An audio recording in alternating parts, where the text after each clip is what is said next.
disappointment. Now the vice president often tell me, since he got a seat as vice president, how many persons have I recommended in this government to serve in the government as presidential appointee? Zero. Every appointment in Nima County was done by him. He and I would discuss something as a brother. To implement it, you will bypass me and do different things. I been keep it. I don't talk on it. Now you need to see us. The thing we saw, it frustrate us.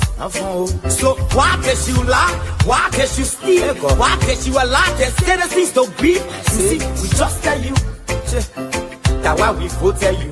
But you fool us, you screw us, you use us and later on abuse us. So why? The government makes you lie. Why? But that the question that we ask. The good person in our whole United Party, that President Bwaka. You want to say that again? The only person that appreciate good among all the United Party for that President Bwaka. The rest are ungrateful. The right, they use you and dumb you. But President Bwaka, if all of them were thinking the President Bwaka and behaving the President Bwaka, United Party will have another chance in 2029. Just for now, they do not regard people that help them. I'm not. Of our soldiers were executed on this party ground. 2 at the back and 1 right at the headquarters. The man who shot and killed our people today is a darling boy in the Liberian National Police. They brought him back to shoot more guns. Get ready to shoot. Because we challenge the status quo appropriately. Inform them in the violence or still any student because of their action. It will be the day the entire Bwaka administration will cut down. We will massively violate the students in this country and will shut down the Bwaka administration. They tear that happy. We have the capability to do so. And if they think this renovation project is a joke, let them try it. The fall of the Bwaka administration begin with this. If they think they will tumble on any student in this country or at the university like Garguah and water with impunity, while our children saving opponents and logic in the Western world, while we are subjected to agile power and bad learning conditions here, and the thing will say. In the first 100 days, no car will get stuck on a major road in this country. And I mean it. You say you're allowed?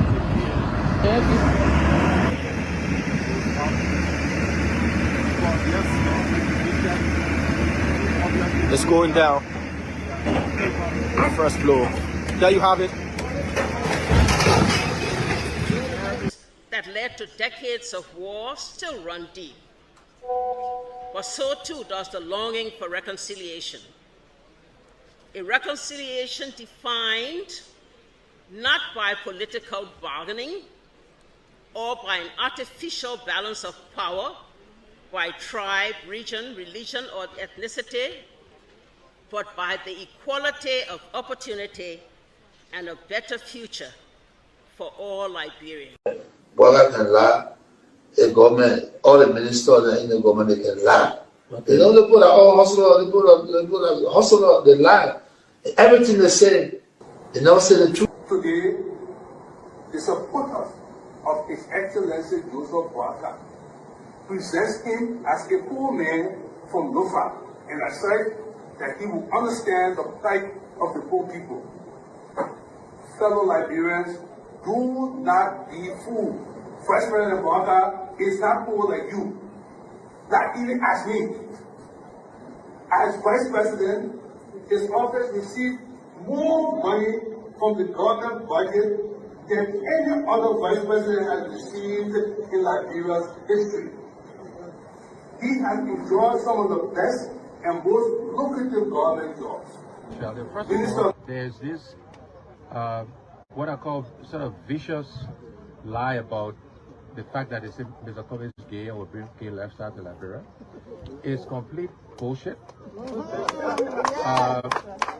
When people can accuse you of stealing people's money, when they can accuse you of being involved in war, anything, people don't make up stuff. They don't make up shit. Excuse my language, right? So it's complete nonsense. I'm married, 8 Teresa, 2 children, 5 grandchildren. I believe in traditional family values, so it's complete bullshit, complete nonsense. Young man, vice president, young man that are vice president, the major stole 500,000. I mean, Jamaica, the major went to, I forget that Jamaica, the majors went to Ghana, the fit, and they may bring it all company in the country. I mean, Kun, they can reach yourself. Kun, man, you know, Kun, but I want to sophisticated, quiet, hardcore rule in Labro. But Labro, when 2029 come and pass, then you finally leave. Mission is completed. Now, what the rules of engagement? When the war ended, the guy said, the captain, the commander said, mission complete. There wounded out first. All men on board. Everywhere there is no school, I will put school. And everywhere there is school and school in bad condition, I will renovate it. I told them, towns and villages, everywhere you will have lights in a town for children to play and people to see. I told them, every town will have safe drinking water.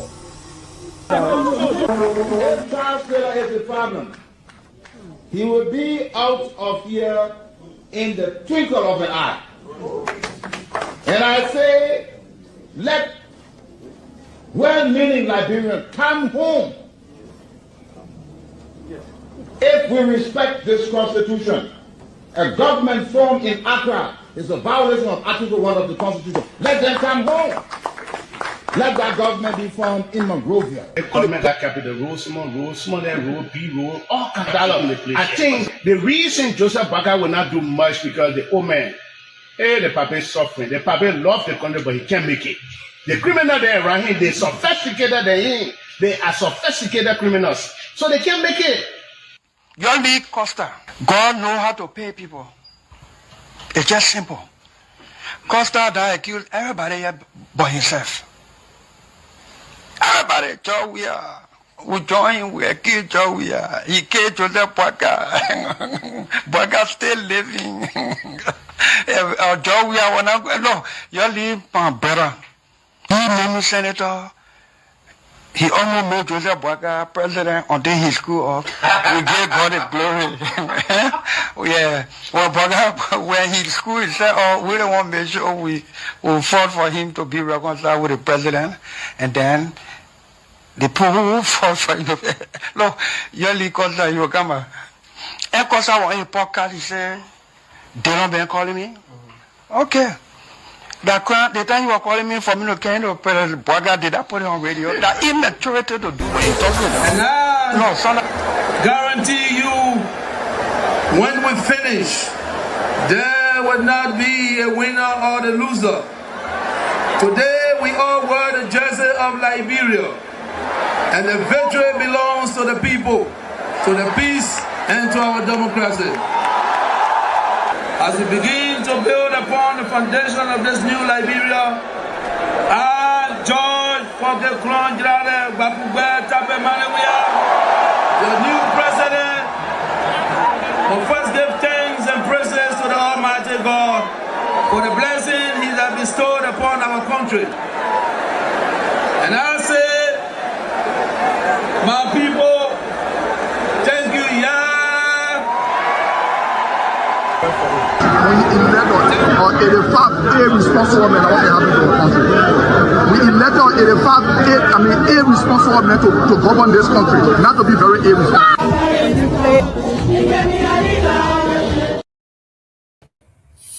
Good afternoon, ladies and gentlemen. It is 5:10 p.m. here on the East Coast of the United States and 5:10 p.m. in South Florida. The weather is beautiful as usual. Cool wind blowing, and we are doing very well. Today is the 22nd of July.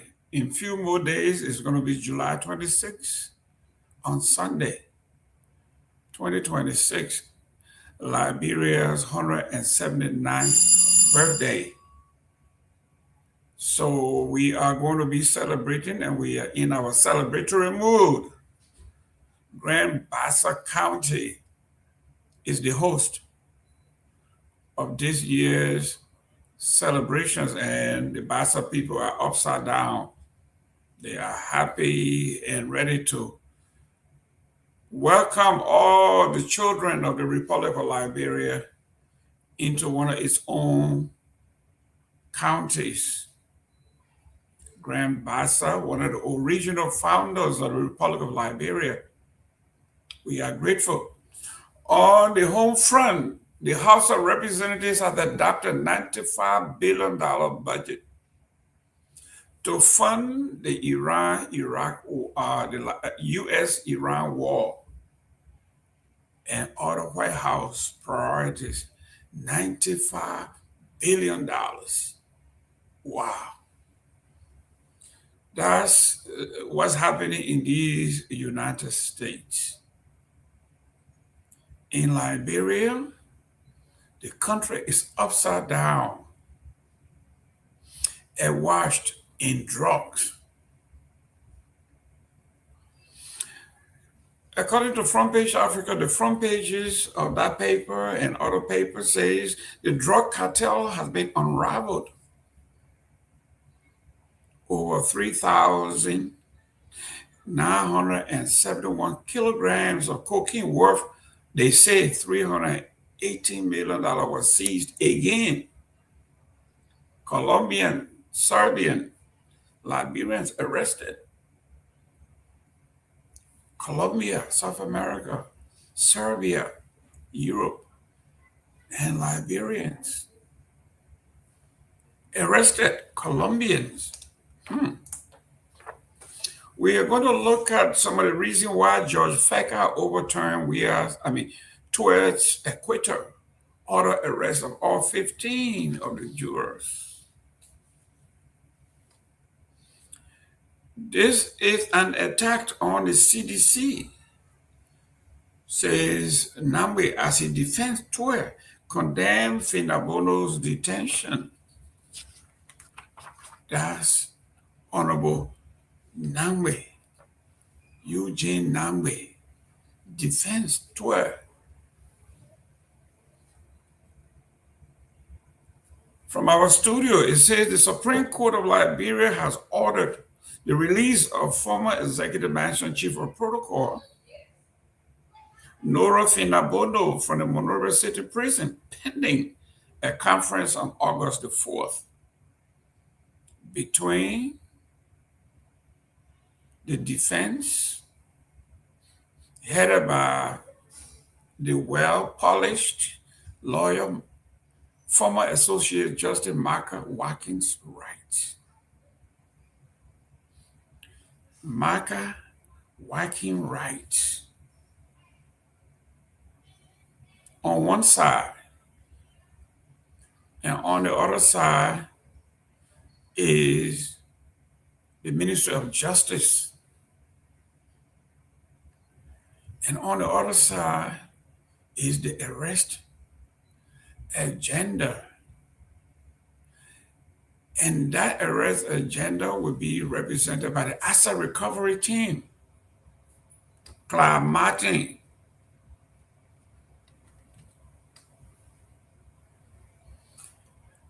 the Justice Minister confirms that yes, we have $317.6 million suspect cocaine in our possession from a resident in Duazo. On the other hand, Senator McGill demands retraction from the Unity Party over what the Unity Party drug raid claims to have been. McGibby Senator rejects alleged link to major drug bust, accuses ruling party of political misinformation. The CDC COP slammed boycott government over second massive cocaine bust. Alleged border security has collapsed.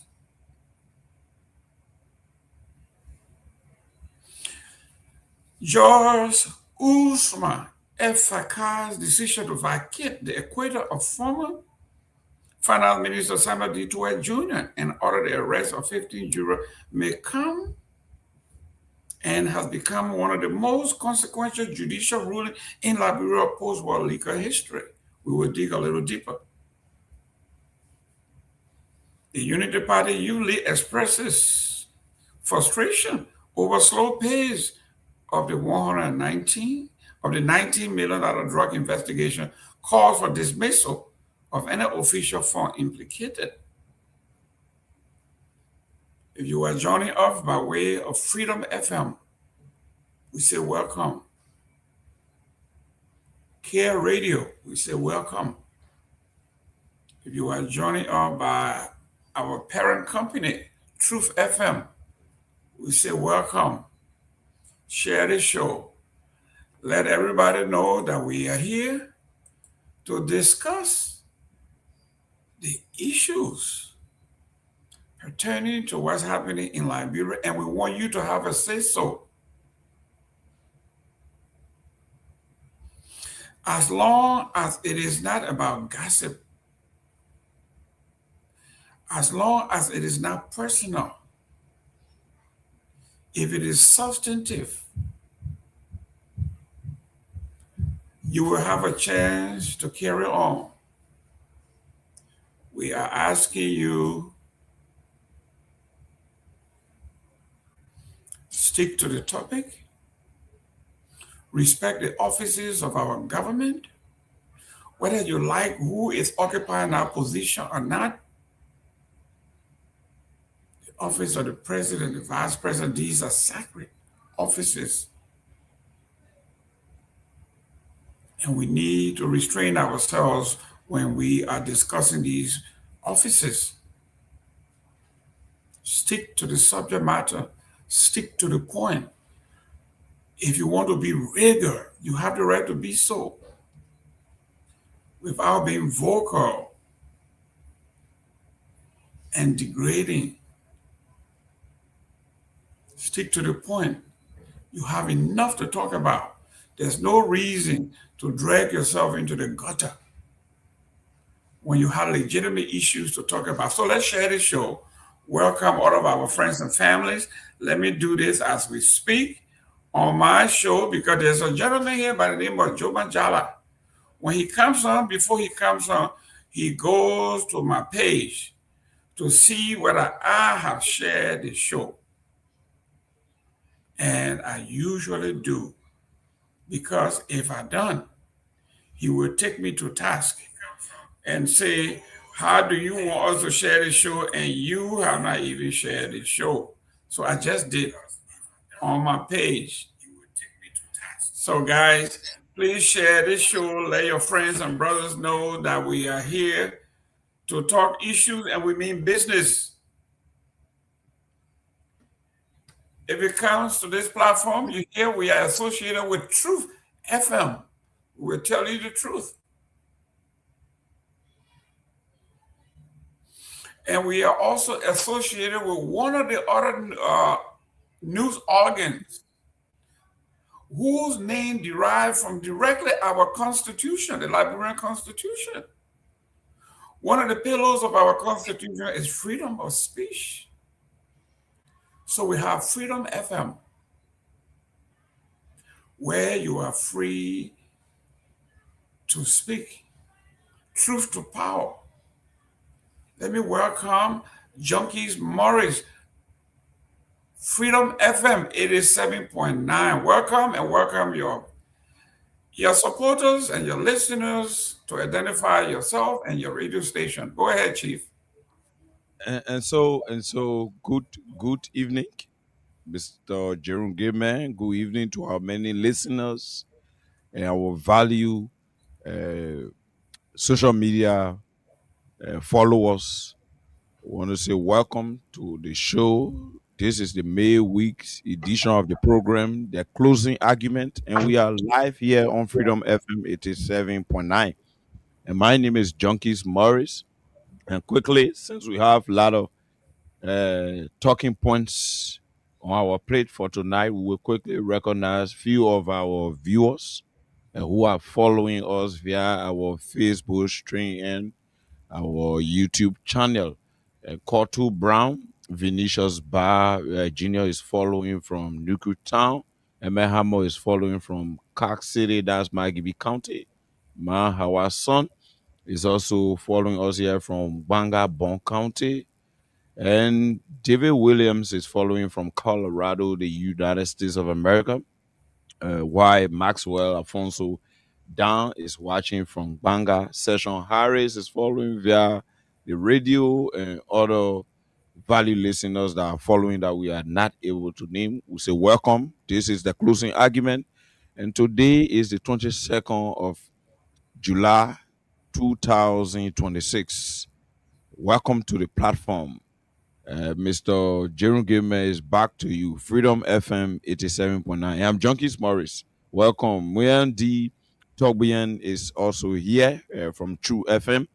And we are simulcast on other sisterly platforms to include Care Radio, Benzu FM, and Data Truth FM to include Freedom FM, and by extension, our live stream Facebook, streaming us live right now on Freedom Radio Live, while we are also on our YouTube channel live. So it's back to you, Mr. Gayman. Yes, ladies and gentlemen, guys, share the show. Let everybody know we are here in your chat rooms, on your pages. Tell all your folks that we got freedom to engage respectfully with our audience. And you have the freedom to speak to power. That is why freedom is in the Constitution and even in our national song. Let freedom reign, they say. From River G to Campley, let freedom reign. Let freedom reign from Kehleboe to Buchanan, Grand Bassa County. Let freedom reign. This is why we say Freedom FM. You are free to speak your mind as long as you stay within the guidelines. Nobody is going to cut you off unless you go over your time limits. Well, you have the choice to call in and say what you want to say. It is your country. It is your time. It is your generation. It is your future. So yes, it is incumbent upon you to call and speak your mind, speak truth to power. Freedom FM. And then Truth FM, it is incumbent upon you. We swear an oath to be truthful, to tell the truth, nothing but the truth. So help me God. That's what they say. That's what we depend on. So when you come out here with your, if you're from Kehleboe or the Southeast with your tabata, we are going to tell you no tabata allowed. Return to sender. Let me welcome Myean D. Tomalin. He's not from the Southeast. This boy from Central Liberia. So when you are from Central Liberia, how do you describe that? They say they are newcomers. These people, they keep counting 1964. They're babies. So you gotta get a chance to crawl. Yeah, sure. You gotta get a chance to crawl. Then one day they will walk. Then in the future they will run. But for now, they are just sitting down. They're trying to stand up. So let me welcome Myean. Myean, welcome to the show. Thank you all so much, Mr. Gayman. It's a pleasure being here on the Closing Argument show. As always, after running around in the field, coming back at the radio stations to continue our normal routine, it's a pleasure being here once again. To our many listeners, our viewers, our followers who usually follow us on various radio stations, various platforms that also relay the Closing Argument show. It's also good that you guys are always tuning in to our marketers, our Yana boys, our pimping riders. Every one of you guys, you are so special on the Closing Argument show. One of the things is that what Mr. Gayman did mention, that if you call on the Closing Argument show, you have to make the facts. Whatever you say here, you have to be truthful. You have to make the fact. You can say whatever you want to say, but don't go contrary to what we are discussing, or don't go contrary or above your limit. So whatever you should be pointing out, you should be facts, and you should also look at the time limit. But the show is yours. It's for Liberian people. to express themselves, to speak out, or forever hold your peace. So we wait to see. But today was a interesting day in Central Monrovia. Also yesterday, but today was a very interesting one in Monrovia. Again, after we saw the former chief of protocol of the executive mansion, Madam Nora Finabono, were released from the Monrovia Central Prison with over 100 plus women, along with young people, gathered at South Beach to await the former chief of protocol. But we hope to go in detail, Mr. Gayman. Just like to stop there and then turn the floor over to you. Yes, ladies and gentlemen, we want to, Dr. Peabody is going to be coming on here. He is the treasurer of the closing argument, and Christmas is not Christmas, excuse me. The 26th celebration is upon us. And we have not reached our goal of raising, we said, $1,000 to $1,500 for our folks on the ground.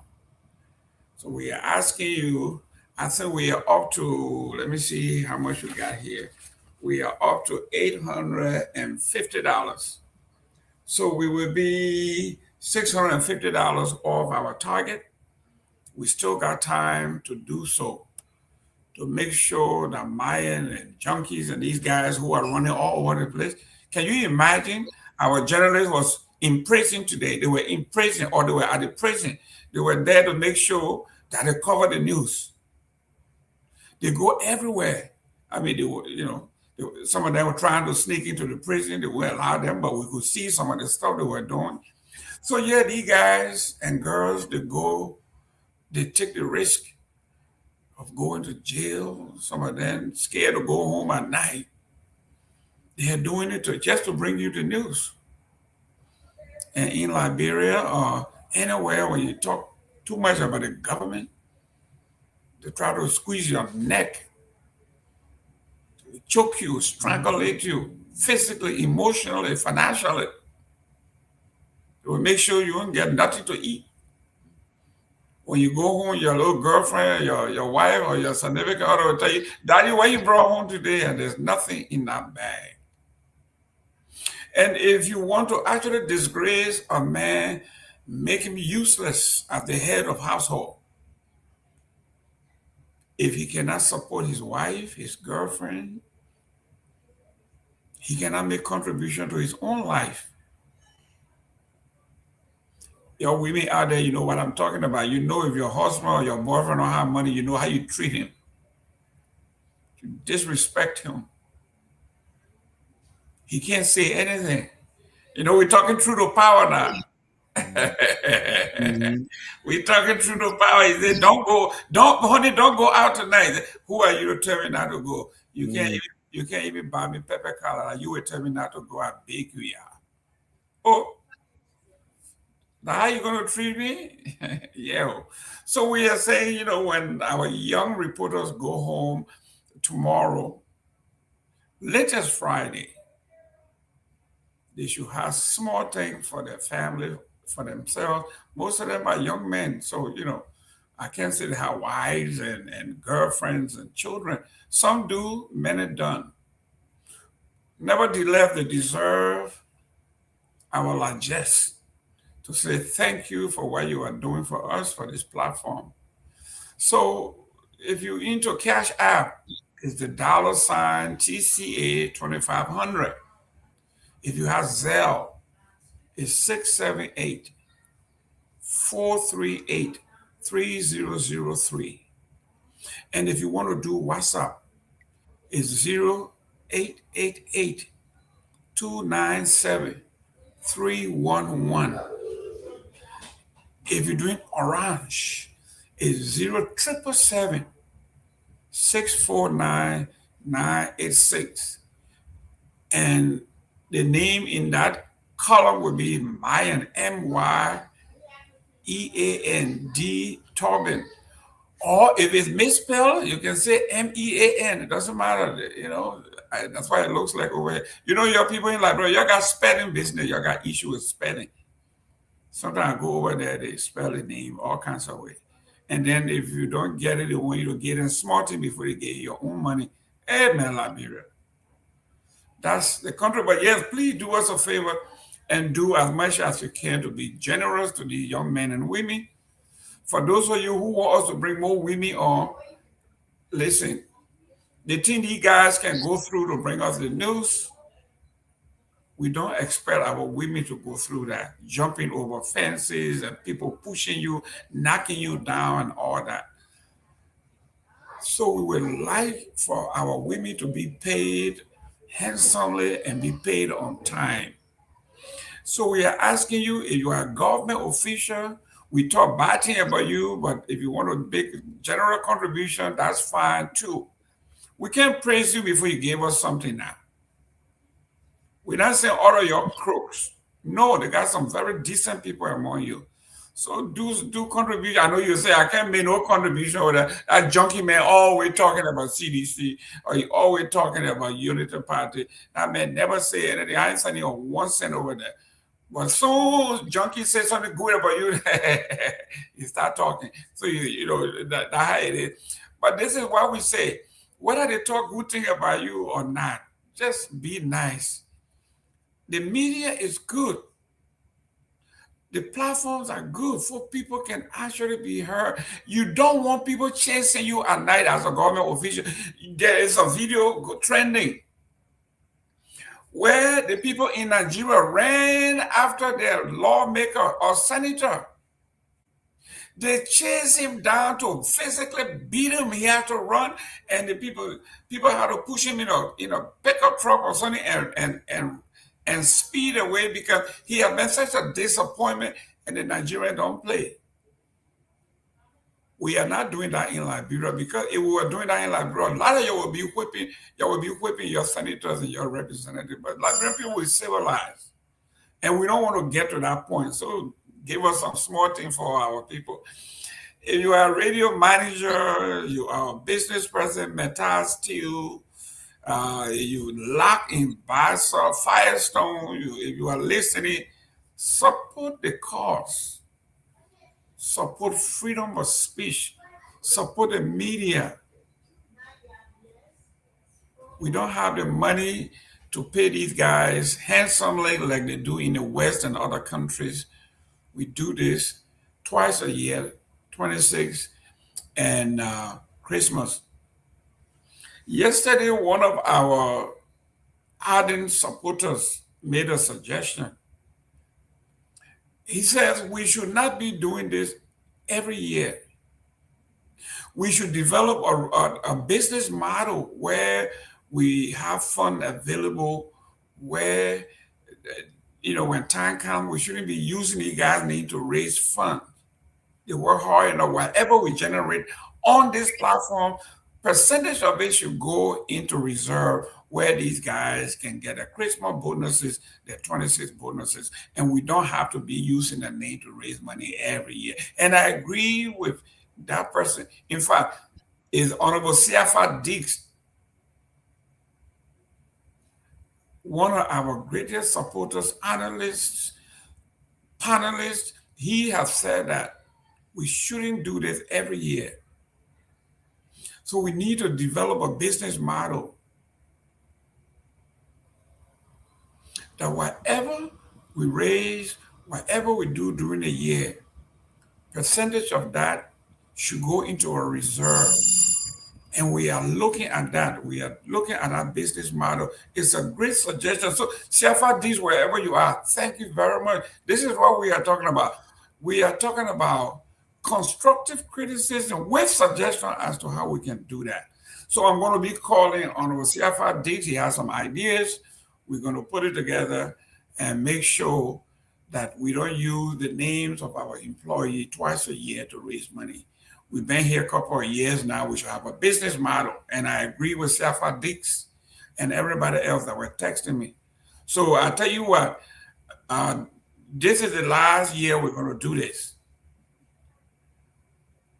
Come January, which is our fiscal year, January 2027, we are going to have a full-fledged business model that whatever we raise throughout the year, even if it's 10%, is going to go into our reserve, And when Christmas and New Year come, these guys and girls are going to get their Christmas bonuses or 26 bonuses without coming to you every time. I know it's irritating.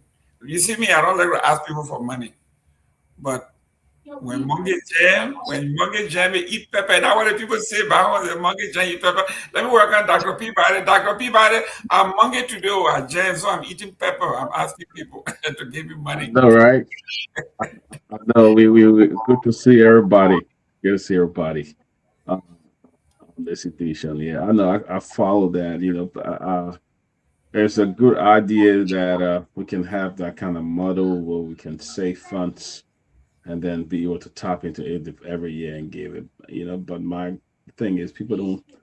I mean, let me say, we have a habitual givers, and then we have some people who don't give. So we don't really raise that kind of money much to be able to save some. When we get it, we just send all to Liberia. I hope we can adopt that model where we can save, like the annual fundraiser dinner that's been working on proposing argument where we'll be able to raise that money and save it to help people and take care of other expensive some of the guys paid and who other we're going to bring on to stuff like that. But great job, Mr. Kidman.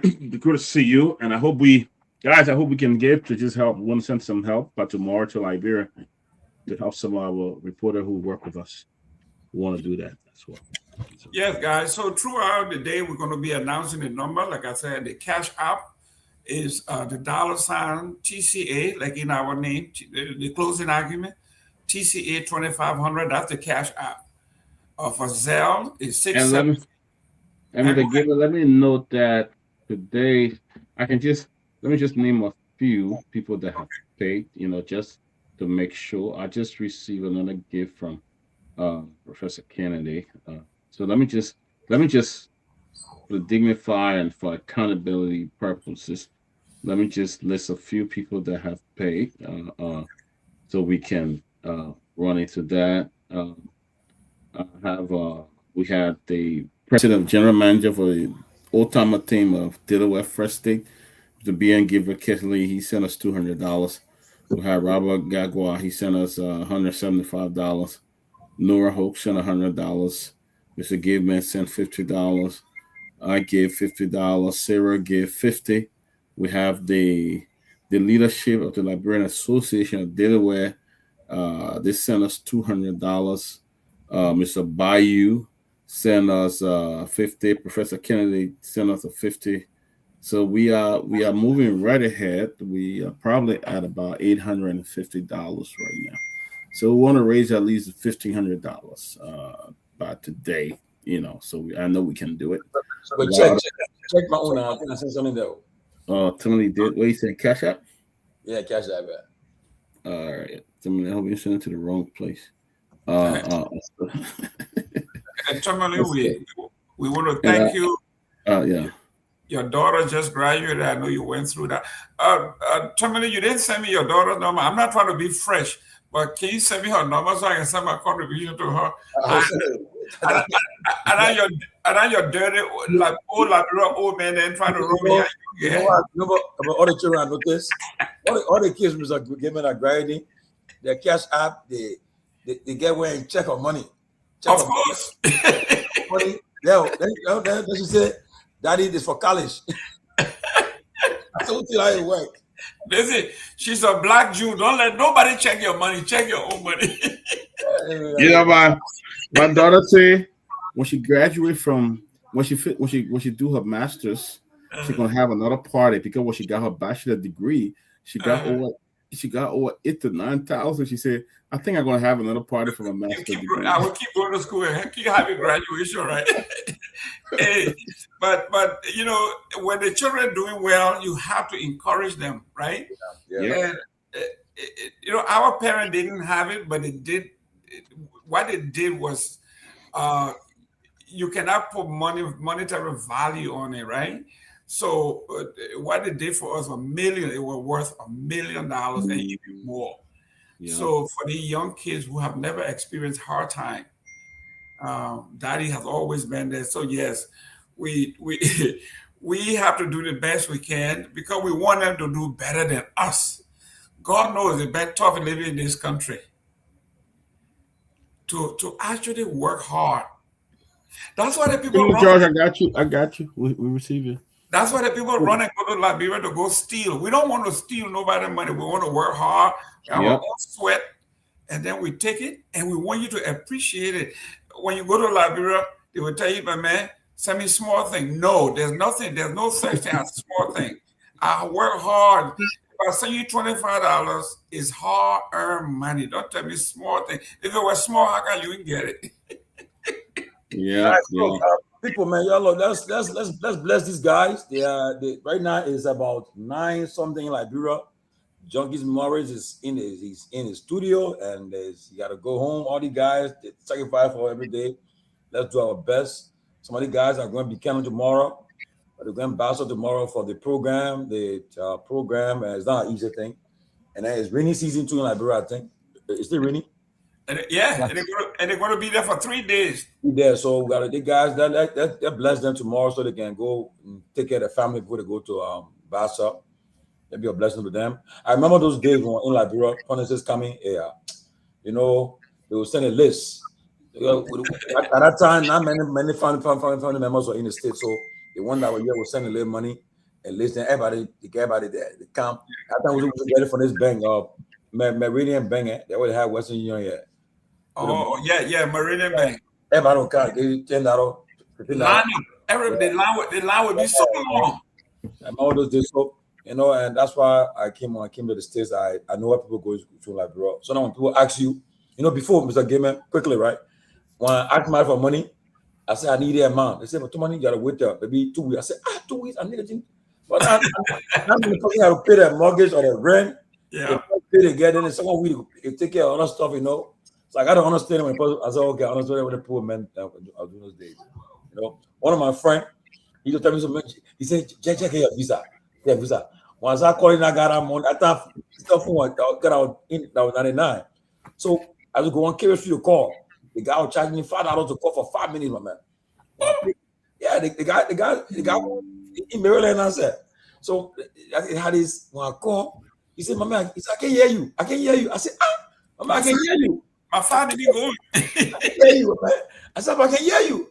I said, the guy, I can hear you. Hang over, you won't get nothing. So you know what I did? So for example, I'll call Peabody.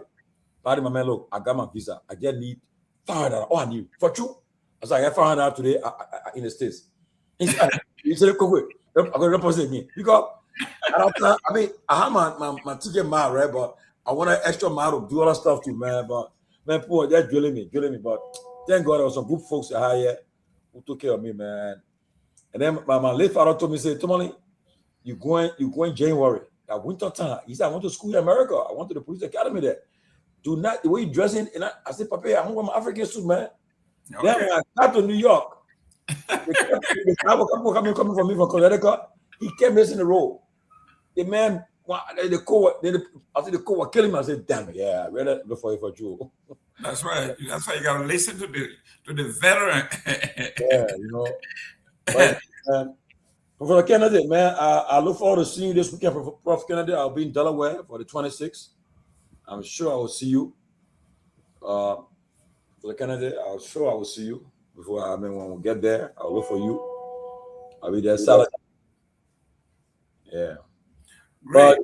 But go ahead again. Let me read the numbers again, guys. Listen, the cash out is the $TCA 2500. If you're doing Zelle, it's 678-438-3003. If you want to do the Send Wave, you got Lone Star, it's 0888-297-311. If you have Orange or Orange, if you're French, it's 077-649-986. And the name on there is Myean D. Torgbean. Either the name is misspelled, but it should be Myean. But if it's Mean, that's fine. D. The middle initial is D. The last name is Torgbean. Torgbean. Torgbean. That's the name. Don't mess with that name because that name there. If you mess with our name, you will be in trouble. When you tell folks in Liberia they need to wait until Friday, they don't understand. They don't understand bi-weekly. And Tomalin George is here, a living witness. Yes. He said, I need it by now, man. The guys should wait till hey, I need that money right now. But that's not how it works here. Nobody got plenty of money, no matter how much you make. If a man tells you he make $100,000 a year, that means he got more bills to pay, so no money going anywhere. Don't let anybody tell you anything. There is not a bunch of money sitting anywhere. That's why this country is so great. The way the economy is designed. It was never meant for you to be rich. It was meant for you to be comfortable if you work hard enough.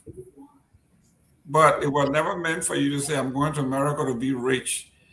There are too many people that have tried and they died doing it. So don't even come and thinking about you getting rich. So when somebody work hard bi-weekly and send you their money, you got to appreciate it. And our Liberian people, we are we are a different kind of animal. And the new thing is a gamer now. When you tell somebody coming in Liberia, the first thing they say they want cell phone.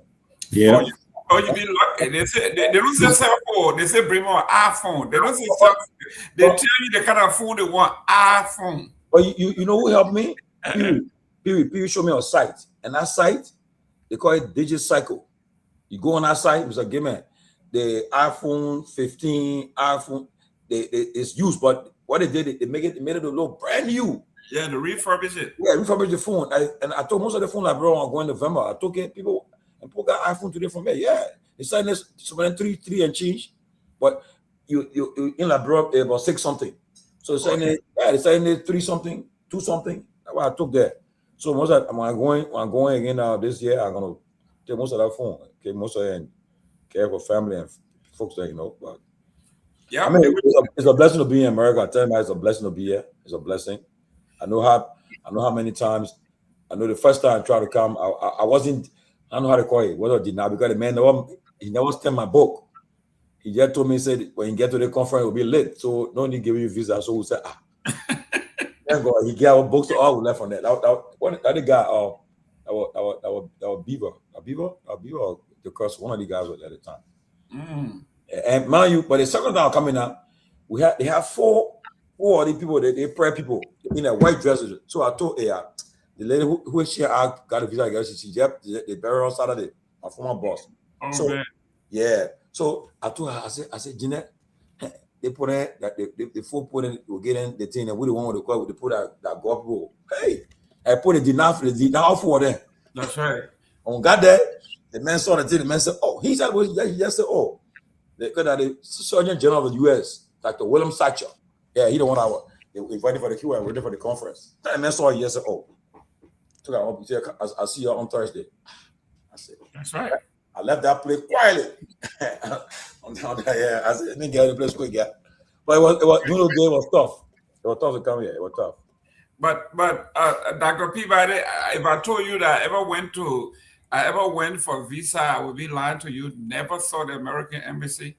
I was home, and Mrs. Louis C. Young, may her soul rest in peace, just brought me. My former president, Maria Kelly. Former university president, yeah, brought my passport, my visa. Wow. Never went for interview, never did anything. You were blessed, man. I'm a blessed man. Why you think I like to bless people? Because I mean, it's unbelievable. Just never went to the embassy. They just took my passport, came back and said, your passport, and get ready to go. I went the first time, and it was April 6th, just before the April 6th war, the April 6th war. Oh, you left Ghana and went to get to come?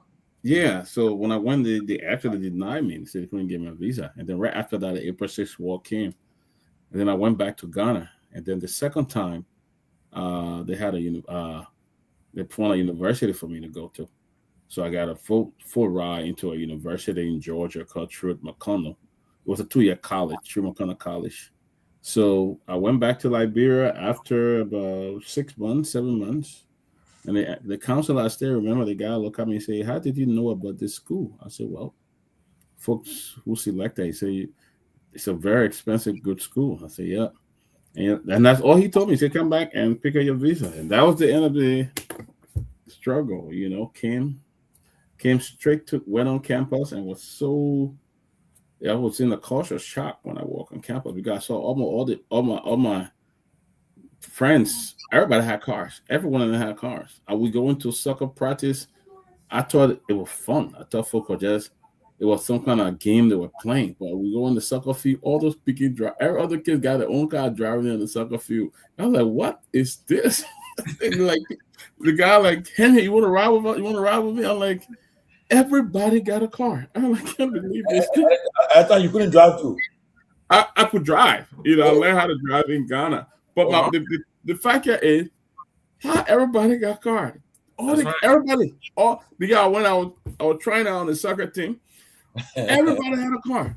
I was the only one that didn't have a car. I'm like, how possible is this that everybody has a car? I said, time to leave practice, you just see all the cars going, and those are nice, expensive cars. Everybody just leaving the field. I'm like, whoa.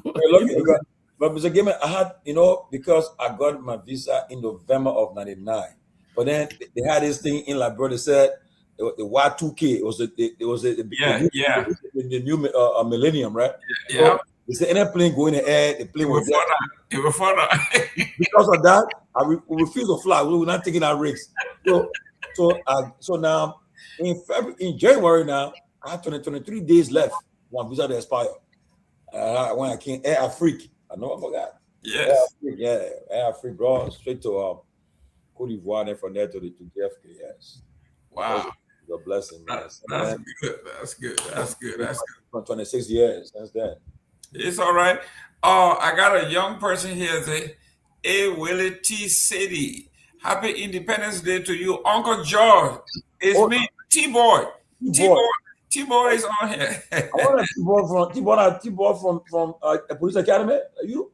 It gotta be T-Boy. They want a T-Boy in town. T-Boy, Police Academy T-Boy. That's right. But T-Boy, if that you, then you got my WhatsApp number. You got to inbox me now.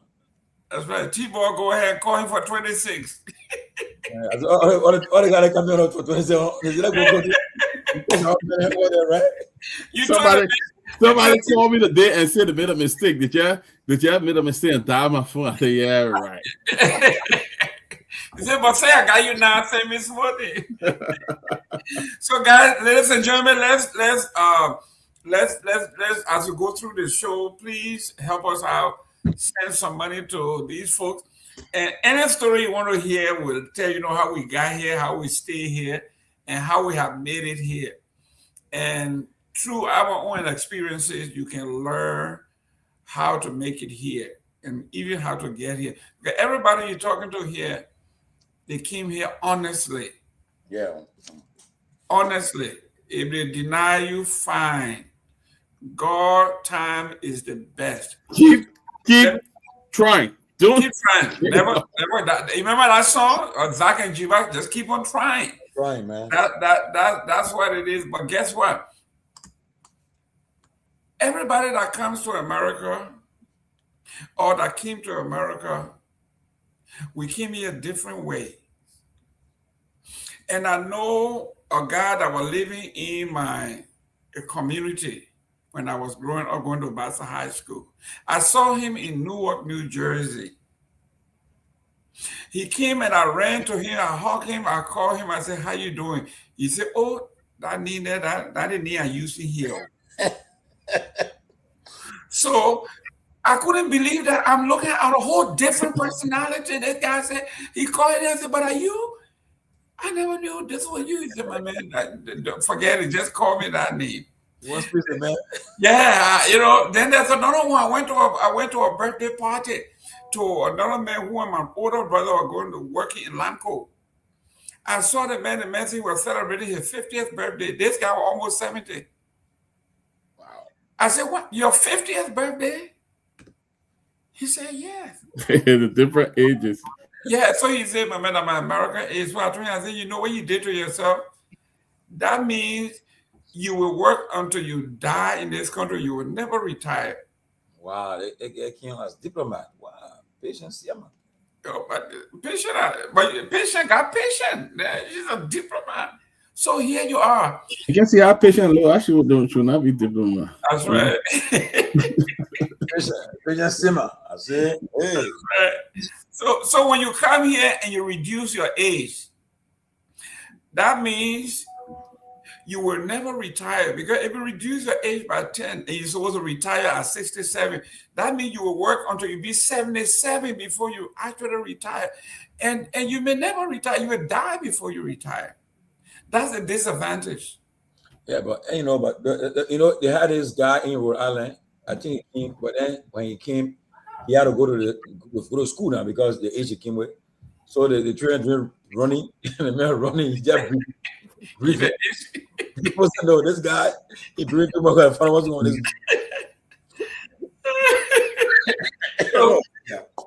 So if you're 19, 20, you reduce your age, you're 14, you kind of people give you baby Tylenol because you're too young and you just been sick, you can't get killed because you're taking baby medicine. According to the folks, that's what that age group should be taking. So you come here, you reduce your age drastically, and you are a child according to them. So when they look at your patient child, oh, this is a 14-year-old. Now know you're 24. Okay, T-Boy, please, yeah, I don't know. I'm picking a closing argument for me from Academy. T-Boy, the same number. Well, check me on Facebook or WhatsApp, and just give me a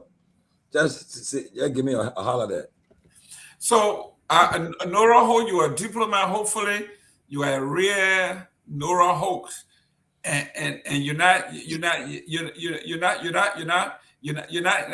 Janet Goba. No, but I know Nora well though. Nora is a gay man. She's one of the strong women I respect though. Okay. She got all boys. She got all boys. She's well protected. I like how her boys are treated her. Sometimes like on her birthday, all her boys are successful. They're working, get a career, doing their own business, investing in Liberia. They can then take her to different island where you want to go. They carry her there for her birthday. So she enjoy her boys. Yeah, so and then she's a nurse too. So she's okay. She's okay. So we worked together before in Liberia, so I know her well. Okay, so where is Nora? In the DC area? Nora is in Iowa. Oh, where are they? That's a country girl.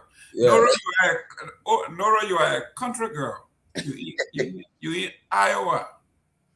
You are a corn husker, you way out there somewhere. But ladies and gentlemen, you enjoy the fun. Today is a family day. We want to do as much for our family folks on the ground.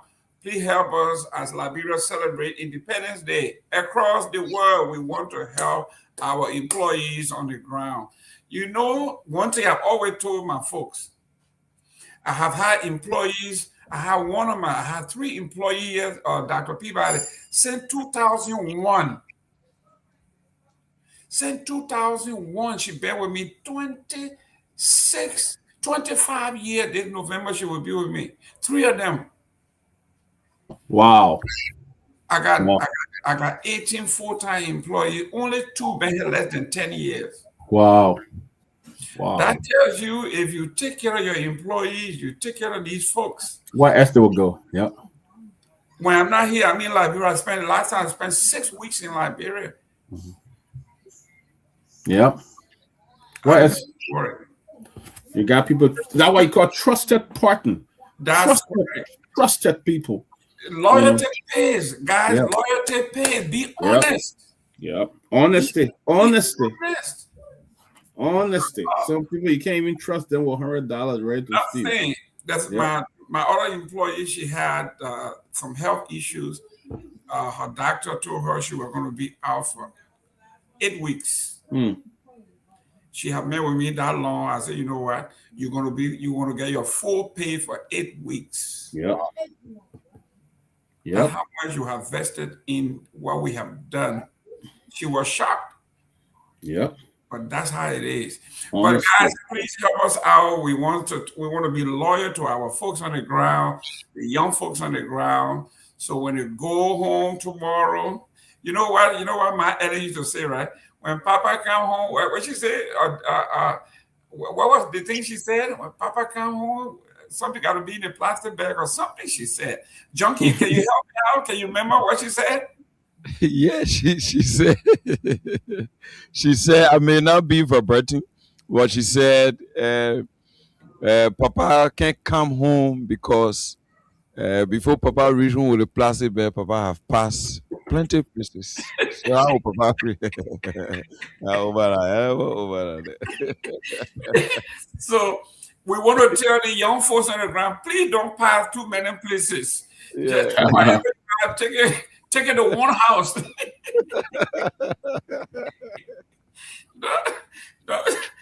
Don't be like Tama Taylor. Don't pass to 10 houses. And seriously, Mr. Gayman, she was hitting some people out. She was hitting some people out. She was hitting the culture. The culture. That's Yes. You talk about Taylor, you got 10 wives, then you get only $200. Then you're going to divide 200 by 10. How much is that? But we're going to show you Myean is a young man going to school. He ain't got 10 wives, I can tell you. So Myean, that's a whole different ball game here. These young men is different this time. It's all about themselves and their education. So that's a good thing. So guys, let's help our young folks. Let us not just talk politics. We're going to talk, we'll talk about the politics. And you can't get tired talking politics because every day there's a different thing going on. The last week or so, we're talking about $19 million. We went, we said, we're not going to drop this thing, we're going to discuss. So we started discussing, boom, your team $19 million will be $340 million. Listen, we will go to billion. I'm telling you the way this thing is going. The Justice Minister, I haven't listened to his statement today, but you know, somebody wrote something on Facebook today, and it caught my attention. Umar, George Kennedy's brother, Umar. Mm-hmm. He said, "Have you guys ever sat to understand the people? Some people's lifestyle in Liberia. How come people are living? Some people are living very large, but you sort of ask, have you found out how they get in? What their source of wealth? Yeah.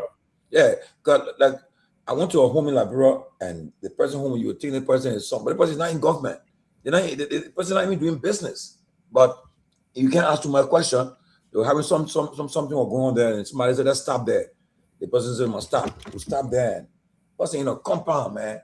They're not in government. They're not any kind of top business person like Liberia. But I was asking, say, like the person home there. I said, "What?"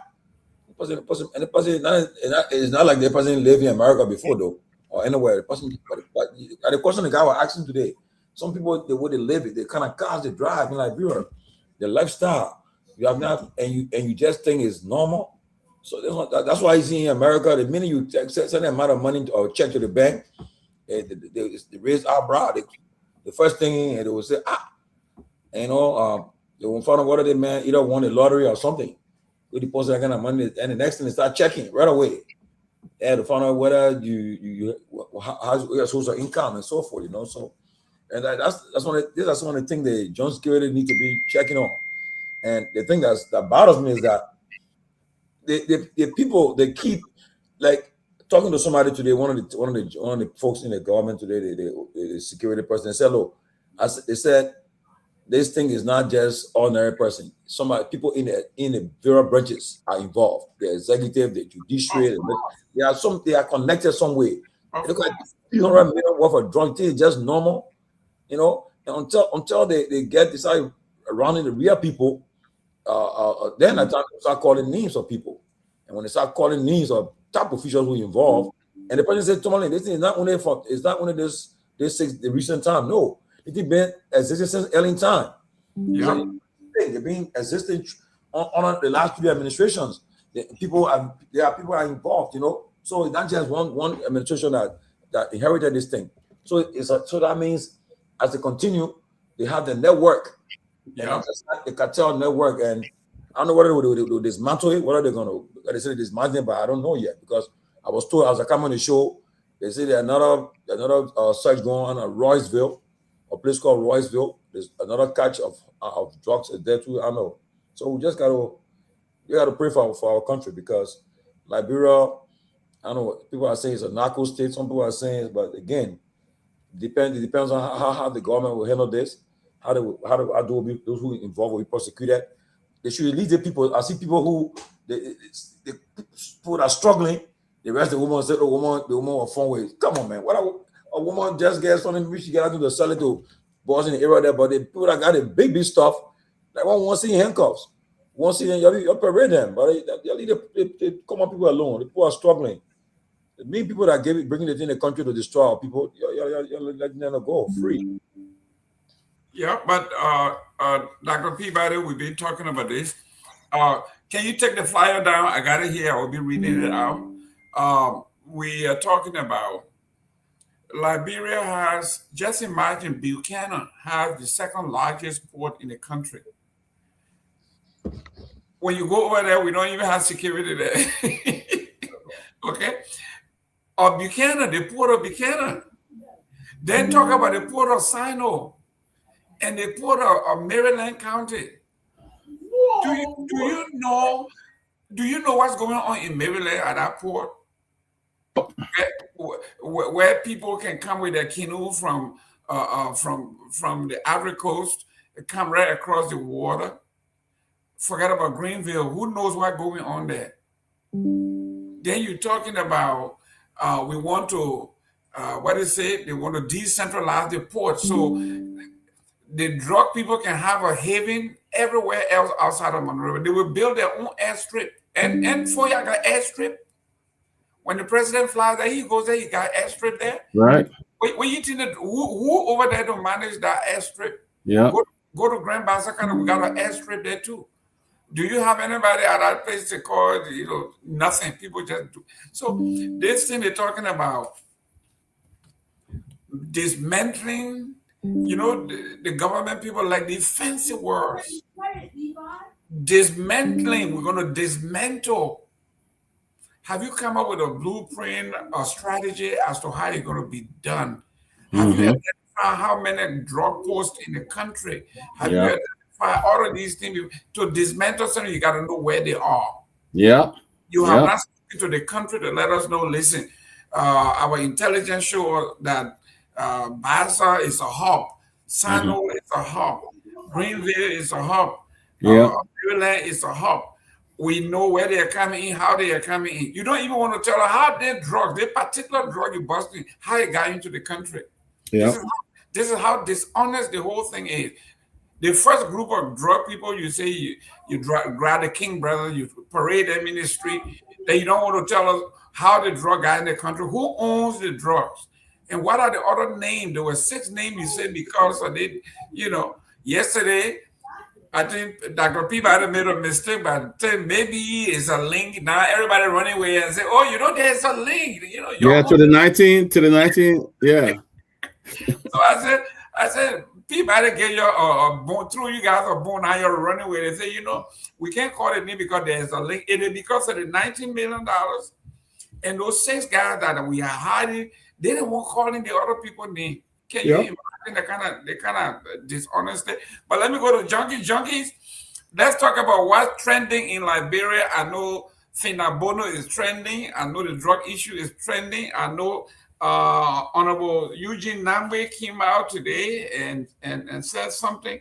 What's trending? I think in addition to what you just listed, or what you listed, the Secretary General of the CDC, Mayor Jefferson Koigi, made a remark today on our sisterly station, OKFM. I think that remark has to be dissected by us because he threatened buttressing the Chief of Office Staff to the former President, Honorable Len Eugene Nagbe, that they will use every political means available, every democratic means that will be available to their disposal as a political party, to even include the standard bearer of the party, to resist according to him, the witch hunt that is being directed at the person of Minister Samuel Pewee, former Minister of Finance. So this is concerning because when these high ups, particularly from the major opposition political party, speak in these forms and manner, then we should be concerned, and we should at least maybe ask them to further interpret if there is some ambiguity, because the chief of office staff to the former president is saying over and over that former Minister Samuel Pewee is the benchmark, is the threshold, is the red line. He's a free man. He had been judged free. He should be moving as a free man, and there is no authority that should go after him. Doing that, we see a democratic resistance from the major opposition political party in Liberia that will even include their political leader, Mr. George Weah, to resist any legal action outside of the initial arrangement that saw Minister Samuel Pewee walking scot-free. Anything to call him back on that same case in as suffering double jeopardy in their definition, in as suffering double jeopardy will be met with democratic resistance. So also follow our brothers and sisters who voluntarily repatriated from South Africa. I think we just chip in that. And they were promised 2 weeks accommodation. They spent 2 days there. They were being dispersed. Monies that's supposed to be given them, they received 300 each. Those that came from South Africa on voluntary repatriation. And after that is done, and they were all told to go to their homes or their family members that they have here in Liberia.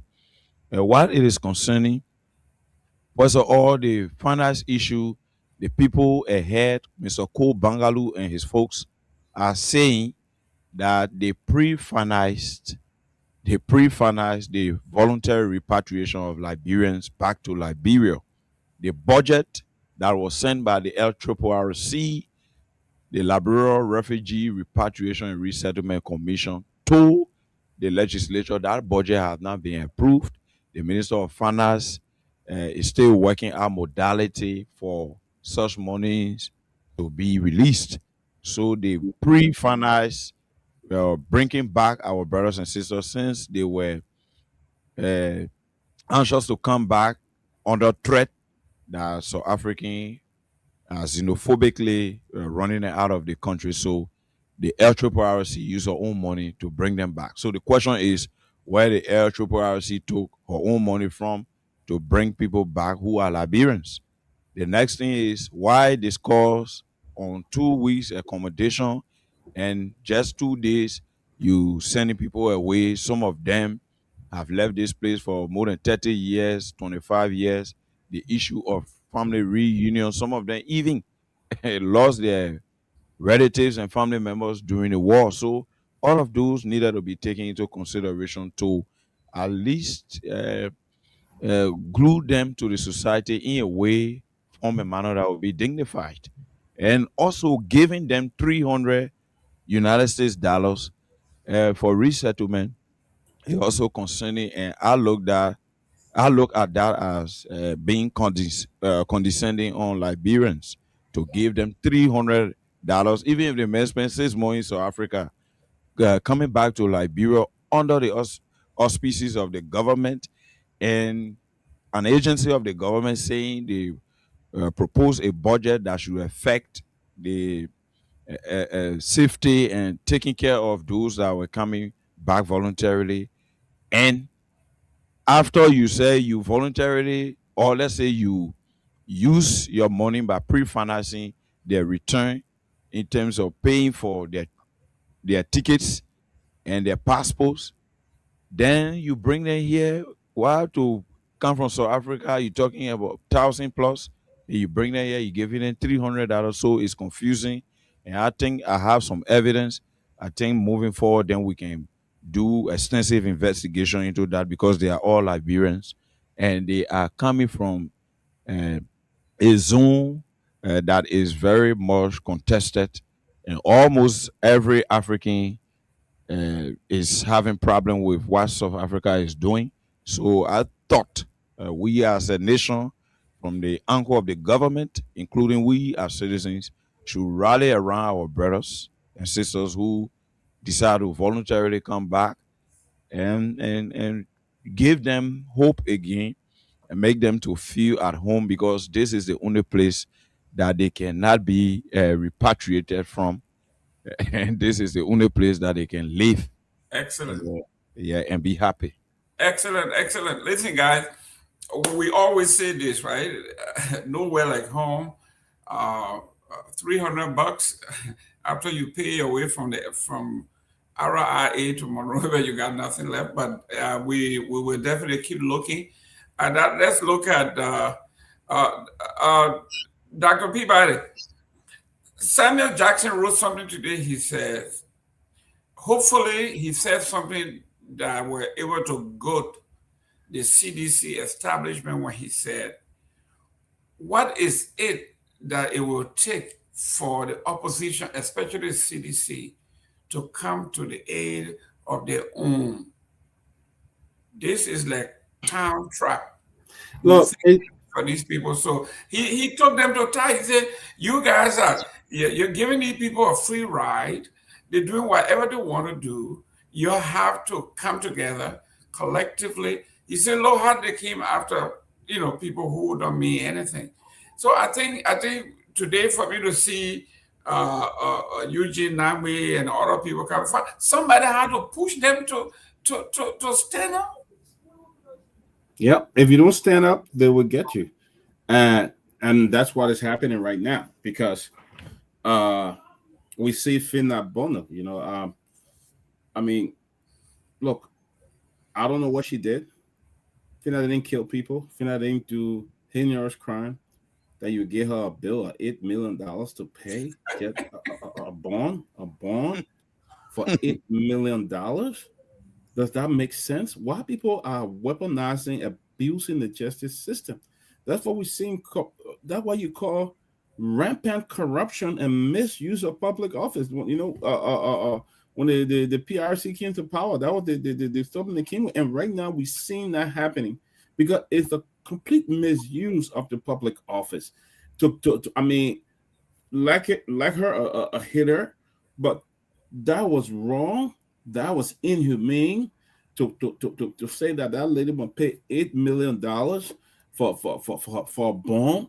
She's not at risk. She took her time and came to Liberia by herself. She could have stayed in exile and said, I will stay here and don't go back to Liberia. She went to Liberia and all of that. Now, $8 million, name me a case where they had a bond. Even the drugs, they said drugs is not billable anyway, but where in Liberia that somebody will pay $8 million just for a bond? So I'm glad the Supreme Court did the right thing to release her and stuff like that, So I think the bond was very weak. Let me say this case involving Fina, look, they're trying to get to President Weah. And don't get me wrong, time will come where they will say President Weah was involved and things like that, But look at Samuel Pewee. Complete misuse and abuse of the legal system. I mean, you have people who go to law school, they don't have conscience. Usma Feka, who's the judge, you don't have conscience. You went to law school. I mean, you say you studied law. They just show how weak our justice system is. You wonder why some of these guys really completed law school, went to law school and really learn what to learn, or they just act on their emotions. Because what we see happening now, they're acting on emotions. They're acting on order from the executive. Oh yeah, we'll make sure we cancel that case, and we're gonna make sure he go to jail. We don't care what happened, and you got to do it. So anything that the executive tell you, that's what you do, and that's what we're seeing here today. Because the case with Samuel Twelve, that's complete abuse at the highest level of the justice system. They have abused it, and they will waste taxpayer money. You ordering the people who temper the jury, you didn't arrest them. You go in arresting 15 jurors, you will bribe them. You say all the other, you believe what all the other people said, but when they talk about relationship with the Solicitor General, one of the jurors, you say no, you throw that one out. There's no evidence in that. So the justice is one side of justice, and that's what I tell people when you go to Liberia, be very careful. Because you make a mistake and you fall in those people's hands, they will abuse you just how they're abusing the justice system. You can't get fair justice. That's why Liberia cannot pass the rule of law when it comes to the MCC. We fail it, and those are the blatant. There's a classical definition of abuse, misuse of justice system. That's a classical definition of what we're saying with Usman Fakar and the people at the court. I mean, hard to have confidence in court because what we see there today. You're making somebody, giving somebody bond for $8 million. What sense does that make? Yeah, let me go to Chief Tomalin George. This is what when the folks, the governor, when they lost total control and trust in those who govern them, the system, they may not come by again. Yeah. Jesus Christ. But when I'm leaving, that's my chair that just moved. Oh. There's nobody in my house. I am, oh God, everybody has gone out. I'm just in my office. You like an empty drum. You just made nothing. You show up and you say you made nothing. Welcome to the show. Thank you. Honorable Tomalin George, this is what we are talking about. You guys may have been very young when the coup took place, but the charges on those that were executed was rampant corruption, human rights abuse, and the list go on. When you see what has happened, remember, President Joseph Yuma Boyka worked in that government as a major in the Dopoh government. He was a major. After those people were executed, he was a beneficiary of the execution of those people, the coup. He served in those cabinet. To have on his watch, to see what it did to the CDC headquarters, where they signed a fake search warrant. They admitted that the judge didn't sign it, somebody signed the search warrant. That is a crime that is so high. Then what they did, they stripped a woman naked. This woman, they paraded her, she made the front pages of all the papers. That's human rights abuse. Then we saw a police officer shooting somebody in his own house. Recently, they bought the script, went to somebody's house, but the woman script, she was naked. We saw what it did to Bucket Roy for a few ounces, for few sticks of marijuana. We saw what it did in King George. Tomalin? Yep. Mr. Gayman, even the UP folks, some of them they will tell you privately that there's recent decision by the court against Twelve. They're not happy with it because and this could come back to bite them tomorrow. One thing I'm old enough to know that I see what happens in government when people leave power. I saw when Dopoh was in power, When Doe left power, I saw the former official of the Doe government. I saw them walking the streets of Monrovia. You saw how Jenkins Scott died in the streets. You saw some of the people working in Doe government. I remember one time President Weah was in Pennsylvania. At that time, we had the office staff, and we were on the office staff of President Weah. So after we had a town hall event in Pennsylvania, and the late Geraldine Doe, the chairman, Akara, all of them were here. So after the town hall event, somebody former official of Doe government came. They met Weah, so they want to talk to him. And we had to then say, talk to my guys, So they came over, they gave me their cards and things. I said, wow. As I was thinking, I said, the people who, to see them in Liberia wasn't easy. It took a lot to see these people. But look, I see them here, and they are trying to reach to Weah tomorrow. We have to then say, come to the hotel, you see them, But it says, I go to say that you're not in power forever, no matter how long it takes. You people leave power one day, and some of the guys that are doing certain things to people, tomorrow they will hunt them. You got to be very mindful. Now, you say that the jurors were tampered with. Now, that's why the Justice Minister and Attorney General, who's the chief legal person for the government, when the ruling came up, when the verdict was rendered, he had a press conference. He said the government accepts the verdict, and next time we'll vigorously prosecute the case, because he knew that whether they screw or they blunder how come the people got acquitted, were found not guilty. Maybe he felt that they didn't do a good job, so he said he was done with it. But then to see people say, "Oh, the jurors," somebody said they were tampered with doing this stuff. Now you got to go prove it. You got to prove it through phone records or through some evidence. But that's why he told some lawyers say that particular stuff they own, it's hard to prove. If somebody say, Gayman, give me this, Gayman, call me. You got to prove it. Prove that Gayman really tampered with you, in trying to influence the judgment, your vote. So right now, we're waiting to see what's going to happen, and see what happens, because if the government don't win this one again, if they bad on them, it's very bad on them. And for me, I think two issues. I don't know whether lawyers not advising him. I think he's doing too much talking. I think about time that just stop talking, and they're going to radio talking and directing.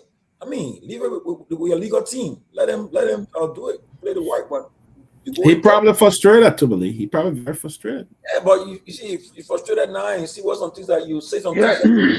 He might like to jeopardize his case. Okay. Jeopardize the case. He was acquitted.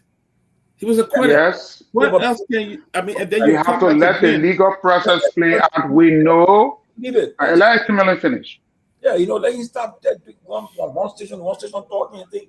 You're not gonna. I don't know whether it will help him, but now the CDC have issued a statement that they're going to resist anything.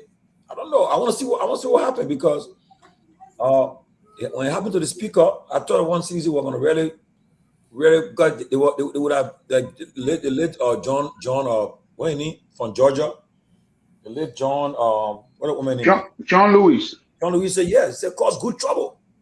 Yeah, I thought it would have caused good trouble, because the Supreme Court ruled in Kofa's favor. So they were justified. They said, well, the executive branch, this government will not allow them to violate the Constitution of our country, to disrespect the Supreme Court.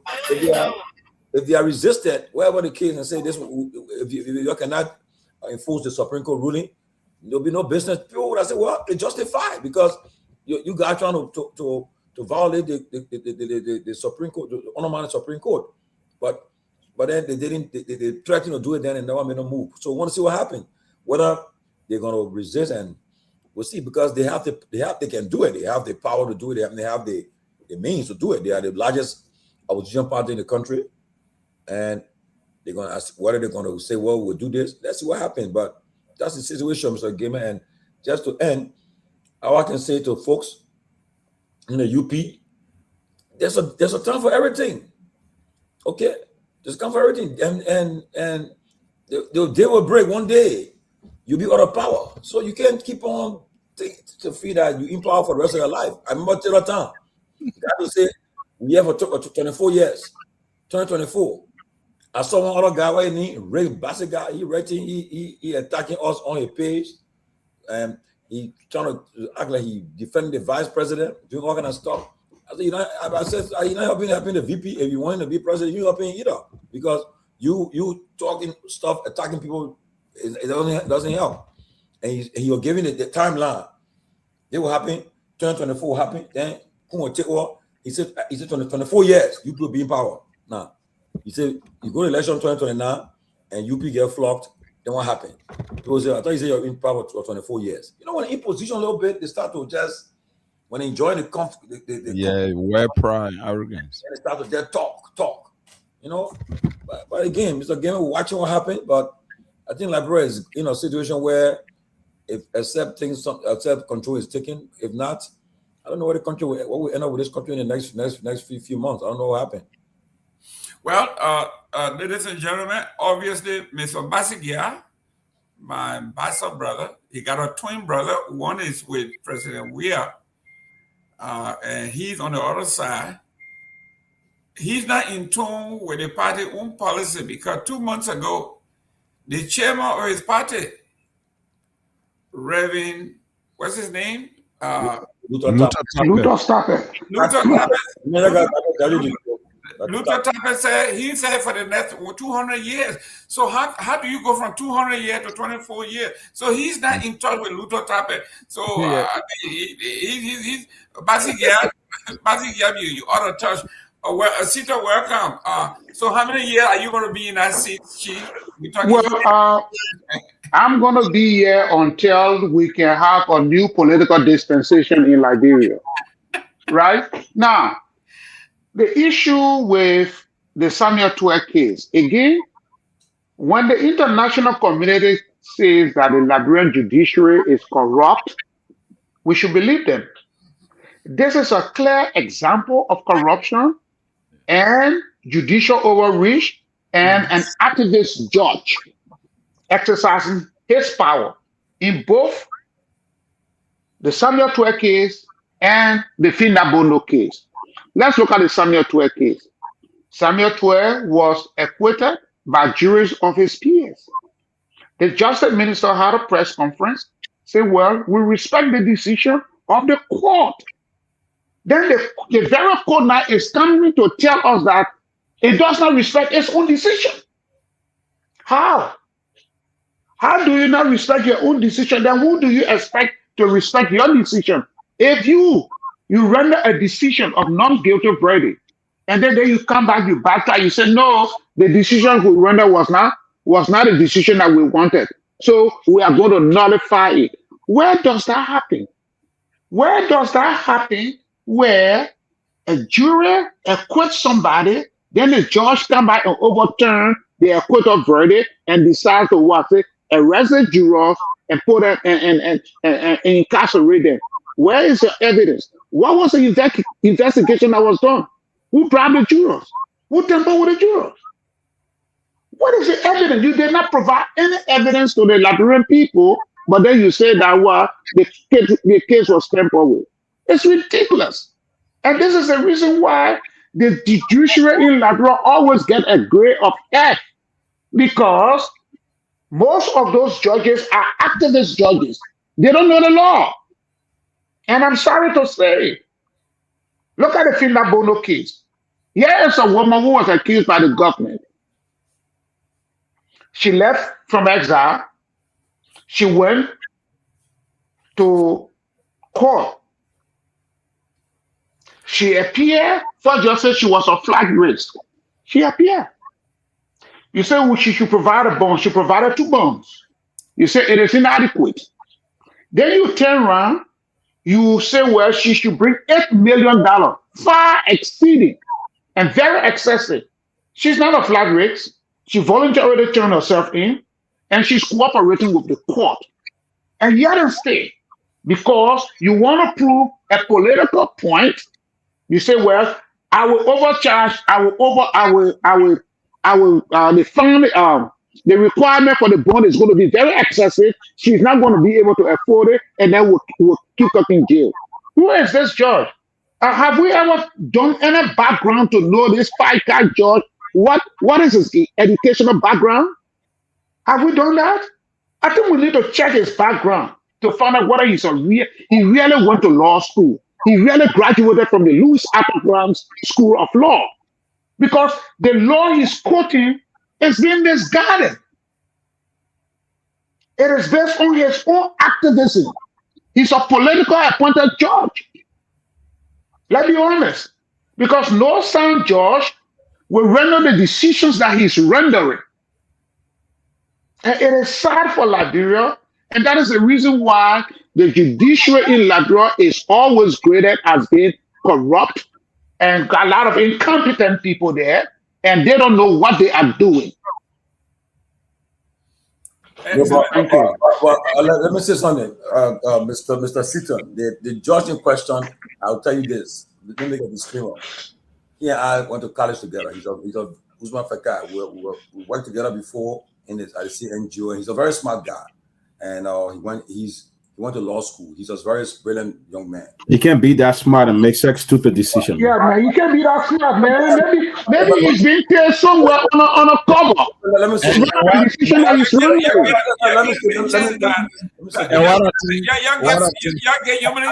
I know him very well. I mean, even what you guys are saying for the decisions that have been made, I'm in shock too. But again, maybe he has his own explanation. But I will not say for you to say, I will not be here and say he's not. He's a smart guy. I know him very well. Yes, but smart he can be and make it such. Whether he's being influenced by I don't know. That's the cross of the matter. He's being twisted. Yeah, he's being influenced. But he's being influenced, then he's not a smart judge. He's not a smart guy. He's a smart guy. I'm in shock too. Because he's not making his own independent judgment. His judgment, exactly. That position he occupies provide for him to make independent decisions. That's the reason he's in the position. Yeah, but to say he's not qualified, no, I would not. I mean, dumb decision. It's a dumb decision. I don't think he's qualified. Tomalin being smart and having a diploma is not. You qualify on paper, but you got paper qualification is different from. You got to produce. You know our country. Again, like I said, I don't know I don't know whether how he's making this decision he's making, but whether he's under pressure, I don't know. But if he's under pressure, I would tell him that you can always step aside and say, look, this is not what I'm not going to put my career or my future on this, because government will come tomorrow. The government will come tomorrow, and people may review your decision. So again, I don't know what's going on, but to even order I was surprised yesterday when he ordered the rest of 15 jurors. I was shocked because these people they weren't a sequester to say, well, you had it somewhere and nobody. I mean, so I don't know, but yeah, but the sitter, he's now a dumb guy. He's a smart guy, though. I'll tell you the truth.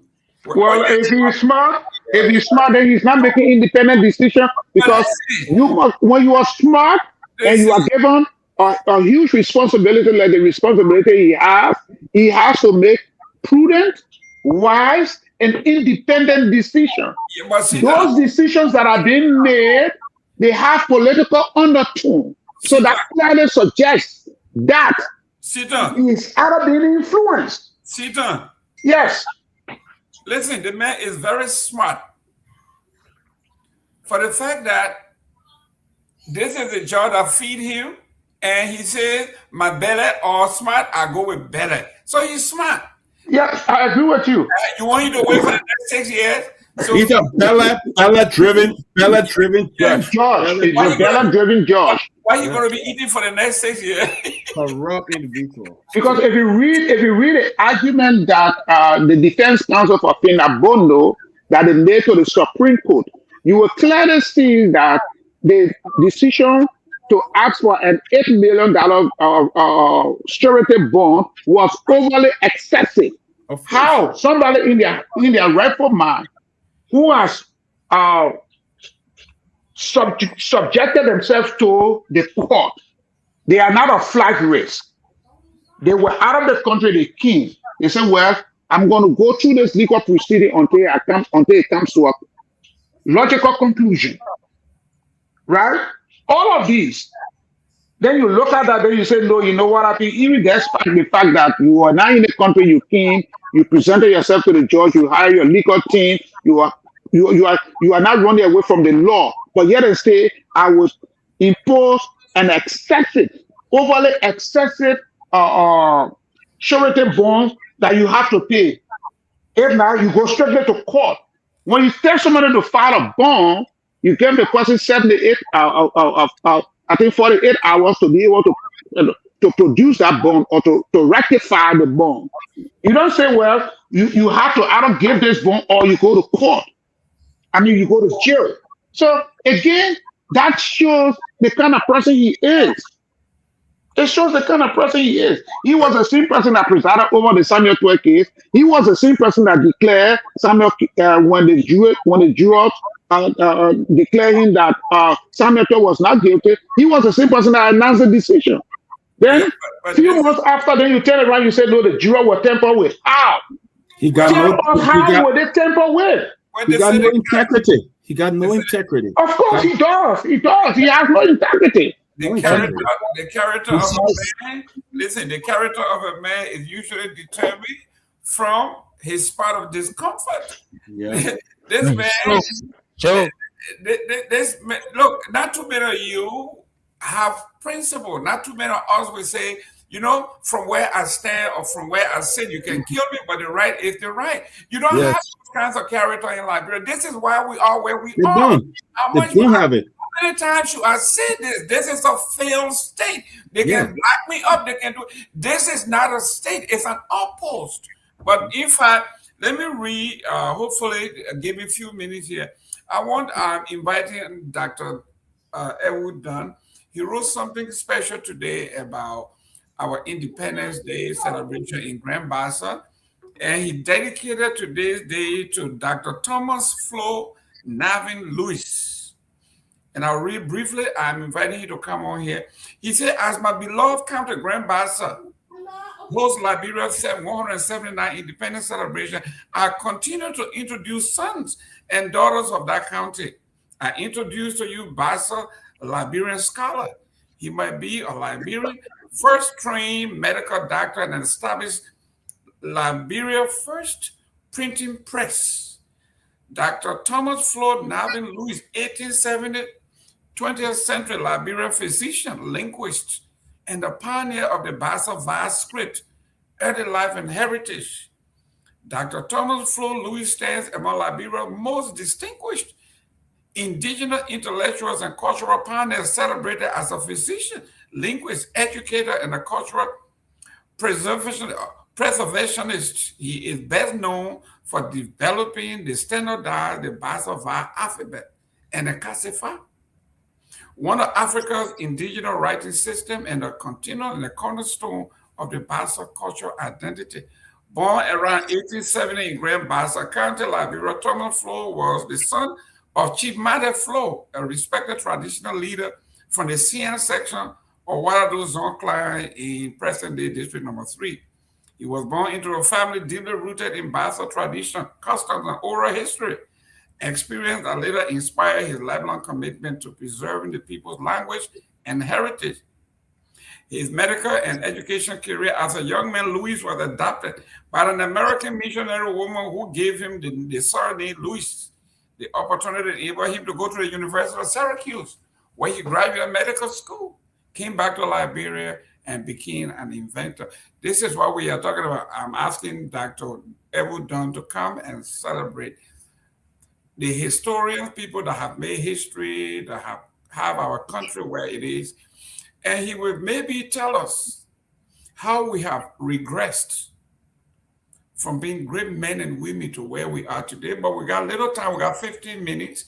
We are going to our folks at Freedom FM to open the line, take a few calls. Then we'll go back and go to our ask our audience to please help us out with our goal. We are $650 short or shy of our goal of $1,500. We're going to go back to that. But before you leave us, Junkies, open the line for our friends and family in Freedom Land to call in. Okay, and before I open the line, I just want to chip this in. We will also need to recognize that excessive fines being imposed for bond and bailing people out is constitutionally illegal. And anything that violate the Constitution from the angle of a judge, that warrants an impeachment. So all of those, I think Judge Feka would need to take them into consideration. We go to the line and we take our calls. Calls on those numbers on 0776 104 104 0886 500 104. Our diaspora callers can call us on our WhatsApp line +231 86 500 104 +231 86 500 104. Call us and be a part of our many talking points tonight. This is the closing argument here on Freedom FM 87.9. Our first call on this line. Oh, we lost that caller. So you can call us 0776 104 104 0886 500 104. This call. Hello, your name and where are you joining us from? Oh, the caller slipped again. And so, Mr. Gayman, why we wait calls? If Myean got called too, we can take it. Myean, call our numbers. Yeah, so I get a call on line 1. Your name and where you joining us from?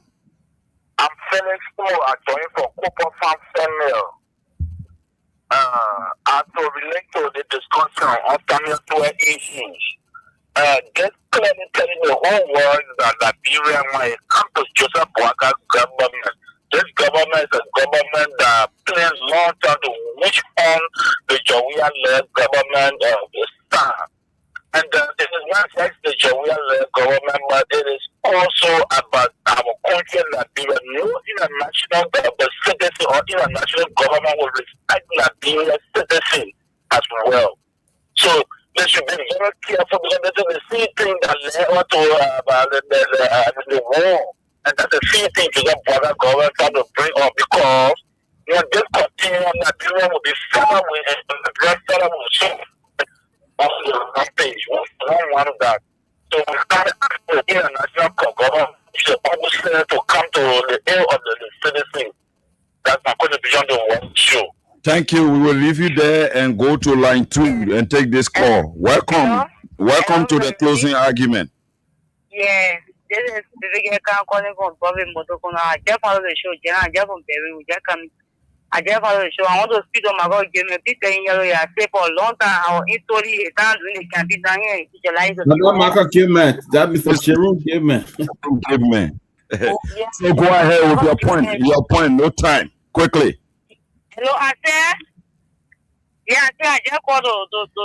Okay, because our lines are. Give it a put in trouble.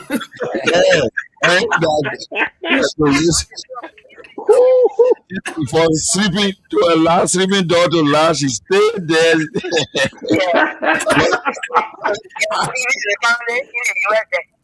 Yeah, welcome. It is my baby.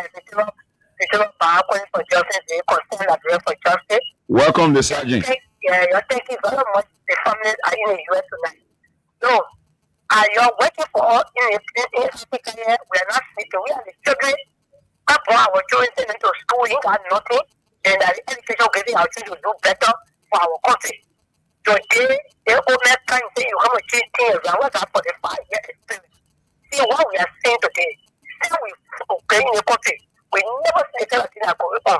that Supreme Court ruled in the state of Samuel that you're not guilty, you are free.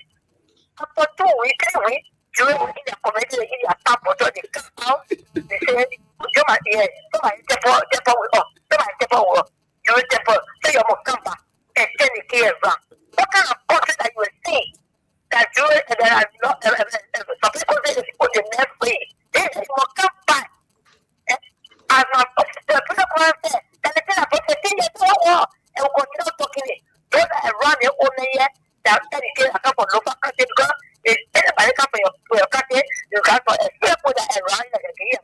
Now look for you, they want to live here, they're doing their best, but they want to damage the country, they can pay, they go, they will start suffering. But those that around, those that come from local country, they will warn them. They think that you're looking for paper will beg you. Without the thing, yes, some war. We're not in our country. Without the thing, yes, some war, but people suffer the evil also. Please, they can't around you, they will not fool you. If they can't fool you, that we don't want their damage. Because if they stack up, they will go, our family in local, they get full of it. All of country for great, they get full of it. So don't listen to the garden. So who dare you? You are a fatherless.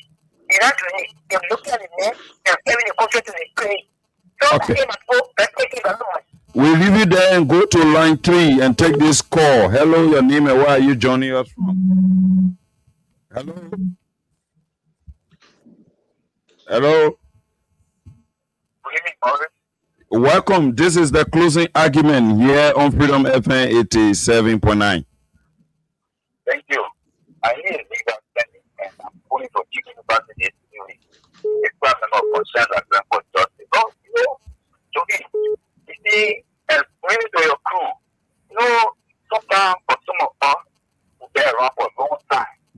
And I said, wondering why should we want to see a civil war?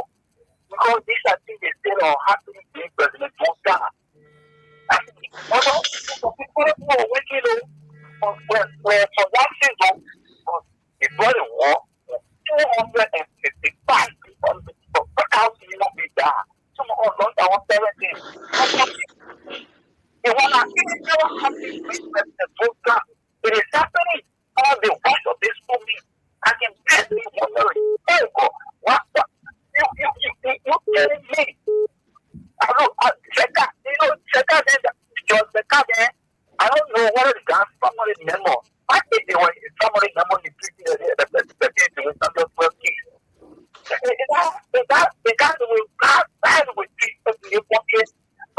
something that happened. I don't know what some of them were around with the war. Okay, so we'll leave you there. We'll leave you there and go to line 3 and take this call. Hello, your name and where you joining us from? Hello. Welcome. Lower your monitor. Welcome. Go ahead.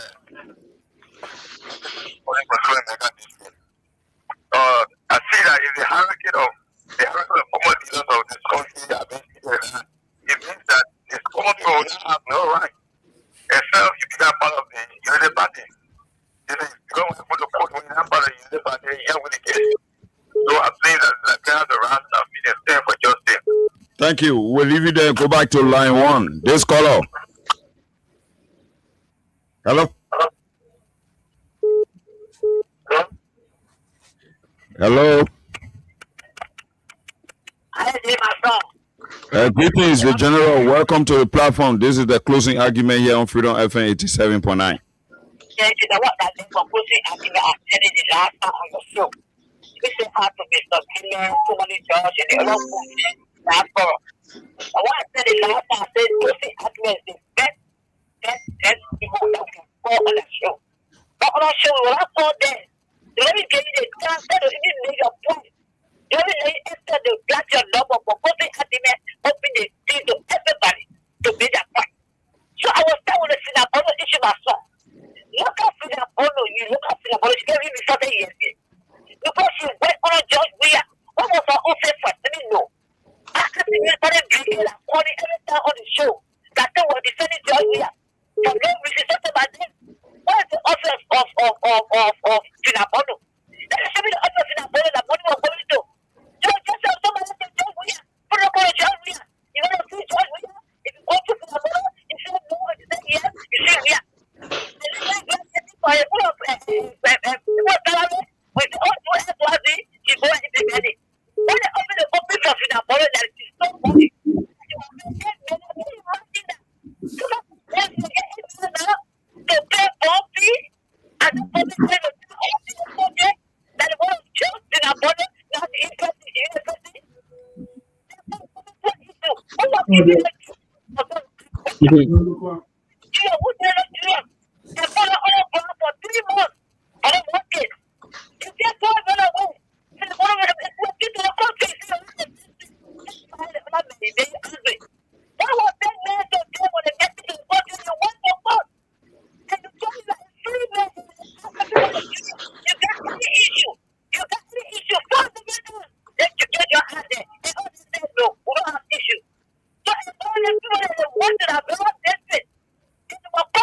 Okay, we'll leave you there. We'll leave you there, man, Sisi, and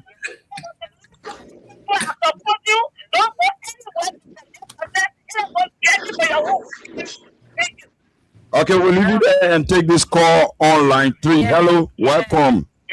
This is calling for Prophet Modoko. I want to ask the government. Hello?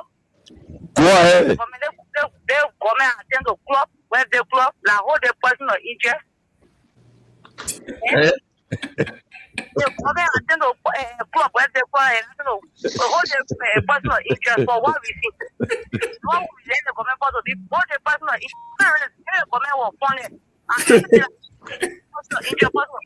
So the government can pass the discretionary official.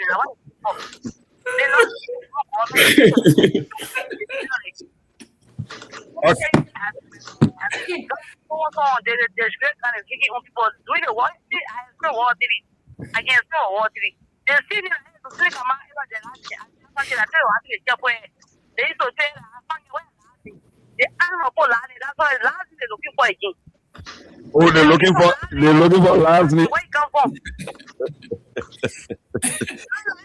I remember you also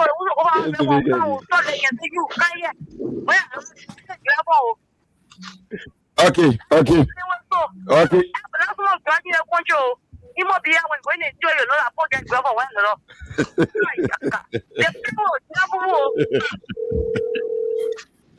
We'll leave it.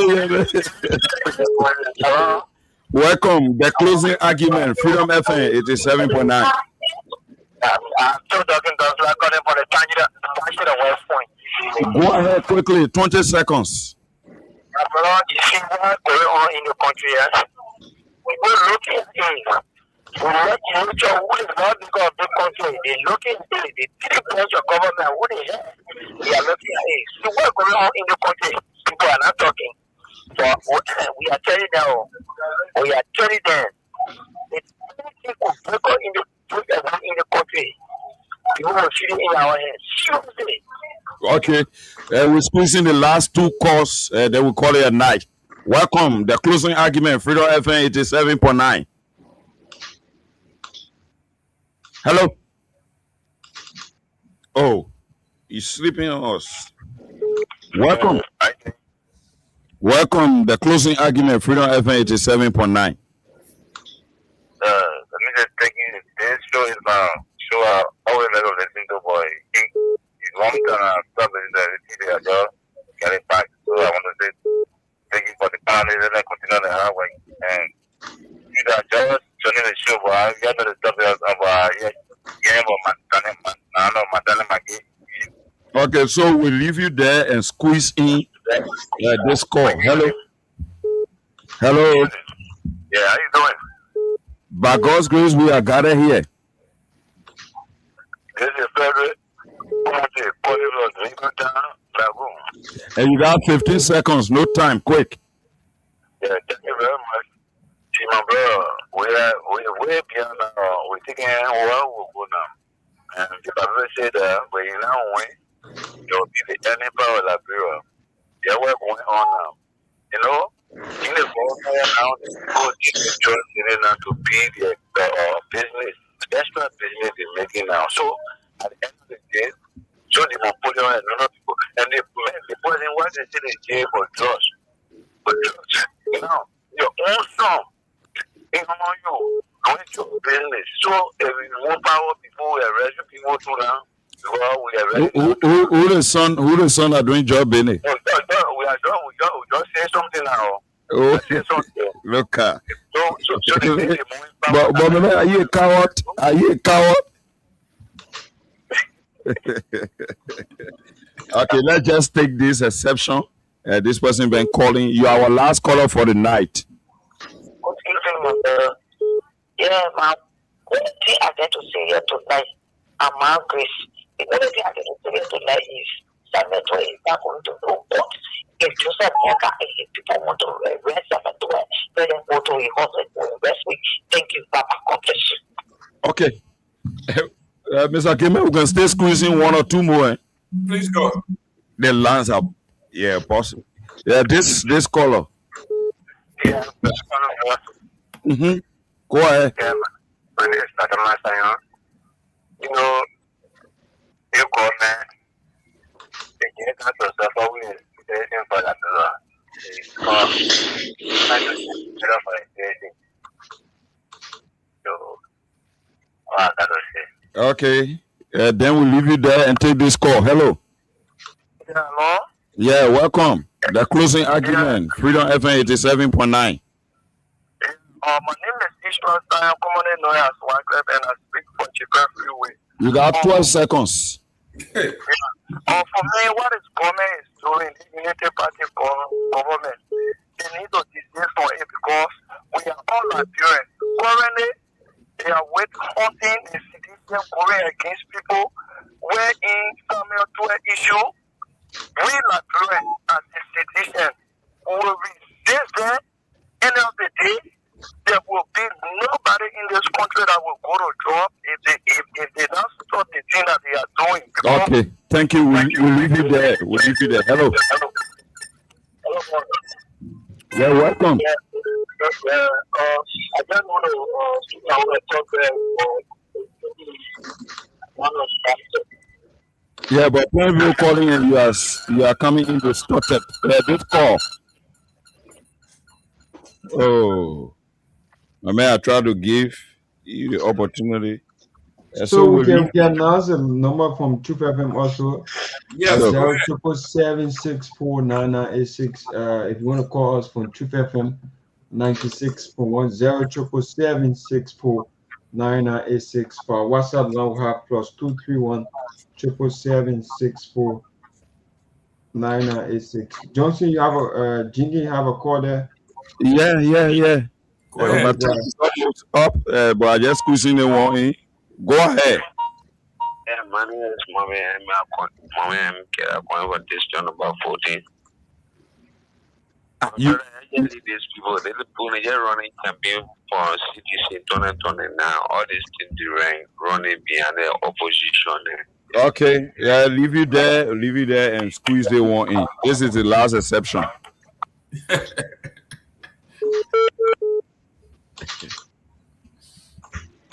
Hello. Yeah, go ahead quickly. I'm just calling from okay. The killing of somebody,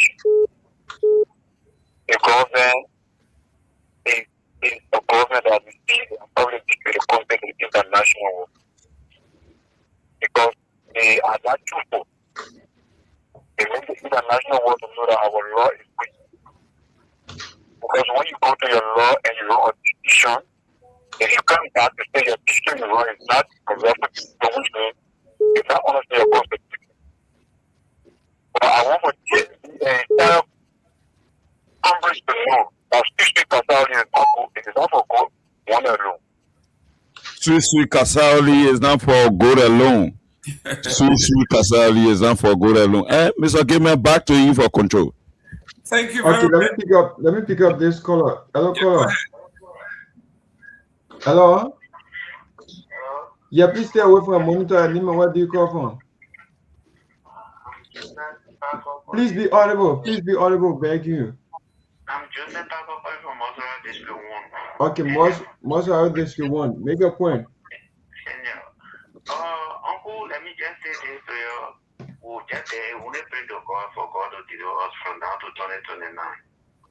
Because the judge issue myself, I'm sitting for him, my little brother. But in the city, just last year, I have 2,000 in Kehleboe and stole it, he stole it. And today, I'm sitting not doing nothing. So we try to pray to God. That's my point. Okay. Thank you all so much. 077649986. We are live on Truth 96.1. Also live on Freedom FM. 077649986. For our WhatsApp lines +231 777649986. And so my time is up. Yes, our families. Okay, we have someone here. Hello, caller. I'm okay. Your name, where do you come from?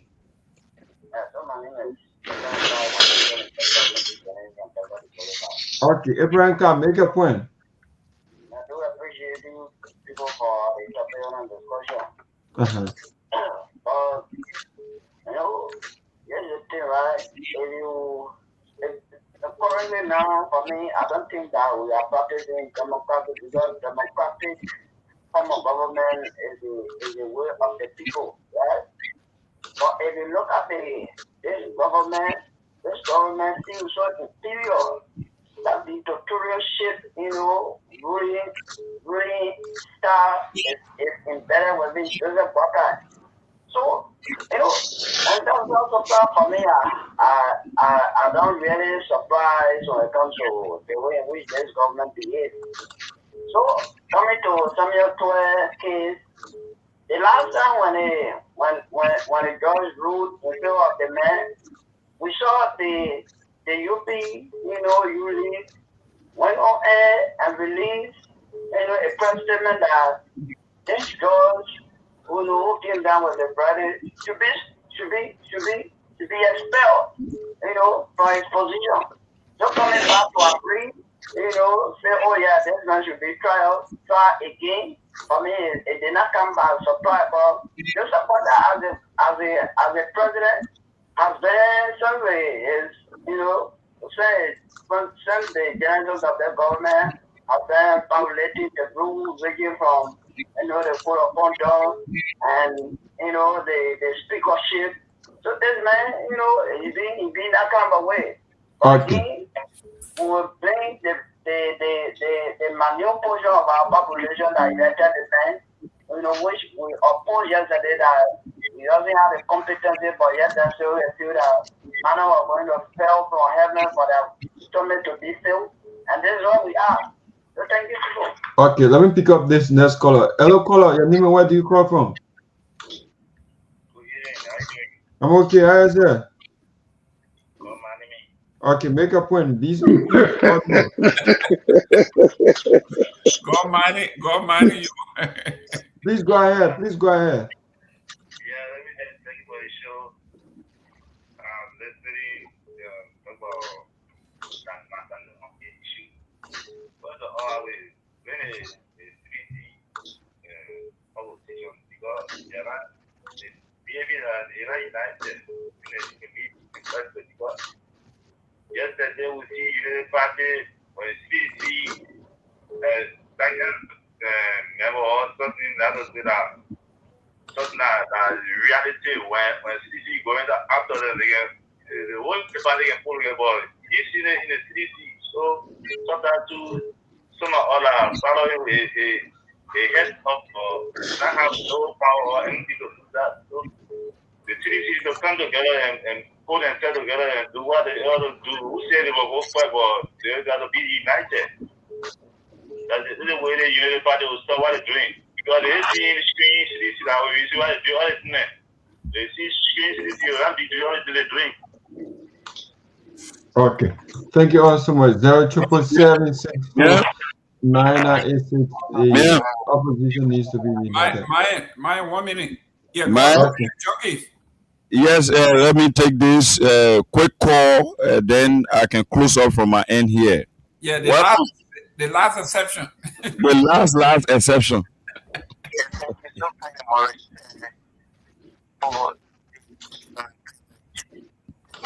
To the team of journalists I heard a name. I don't know what it is. Tomalin George. George? Formerly of Sport FM, right? Go ahead. Yeah, okay. So, let me say, as long there is a constitutional conversations that I have to express interest. But sometimes we have to take away sentiments and emotions from national issues. No. In fact, there is a separate three branches of government, separate coordinating ones. What the executive does, the judiciary does not interfere. We understand government and cities. There is a separate branch of government, and the judiciary is headed by the chief justice. Remember, we're talking about the reality on the ground. We're talking about what is pervasive, what is blatant. We are not talking about what is insinuative that you and I said no about. How is that insinuative in terms of the law? That is the fact and the truth about the conversation. No. Okay, the constitution is clear. Unless somebody wants to bring in party sentiments and they will talk or bring in political conversation. No. The justice system for our country is headed by the chief justice. When people go to court, it is not emotions or personal feelings. It's not evidence. It's common reasoning. No. This case, there is a precedent case. Unless the legislature under Johnson who said it does not have a precedent. Even with that, you're stable. Due to your research, I just think of note. The Center for the United States of America in the 1973, if I'm not making a mistake yet, it was a precedent case. Taking in Liberia the way there is a case of fraud. So, if the legislature will look into him to inform the public in the country about the legislation got in illegal matter, he bring in the politics. Then where are we as a country? Okay. Where are we more? Okay, listen.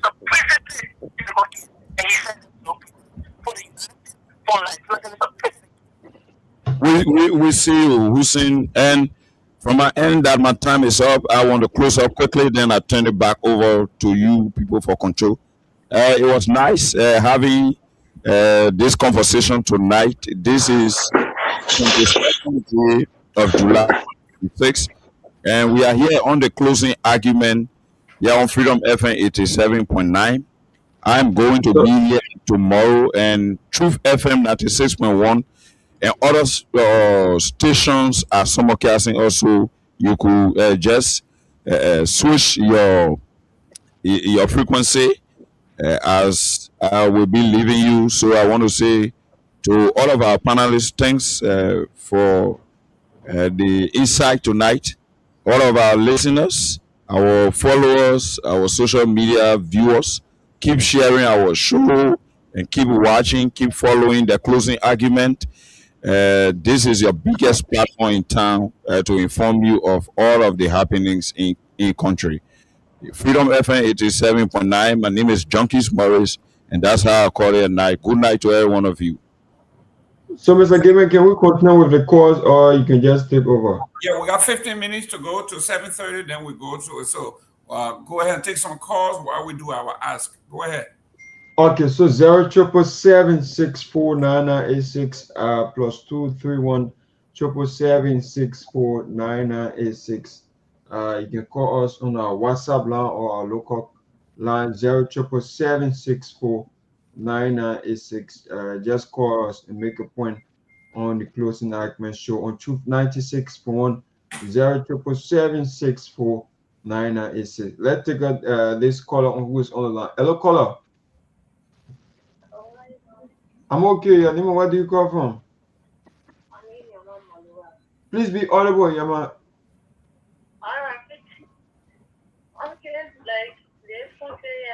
Mm-hmm.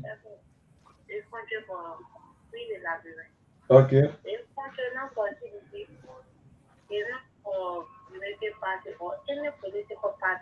Mm-hmm. But you know the CDC people, the government they will say, they won't bring what we do.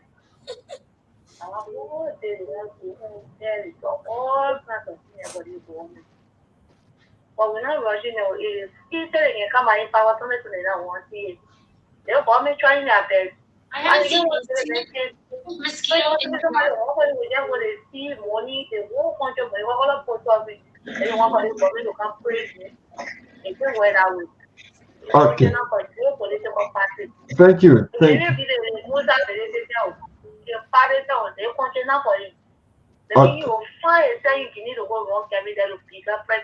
Thank you. Thank you all so much. 077764986. Hello, caller. Nima, where do you call from? Once earlier, make your point.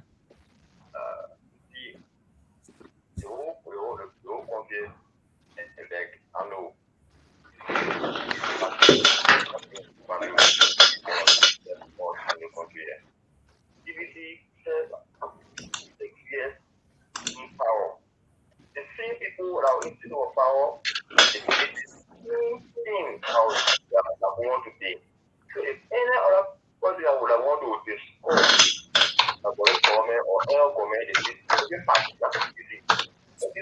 Can you mute, please?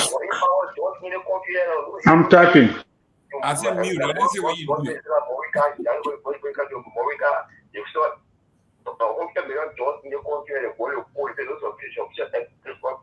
Looking for Poli woman solve is lawmaker putting Jordan in his car. Yagabe weekend. We finally to cover being the farm. I will love you so she's been there. So what is the one discover Jordan? Yeah, the people are going Jordan, they begin the Jordan in the present Jordan report that 300 million Jordan report. Another my game could do new house. It's a job for it's a job for. And now my game friend. They sing us according to CBC. So what do you want to discuss for John? Let them party come in the other people talking about is where I see. Why they come to me, so they want to go to do they come working your way, working their own way, enjoy the way they work now where you want to enjoy. Okay. Thank you all so much. 077764986. Let's pick up this next caller. Hello, caller. Nima, where do you call from? District 3, make a point. Yeah, thank you for the show. I bless God for in the first day for him, me. Because the country will live right now, they're not easy. But the jobs, the hunger, I don't say that's something for you be the next day, said, well, take it. And the judge issue, I hear someone that constantly the government is doing well. Government is doing well. The past government is the judge. I can't in the country. In the past government, they say the 3 years money, the 3 year judge, money, the 6 year judge. Like in the past government, the whole says the 3 year, just 3 years. The government still working what the funny judge, judge going, judge coming out. That like equal now. So now you put your radio on, or you tell your television on DVD. You hear the people because what like right now.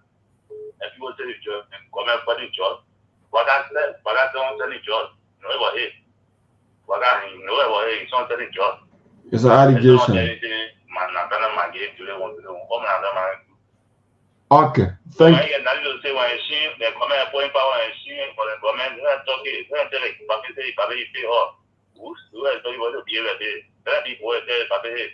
Okay. Thank you all so much. Let's pick up this next caller. Hello, caller. Nima, where do you call from? Okay, this is Marcy again on 2FM. Yeah, Marcy, make your point. Thank you. So I can understand that useless people there. Marcy, you have to live. You have to take your cool a little bit, man. Okay, I'm taking it cool. Okay. I'm taking it cool. I'm very sorry. I'm taking it Go cool. ahead. So to the issue. After I put into the situation in Iraq. After they say they keep the resting of black people. After they see that they were suffering the way resting us. Not to go out there on the street. Okatoka and Tempote, you probably made us drunk. Something with 3,000 made us drunk. I think they didn't rescue us. See that what happened yesterday? They were going to stop. All of us, we are going to stop all your wives. The way you kill us, they'll get us. And it's not for you. Although you saw the election, you kill people in this country, the way election. And we're up for claim, and you're killing for sure in the country for the election. So you will see election, they will tell you, say no, you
if I were you are there, the letter will show my child. The letter will show you last my dear power. So now, up to you. You say you get 1.2 million. Say your government, say the country was wanted. But to the first time for Saturday. The first time for Saturday, they get all the people that you have on the place. You put your phone, they get your face. When you do the then you get more to talk. You may walk for free, how you set on that. You for a shameless party. Nothing you can do for us. You for a criminal. It's a lot for steal money and they will go out there for it. Then they were free and you were free man. And you said free man. You said free, so you want to go to the hospital for that and get to Toby. Okay. Thank you all so much, man, Sisi. Let's pick up this next caller. Hello, caller. Nima, where do you call from? Make your point. Okay, I go to school, I do series, I say how to do it. Every person calling how to wait for DP, everything has to this government, especially let me just say quick, what is that? This judge that do the ruling here, impeachment, that's all. That's what the Papa is done. Okay, thank you. 077649986 plus 231 777649986. Let's see what we can pick up this next caller. Hello, caller. Nima, where are you calling from? I'm calling from here, the Liberia Junction. This is Naomi Pega. Okay, make a point. Yeah, I'm only trying to tell. First of all, thank you for the show. Well, I'm trying to tell the United States Party people that what they are doing is not strange to the CDC government, the past government, is not strange. They even say whatever that put into power. They even paying for the executive mansion, they are paying people for $80, $70 USD. So they are not ashamed. They are not ashamed of themselves. Okay, thank you. Let's see what we can pick up another caller. Hello, caller. Nima, where do you call from? I got money. I guess for now. No, we cannot tolerate that. We cannot tolerate that. Please. Hello, caller. Nima, where do you call from? We lost that caller. Please don't call insults. That's what we'll not take from you. 077649986. Just go straight to the point. Not to be insulting. Hello, caller. Yeah, hello. Yeah, Nima, where do you call from?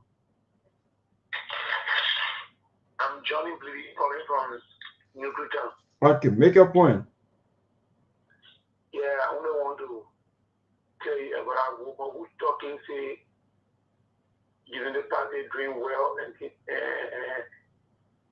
we are embarrassing the government. When she is president in the day, she was one of the United Party men, giving her 1 or 2 cents of what she's talking. But she don't know nothing about life. She see the country like this, the situation in the country, and see the country is okay. Yesterday, seeing people that was jumping all in the street, talking negative things about CDC and government.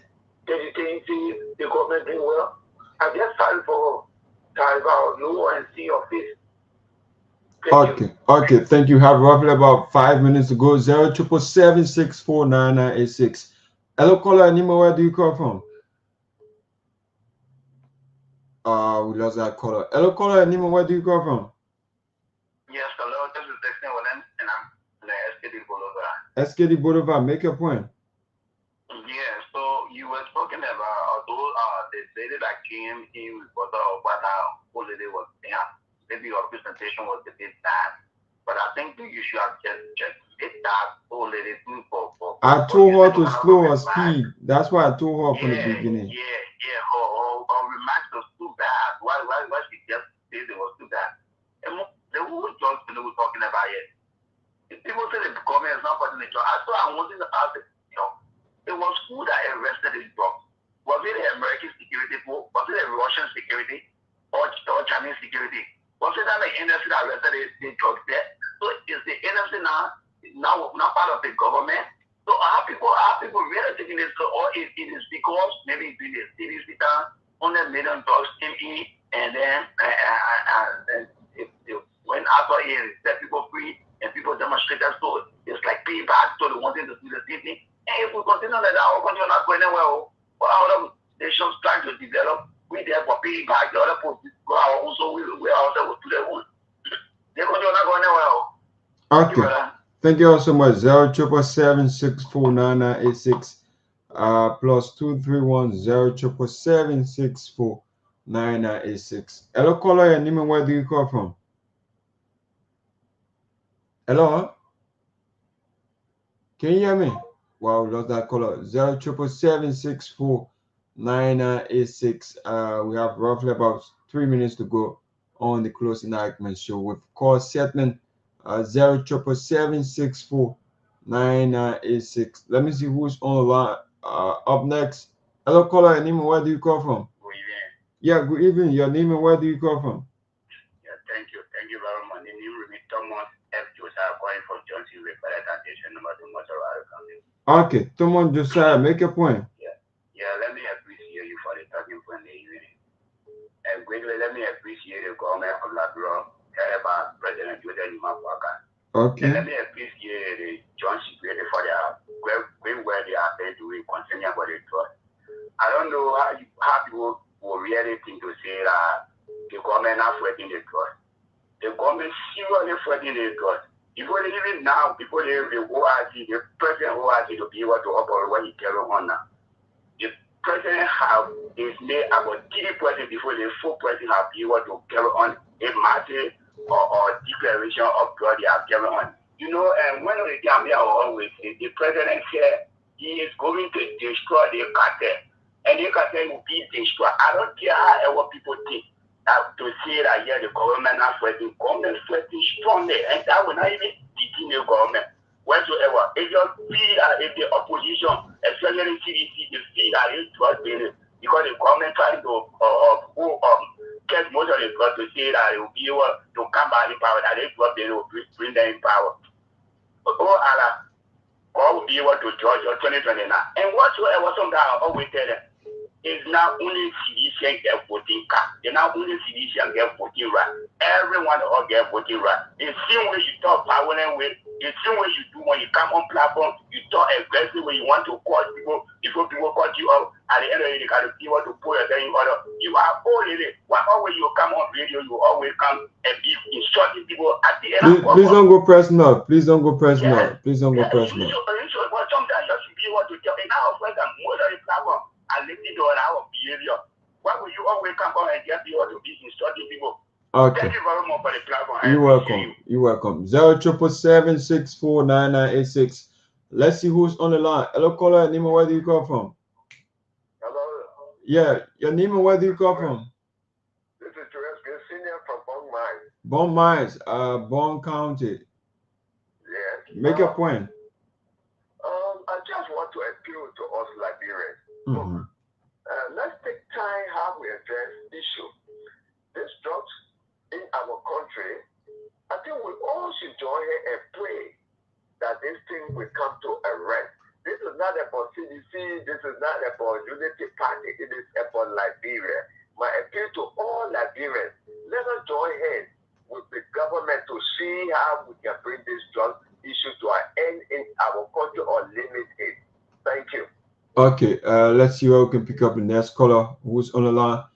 Hello, caller. Nima, where do you call from? 100. Make a point. Hello, David Chief and Freeman calling for the borough of Nickertown. The borough of Nickertown. Make a point. Yes, but the issue is very, very much clear, and we need to push for the direct issue in terms of what we the fight against drugs. We need to do it in a very sincere basis. Today, people of the Unity Party now deciding to say that other people should be in sympathy and be celebrating on a basis of the who want now fight against drugs. For the first full voting, the 19.2 million drug issue. There is no sincerity on the basis of fighting drugs. Number one, Number one is what? For you to see the police director having a press conference on a basis of the investigation this is a serious thing that undermines the essence of the investigation, because the issue is all around the LDA. LDA supposed to be providing a press briefing to the Liberian people. So it tells you that the inner objective is a total of process of Gregory. Gregory is playing double standard game, because where is the possibility? Where is the possibility of you keeping somebody or parties of interest?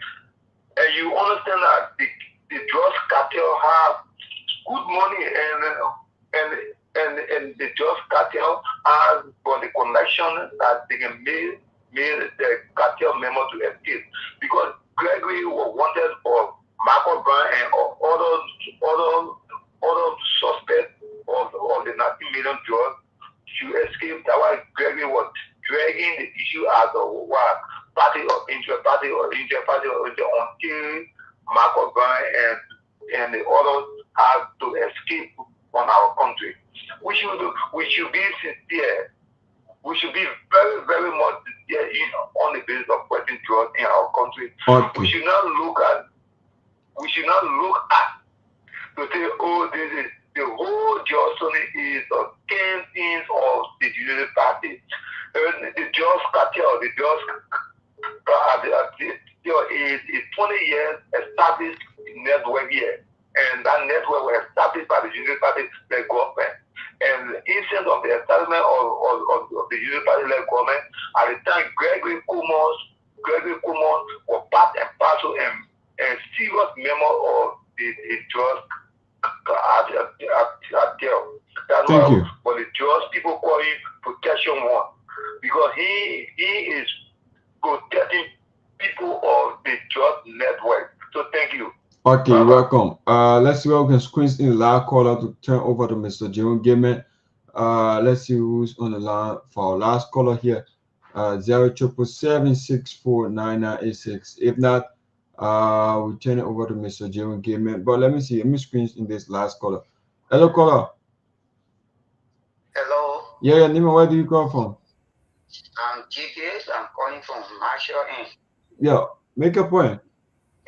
You know, this country we in, it is hard to live among people who do honor things, and some people will be able to honor things between the land.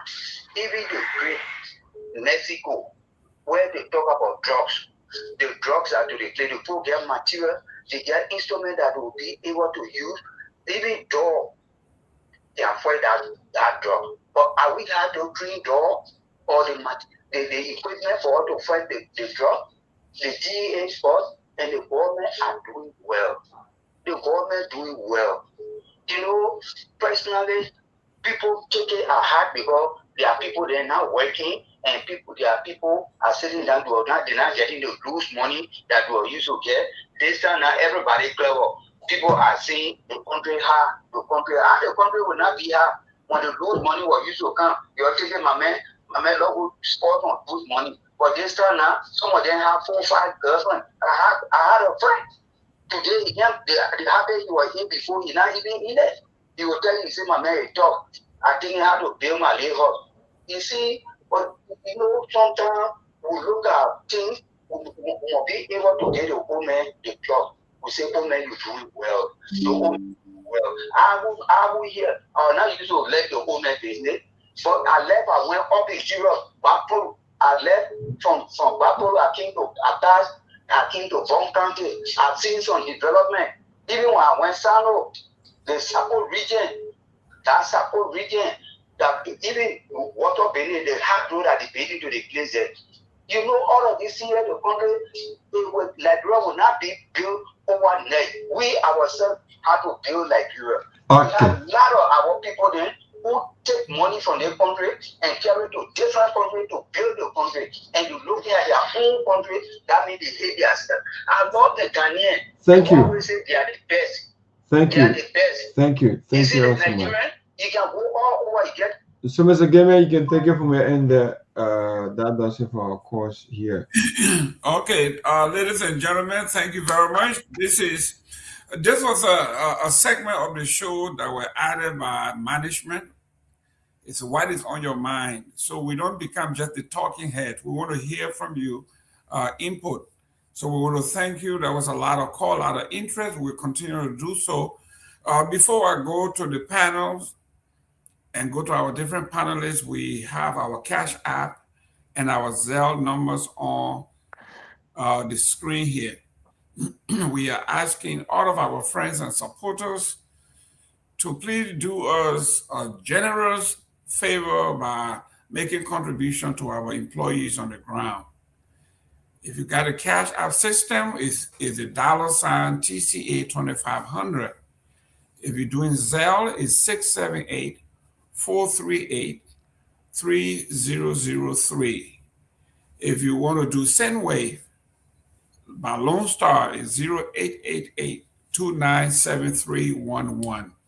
If you got Orange is 0777-649-986. It will put a smile on the faces of our employees on the ground. And I'm going to say this. Yesterday, we had several text messages and suggestions as to how we can do this so we can have a permanent reserve built. So next July 26th and Christmas next year, we wouldn't have to come and be begging you for money.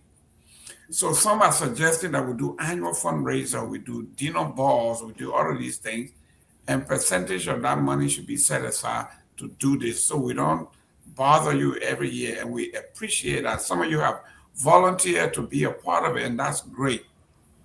You know what the people say?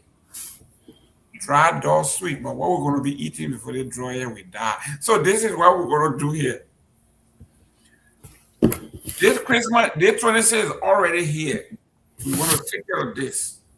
I promise you, starting January 2027, we will put a model in place that will be conducive, easily accessible by many of you to help us do an annual fundraiser that will take care of all of this, to give bonuses to our employees on the ground for July 26th and Christmas. For the meantime, please chip in. Can I read the name of those who yes, please contributed so far? We got Ben Sanvee from the First State Old Timer 200. We got Delaware Old Timer Liberia Association, the Delaware Old Timer Association. They gave 200. Robert Garguah $175. We got Nora Hoach $100. We got Peabody 50, Sarah Dopoh 50, Professor Kennedy 50, Jerome Gayman 50, Tomalin George 50, and Mr. Bayou gave 25 as well. Great. Guys, if you didn't hear your name, please let us know so we can put your name on there. It would not be our intent. Yeah, if I didn't call your name, but make sure you just let me know where you send the money. Right. Please let us know so we can acknowledge your contribution. You guys have done very, very well. We know you got your families back home. Everybody, they're calling you for 26. There is no exception. Everybody on this platform is affected. So for you to go the extra mile to help us out with our young folks on the ground, we are highly appreciative what you have done. Guys, please take down the flyer so the CEO and management can send their appreciation to you. Let me go to Tomalin George first. Chief, our folks are doing what they can do. I know they will appreciate you thanking them and encouraging them to do a little more. Yes, thanks again. At least, we have we got Truth FM, we got Freedom FM, the guys that produce the show. We got the other guys that are on the ground running up and down. As I said, another team is going to be Canon tomorrow, I think. They're going to cover where the official program is being held in Grand Bassa County with the president. They're all going there tomorrow, I think, to cover it. And they're all over the place. And so we want to appreciate them and tell them thank you. All those who have contributed. Even if it's $5, $10, all will help, everything will help to make things happen. The guys need it. To keep the guys going every month. We'll go through every month to get them going. But they appreciate that on this day. Back home, there are days I look forward to. 26 and Christmas. Everybody want to when your 26 close and so forth, want to eat the best food. So we just appreciate everyone and say thank you. It's a blessing to be in this great country. And Mr. Gayman said, as I'm sitting here, I've been getting lots of text messages who tell me for 26, and I can't get mad with them. If I don't have it, I mean, the one I have to do, if I can do, I do my part. But they don't know what we go through in this country, but you can't blame them. They're not here, but we're trying our best, If somebody says more blessed to give than to receive, and I'm one of those. I'm a giver. Whenever I give, I know what God can bless me. Especially when I type in my church. When I type, I know what God can do. So I know. So I want to appreciate everybody again. Look forward to these guys. I think Thursday, we want to send that stuff to them Thursday. But they want to have Thursday and Friday. So they can do Saturday is 26, I think. So yeah, I want to make sure that we take care of them. But thank you, everybody, again. Let's do our best. Great, guys. We didn't call it. And Joe Manjala, I love this guy. He said, Dr. Peabody, Tomalin, Mr. Gayman. He said, your city, you ain't getting nothing. You're the country high. And I want to set him drunk. You're setting drugs on yourself, man, in Maria. You make it high. You're setting drugs upon yourself. Joe Manjala, don't send it to Liberia. That's not where you send it to Dr. Peabody because you're not high on this side. So. Let me welcome Honorable Nagbe. Welcome to the show. Yeah, thank you very much. Good to be with you all, man. Thank you for your contributions. Let's keep it coming. Joma, we understand. Your cartel has been broken. You got no more income, so we can understand that. Joma just sent us $75. So Joma, you are a good man. You can say whatever you want to say about me now. You're welcome to say. That's why former President Ellen Johnson told me after I took some investor to Liberia, she said, you can now go, you have the freedom to cuss me, do whatever, because at least you're doing something, it's worth it. Other people just sit there and gossip all day, they don't do nothing, but you come here, you bring in people every time you can, so you get. So Joe Manjala, I know Sarah Dopoh told me that she was coming on today, that's why you came, but she's not here. But anyway, but thank you very much for the contribution, Joe Manjala. You have been very generous. Every time we do this, you have been very well. Let me welcome my brother over here. Brother Gayman, I'm in the show and you say I'm not here. Joe Manjala, I say, look, I don't like to dwell in conspiracy, but how come? What's Sarah? I can't see her. Sarah wants Joe Manjala to know that she's here. Joe Manjala, she's here. She's here. Joe Manjala, she's here. Your girl is here. Ladies and gentlemen, I'm going to recognize my bastard brother here and then the Honorable himself. And then after that, we are going to go to talk about the festivity that is going on now in Delaware. The Liberian Association of Delaware, the president is Honorable Seaton. He's here. He's going to fill us in what's going on this weekend. I heard you have to have red bottom shoes because the dancing will not be either. Garguah, welcome to the show. Thank you, sir. Good to be on. So if I don't show my face, you can welcome me too. You see, Joe Manjala said you were taking your. Oh, you're hiding in the corner. Nobody can see you. Joe Manjala said you were. So you guys are not seeing me at all? No, Joe Manjala said you were taking your power nap. You were taking your power nap. That's why my iPad is dead. That's why I'm using my phone. That's what I'm saying. Joe Manjala said you were taking your power nap. Then you got to put your camera on. I can. Hey, lead the woman. Honorable Pewee, welcome to the show. I think Pewee taking his power nap too. Honorable Pewee, welcome to the show. Thank you so kindly. I'm super elated to be back here this wonderful evening. Yes, Chief, I met you on the show. You welcome me, and it been dandy since I came.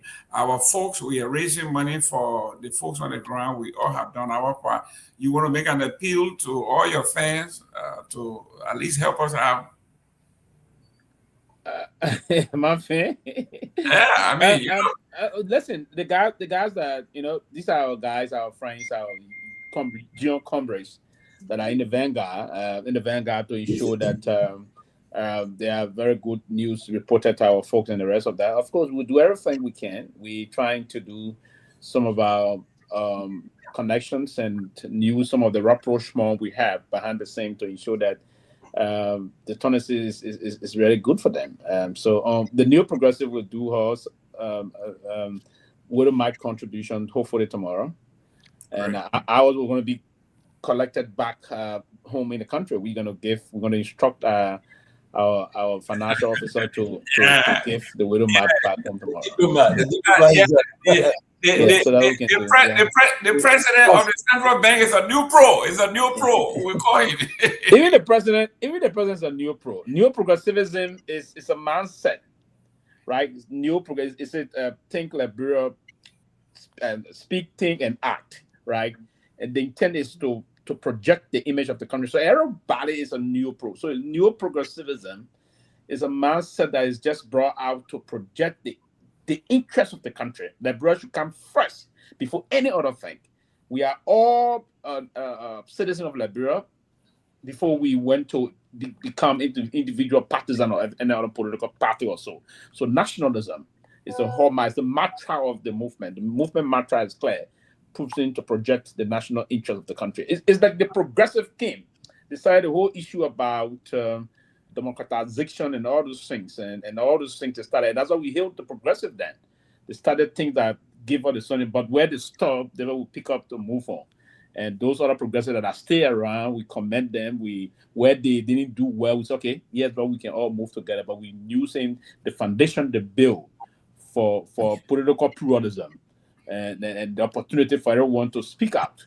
I mean, that's one of the major things we will give a blessing to people like Barker Matthew and some of his protégés that I see on our platform today that started to spread the good news and were around before us. But yes, and we'll also call some of the progressive that are around now to also contribute towards this action. So yeah. Joe Manjara said our platform, we hear the only contribution we can make at $20. No, I'm not listening, but Sylvester, let me ask you this. Dr. Clarence Pearson, he's over at FOL.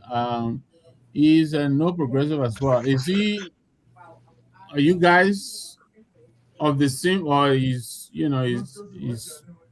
doing a different thing? Are you guys together? It's a strong, it's a huge network. Of course, okay. It's a huge network. That's why I said it's a huge network. Okay. And we've been a little bit, and there's some level of recalibration ongoing and trying to resuscitate and do some to get some things done. But it's going to be a huge movement trying to establish and ensure that we produce a president outside the CDC and the United Party, and that's why we want to make the network move forward. It may be from the CMC or from whatsoever thing. I think we believe since CNN that the two parties failed the people. And it is serious. I'm just teasing this. It's my third party. Two parties in terms of cause a lot of trouble for us. Wow. We went to court, somebody told us we want a case. He said, no, this didn't happen. So if somebody will come back to power tomorrow, they will go after everybody. Everybody. It's the same thing. So it's a vicious circle. It's going to be that kind of thing unfolding. Yeah. The other people will come, and the people, when they come back, they'll say, oh, Chief, if you not do it, we'll do it. That's going to be a problem. The country should not be used as a gambling bowl for these heartless to a group of people that are just bent on causing trouble for the country. So I mean, we need to set the basis now as to how we intend to move forward, and that's a very serious thing we have to do, and we have to collectively do it. It doesn't have to be me, you, Mr. Nagbe. It has to be a conversation of the coalition of the waiting. We have to amalgamate the necessary. Also have to coalesce. Right. Due to that, first coalesce on the basis of this person not having money, this person no, it shouldn't be. And that what I had a little issue, but I think the CMC is now coming to terms with the issue. I had the issue at the time of CMC trying to personalize, right, this whole thing. The tier width should not be personalized. Should that be a movement that will move through and begin to see? I mean, we can always use the word the chips will fall, right?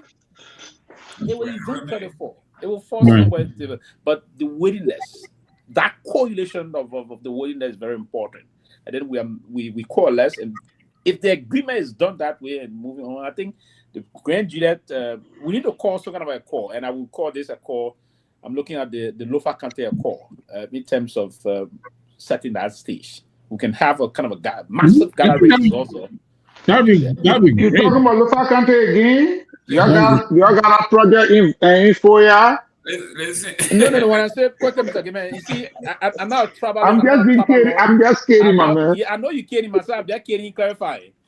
That'd be great. That'd be great. I have not been a trouble log, and I will not be one. And it's part of the reason why you see I'm from Lofa, and I'm still criticizing this government.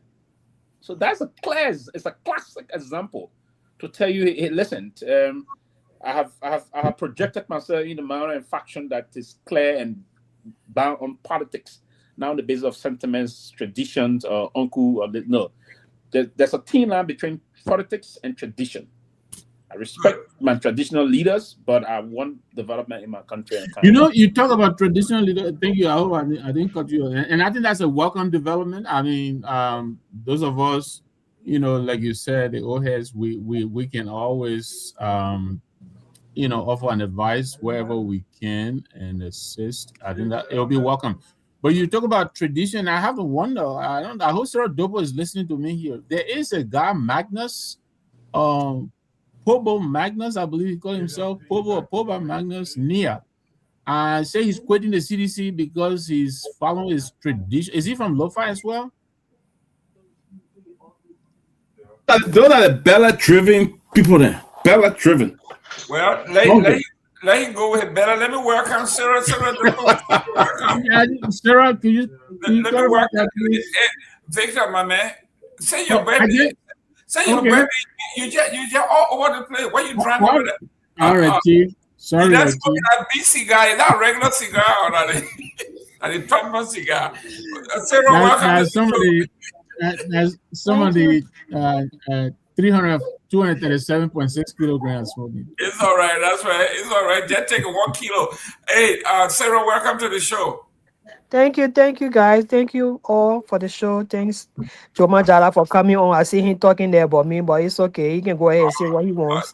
You can't fool us here. I'm monitoring the comment section. I saw what he said, but it's okay. I want to say thank you for the show. Great conversation. You can't fool us here. Don't come out here talking like you. Okay, Joma Jala, listen, you establish shenanigans. You can't fool us with anything too long. Listen, guys, there are times that when the organizations are having the events, they pay for spot or they pay for advertisement, just to tell the folks what's going on. So this year we are going to Delaware, and the president of the Liberia Delaware Association is here, Honorable Seaton. Welcome, and let us know what is happening this weekend in Delaware, and why should we be there? Why should the closing argument be there? Well, thank you very much for giving me the opportunity to highlight exactly what we are doing in the state of Delaware. Per tradition, the Delaware Liberian Association have been celebrating Liberia's Independence Day for the last 15 years. Every year, we have a grand celebration to celebrate our independence as a people. And this year is no different from the tradition. So what we are doing in Delaware, as we have done in the past, is, number one, we have an indoor program where we have a guest speaker. For this year, our guest speaker is Dr. Samuel Johnson. Dr. Johnson is a professor of economics at American University. Coincidentally, that school is my most recent alma mater. I just graduated from there last December with a master's in education, leadership, and policy. So Dr. Johnson, congratulations. Thank you. And so Dr. Johnson is going to be delivering our keynote address. Also, we have Dr. Kimi Elwicks. If you don't know Dr. Wicks is a Liberian. He was one of those child advocates that advocated for the end of the Civil War. He was very, very active in the movement to end the Civil War in Liberia. So he now works for the Delaware Department of Labor. There's a program that the department is offering to Delawareans, which we believe our people in Delaware can benefit from. So he will be speaking to us. Also, we have a gentleman from the office of the governor, of Governor Mark Myean, who happened that I know personally. He was to one of our Independence Day programs several years back. But this year, he established, after he won the election, he established an office, the Office of New Americans. And that office is collaborating and working with all of the immigrant community in the state of Delaware. So he's going to be, a representative from that office is also going to be in the House. We have our own man, Professor Lawrence Kennedy will also be in attendance, and a whole folks of other dignitaries in the Liberian community and outside of the Liberian community will be at that program. And that program will be on Friday at the Middletown CF Center in Middletown, Delaware. After that program, then Saturday is the football game that was talked about yesterday. And then after that, on Sunday, normally when we have this program, we always have Thanksgiving service to give God glory for allowing us to celebrate Liberia. So we'll have a Thanksgiving service on Sunday at the Understanding Life Center in Smyrna, Delaware. Now, this Thanksgiving service is being organized and hosted in collaboration with the Delaware Liberian Association by the Liberia Minister Council. Those are all Liberian pastors that are in the tri-state area. The Delaware Valley chapter is hosting that Thanksgiving service. So all of the Liberian churches in the state of Delaware, we are all coming together with the Delaware Liberian Association to give God glory. Then after that, there will be also a cookout and a kick-out, and a cookout and a kickball. So what we are saying here, we want all of our Liberians that live in the state of Delaware that I call Delawareans, I want all of them to show up, come and support all of the activity that is going on in the state of Delaware. Delaware, I always told people that, look, we are a community, we are family. And when we are family, it is always good to break bread, to break bread together. So that's what we will be doing in Delaware. And I can guarantee you, we have this guy, what's his name? Steve Wajiro, the famous Malawala. He's going to be performing that night at the indoor program, which is on Friday. And so it'll be a lot of fun. We'll have raffle draws and other stuff. There'll be a lot of fun going on in the state of Delaware. So we just want to urge everybody to show up. Thank you very much. And if you are a member of the Delawarean Society, we are asking you to make a contribution to our Cash App, $TCA 2500 or Zelle 678-4383-003 to be a blessing to our employees on the ground that make this show possible for you to make your announcement. And let me just make this point. Sarah Dopoh is a panelist here. I'm a panelist on this show. Sarah is the chairperson on membership of the Delaware Liberian Association. Maybe she wants to say something, so I would appreciate if you can give her the opportunity to also talk about the program. That's right. If I don't, I won't hear the end of it today. I don't want to be sent in the back room or in the corner. The Honorable Sarah Dopoh, the girl from River G, it's your turn. Well, thank you so much, Mr. Gilman. I want to say thank you to our president, Mr. Seaton, for the highlights that he having a lot of activities, like he said, on the weekend.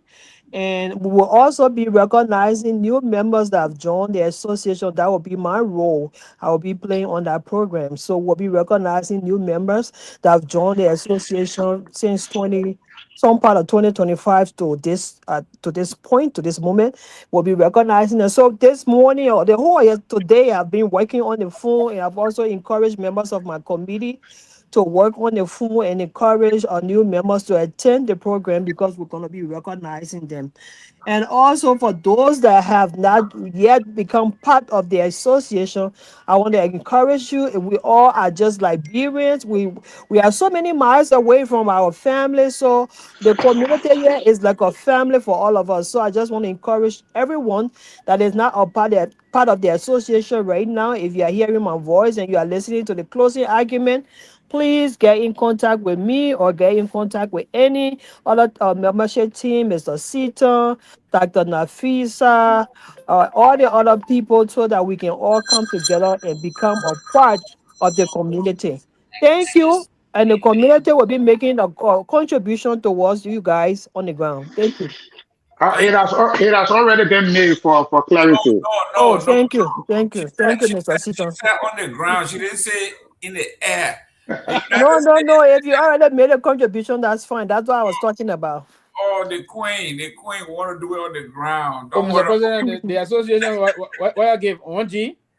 2G. Well, you see it in the chat room. It's in the chat room. Yes, you. Yes, yeah. I want you from the president. Well, we gave a modest contribution, like that we always do.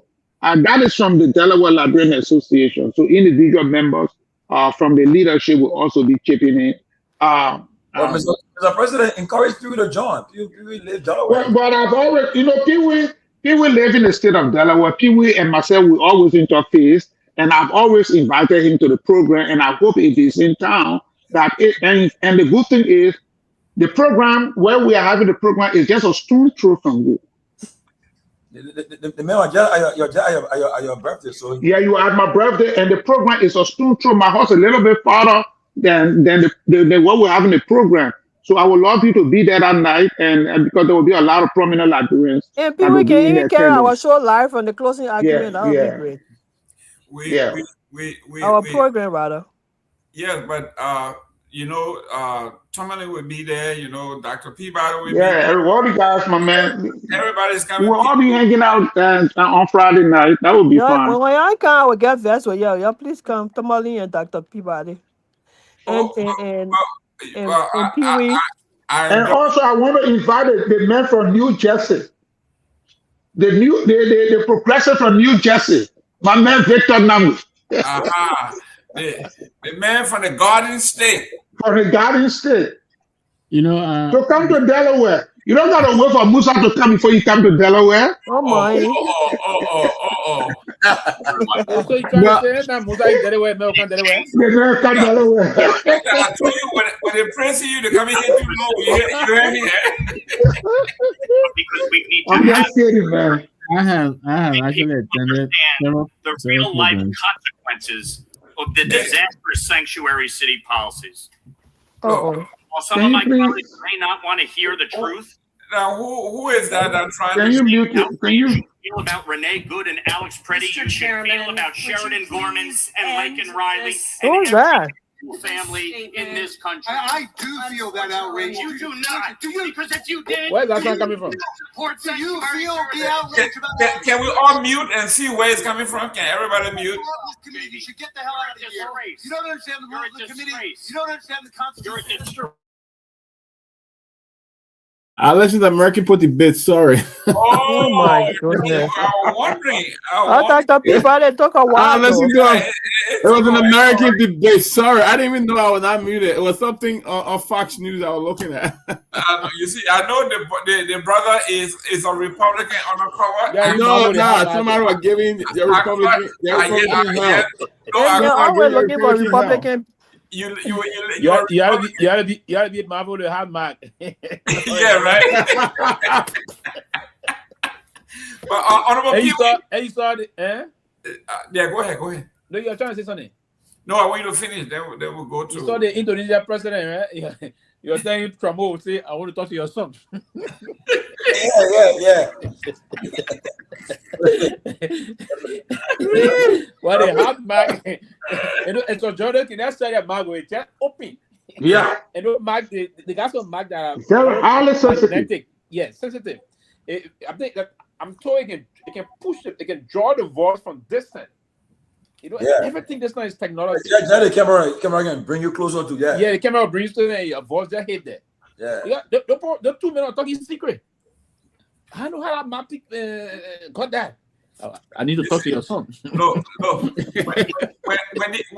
the guy decide they try to bust you, some of them might be remotely controlled, and somebody just turn it on, make sure that they embarrass you. Then it zoom you. Of course. Yeah, zoom your voice, everything. I mean, the war this time around, but the media in this country and EU and other part of the world is very aggressive.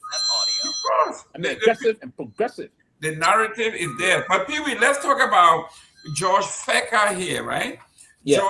George Fecker overturned towards acquittal, ordered arrest for everybody, and he gave his reason.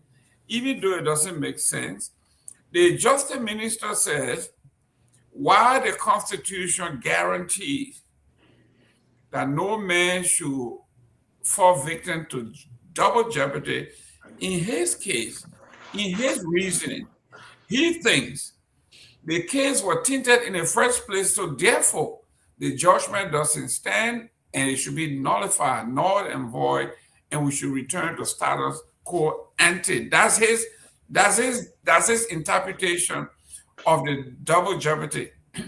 More people are saying this Justice Minister has always had the law twisted, and they are using the case with the Supreme Court, where the Supreme Court made a clear judgment, and he went and wrote, basically reinterpreted the Constitution. So here he is again saying that Samuel Pewee will not suffer double jeopardy because the case, as far as he is concerned, the case never commenced in the first place. That is totally out of order, and I think the folks that are managing the justice system of the country have to bear in mind that the country is a post-conflict country, and a post-conflict country we have to be. And the fragility of the peace should not be only emphasized here. We still a very fragile country. And that's part of the reason why, despite more than 2 decades since we had peace, we are behind in a lot of situations. You saw most of the things that are unfolding in the country about the drug situation, how vulnerable the country is. The security sector is as weak as you want to frame it. Almost 2+ decades now. There was a progressive system to do security sector review. But despite of that, there's a problem. And then if the justice system is weak and try to target certain people, that's a serious recipe for chaos. And I think George Fecker, and one thing I would say clearly is that and Mr. Pewee, if I were in Mr. Pewee situation for now, if I were actually in his shoes currently, I would leave the country, and I would do that. Or on a serious note, Mr. Pewee went through this case, he was set free. So we're not allowing him to leave the country, you know that. And he was set free. I will find a means to leave the country because these guys are out to put him in jail. They are out to put him in jail.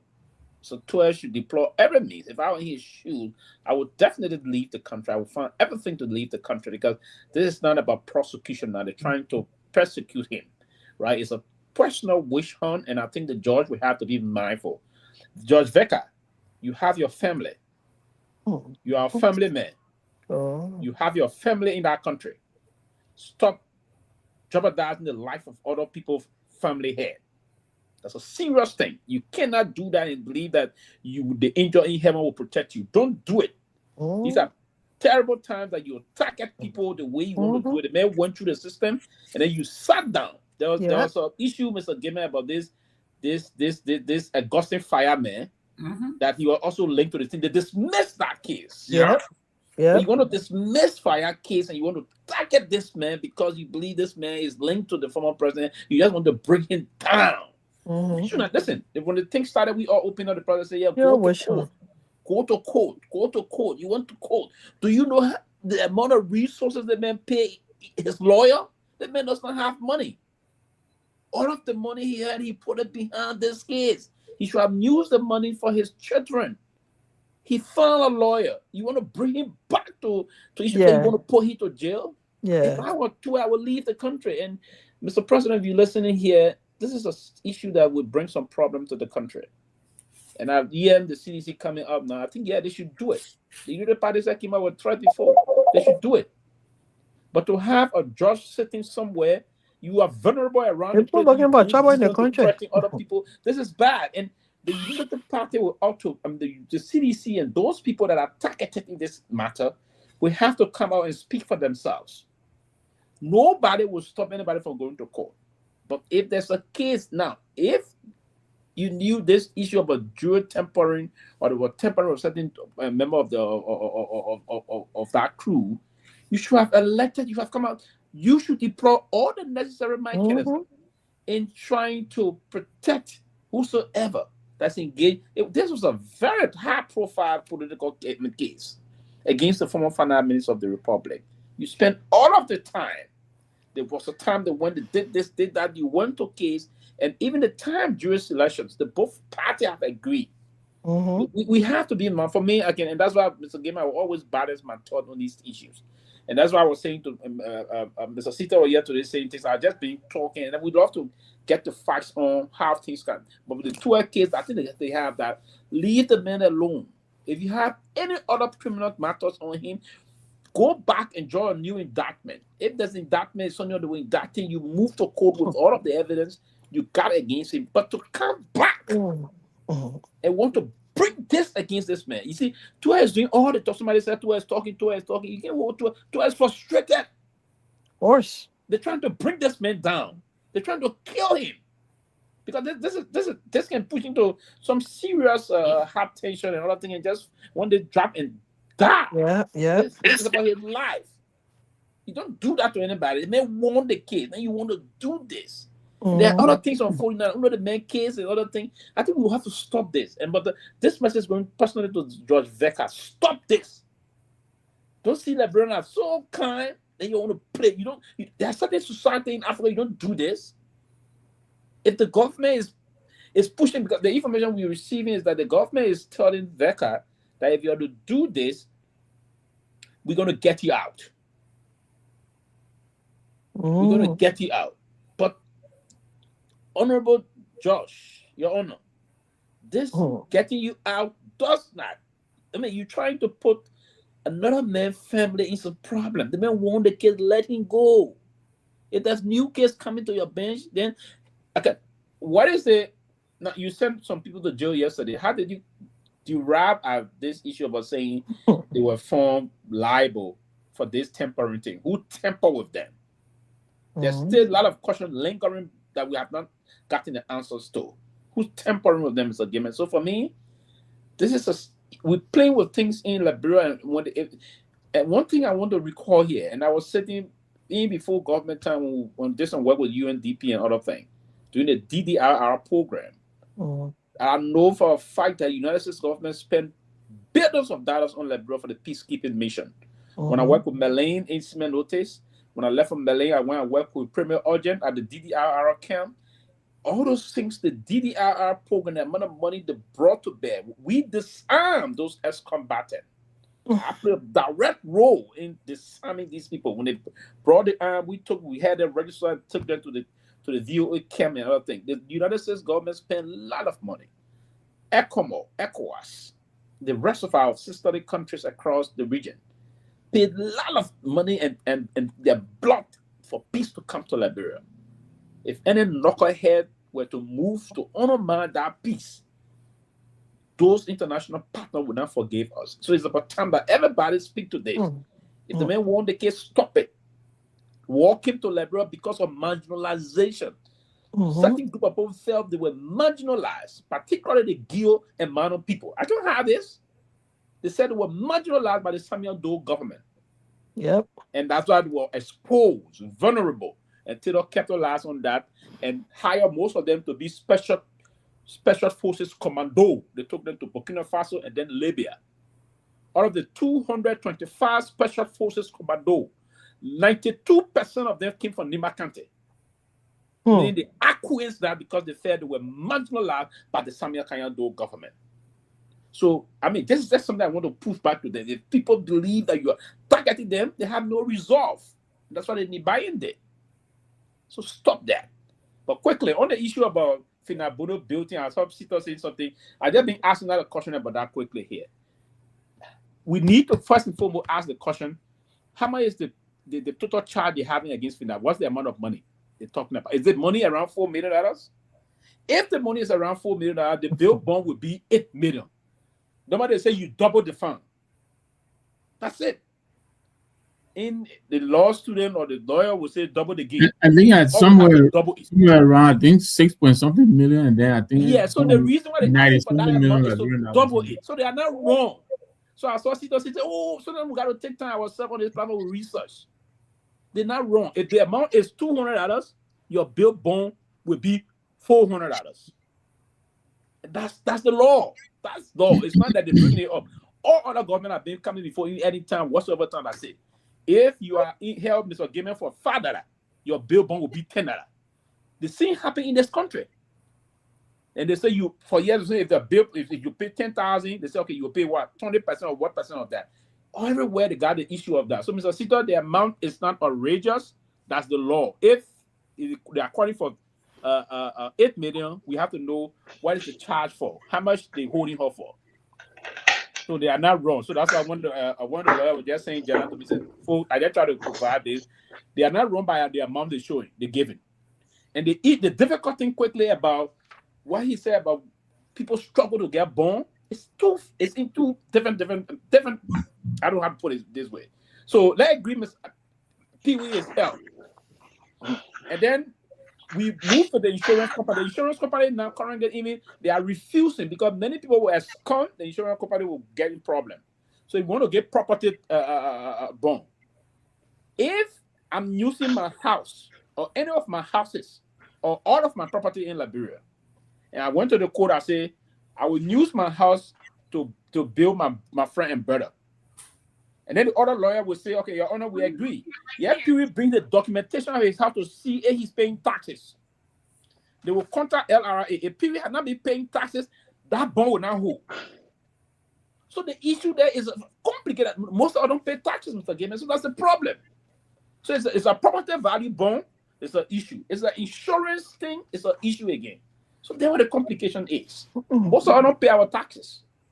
Excellent. Let me go to Robert Garguah on this one. Robert, some people, a lot of folks have problem with. Okay, you say some jurors were bribed, but why jail all 15? And then he says here, as a consequence of the finding, Joe Feka ordered all 15 jurors arrested, incarcerated at the Monrovia Central Prison, and turned over to the Ministry of Justice for prosecution on allegation of gross jury tampering and jury misconduct. The court further ordered investigators to identify anyone who communicated with the jurors during the sequestration. That's a fishing expedition they're on now. Can you, Robert, you have not investigated to find out who called home and who, but you blanketly said all 15 are going to jail. Then you start a fishing expedition. I mean, yeah, but that's Liberia, and you know, if you're going to arrest them for jury tampering, then I mean, who robbed them?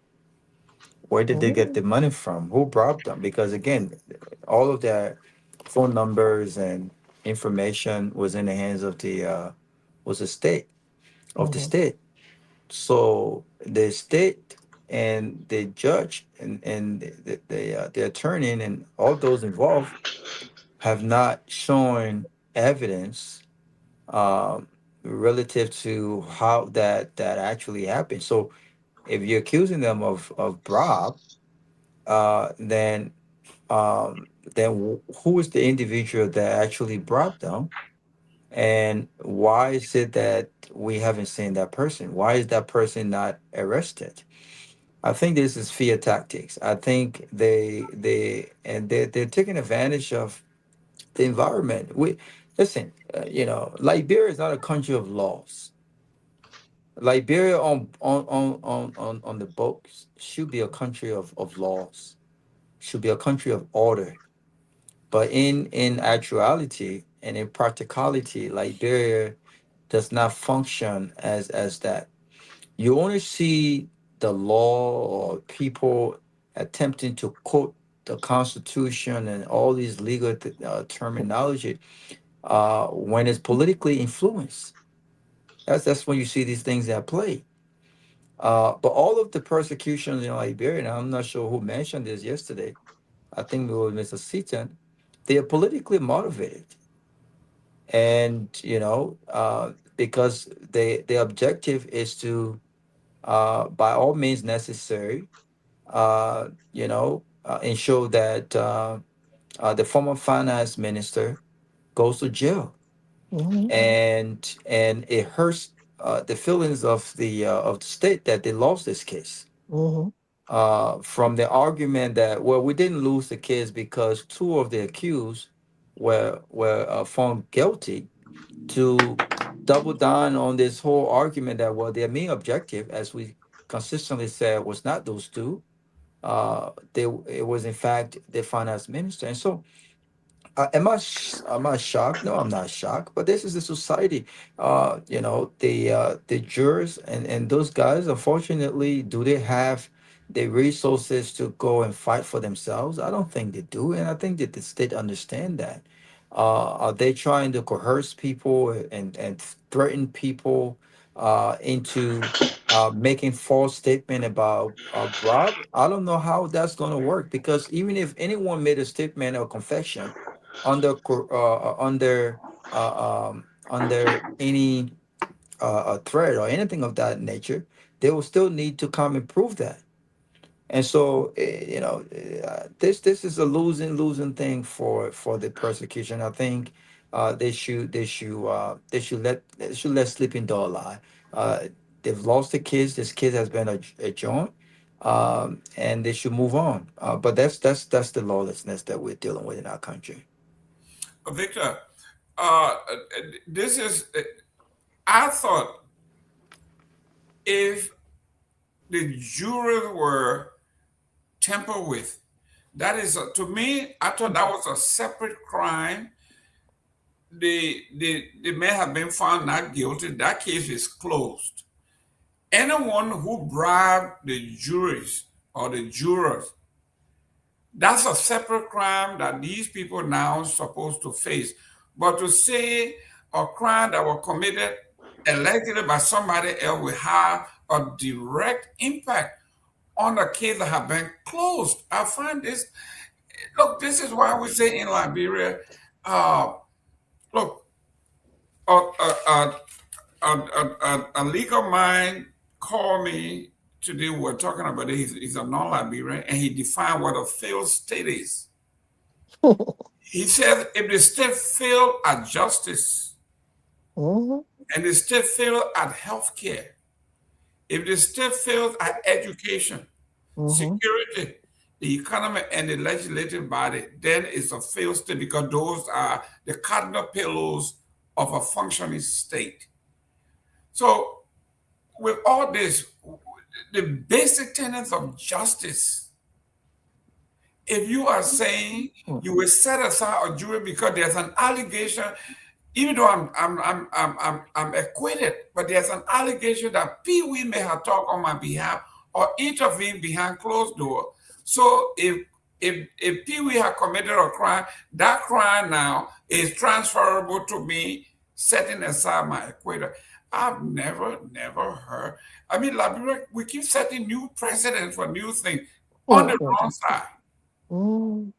Yeah, first of all, let me say hello again. And I didn't have a chance during my welcome remarks, but I'd like to welcome into the folds of the CMC Mr. Boris Balia. Boris, in the by-election to replace Senator Koga. He ran as an independent and placed second to represent the Quagru. This is district number 5. So today he officially signed up with the CMC. So we'd like to welcome Boris on board. It's a pleasure to have him in our midst. Look, the argument can be made that there is some degree of politicking happening in this case. I think that is a legitimate argument to be made. It's a high profile case. But I put something in the chat room that one of my lawyer friends sent me earlier today. If you guys have a chance to look at it. The argument that is being made about this case is that Tuet and team bribed some of the jurors. That is the allegation. They were not, revisiting the verdict. The accusation is this jury tampering. And the motion that was filed by Johnson and others was to prohibit the investigation by FICA and team of the allegation. And the Supreme Court gave them the go-ahead to investigate this matter because they believe there's precedent. And so they investigated the matter, and from the reporting, it appears that there is the finding points to the fact of juror tampering. Now, whether this is true or not, I don't know, but I'm just putting the merits of the case on the floor. So based on this write-up, the argument that some of the legal scholars are making is that, yes, this is that given that the verdict itself, as you all know, if the verdict was influenced or induced financially, that verdict should be set aside. So now, I'm not saying Tua is guilty or not. Like I said earlier, I think it is reasonable to opine that this case may have some political, undertones. That is correct. But I think there is a case here that should be looked into. I don't think there's anything wrong with this. I think the two people should challenge the result of the investigation. I think that is within their purview. But for Minister Tua to say now he's going to walk away from the legal process, I worry that may not be a wise move, because now what is your recourse? You are walking away from the legal process, the democratically set aside process to determine such matter. So what other recourse do you have? Are you gonna what? Violently? I don't know how he intends to resolve this matter. So it's a very difficult case, and I really want my CDC friends to understand the point I'm making. I'm not saying Tua is guilty. I don't think he is. If I was advising the UP, I would probably tell them to leave this case alone and find another case because of the way that the case is proceeding. But if you read the write-up that is written by this lawyer, and I'm sure another lawyer might make a counter argument, but the lawyer is arguing the merit of what happened, that there were allegations of jury tampering. Tua's lawyers filed a prohibition against FICA from investigating the allegation, and the Supreme Court gave him the go-ahead to investigate. And apparently, the finding of the investigation is that, yes, they were tampering. Apparently, that jury's confession and all of these, I don't know what they have. So, well, then I think it will be within the right to spin on this report and take it apart and probably debunk it. But, to walk away from it, I don't know if that is a move that I would have made. And I can understand why he wants to walk away too. He can also make the argument that he has no more confidence in the judicial system. Maybe he does. But what other recourse does he have? I can't answer that. But even if there were jury tampering, my issue is, where is the investigation? Where are the findings of the investigation? That is what I think the lawyer should be challenging. The lawyer should So be no other case was tampered with. Only Tua case. What happened to the Abdullah case? The Abdullah case was not tampered with? A confection of jury tampering is not good enough to arrest the number of folks that they've arrested. Everybody. In fact, there were three that said not. There were three that said not guilty. I absolutely agree with you too. And so, Robert, real quick, there were three that found him guilty. Okay, so were they also tampered with? Because now you say all 15 should go to jail. No, but Jerome, you know, if one juror is tampered with, the entire verdict is tampered with. No, you know that's fine. That's fine. If your investigation shows, should they have sent all of them to jail? Maybe not. I agree with you on that point, but I'm also saying yes. Why they should question why they were sending all of them to jail? I don't understand that. But even if one juror was found to be tampered with, then that verdict in itself, they just want to prove a point. Because it makes no sense. But I also put something in the chat room, and I'm moving on to something that I know Sarah wants to come in. And my comment on that, there is a clip that I saw my friend Yasendi where he put up the comments from Miss Anita Jala. You know, and I don't know if those comments were not. I don't know if I were to advise, I probably would have advised against such comments. In the Western world, those comments will mean nothing. But in Liberia, I don't know if they will be helpful. But I understand that the argument was made that Miss Bondo, what was happening was a pre-trial, arrangement. You shouldn't be sending people to jail in the pre-trial stage, right? Now, Pewee is making an argument about the bond. I think that is legitimate. So now that she's out, I hope that her lawyers, I saw the gentleman outside the prison. He seemed to be a pretty competent lawyer, but I hope they're preparing themselves,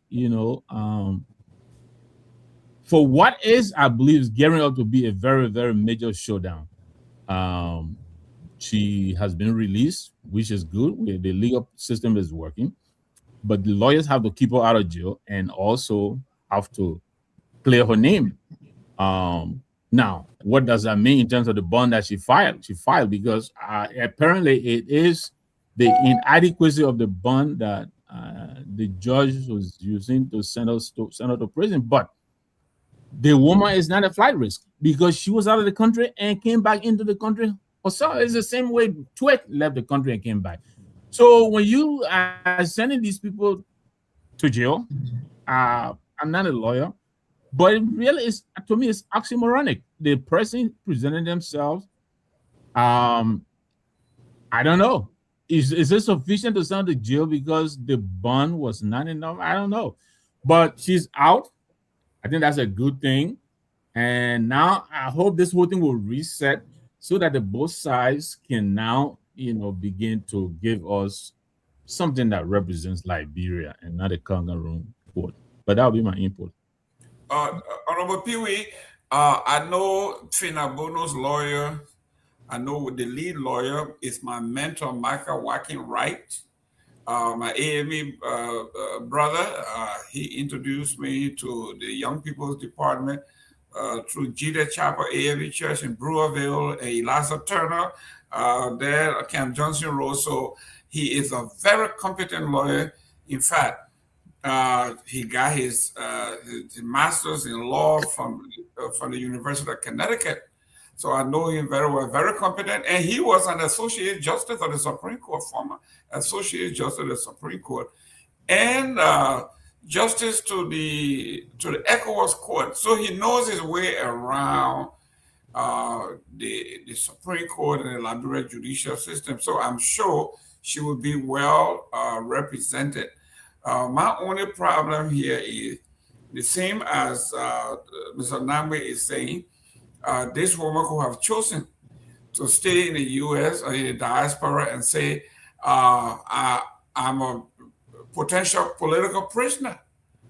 But she took upon herself turn herself to the law. Right. Yes. To now label her as a risk, a flight risk. I know the bond thing, that's the law. Right.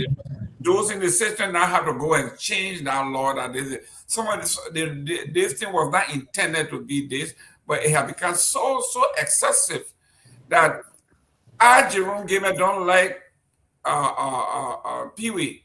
I go sue Pewee for $10 million. Look, Jerome. Well, because they sue Pewee for $10 million.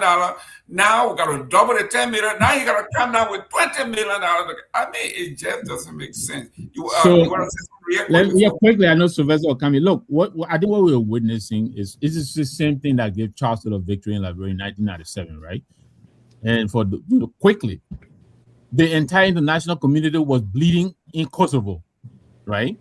ECOWAS goes to Liberia and they quickly quell down a major regional conflict. They wanted a victory. Whether Charles won squarely or fairly, I don't know. But Charles eventually won. You have an asset recovery team that is struggling in Liberia. They're looking for a victory. To me, this is really an attempt, because we know all the other attempts they've made, from the Yellow Jackets, the world, gracious right, all of these, they have been consistently embarrassed. So I think they're using this case here, as a redemption. But I think they're being heavy-handed. You're making the point which a lot of people are making, which I'm also making. If this woman returned to the country of her own volition, what is all this nonsense? Sending her to jail, all of that. That is not what we're looking for. We want you to retrieve the asset that you say she took from the Liberian people. That's what we're looking for. That is the result we want. But all this showboating, and sending her to South Beach and all of that, to me is really a distraction. It's a bunch of people who are filling in every way possible, and they're looking for something, distraction. This is where we are.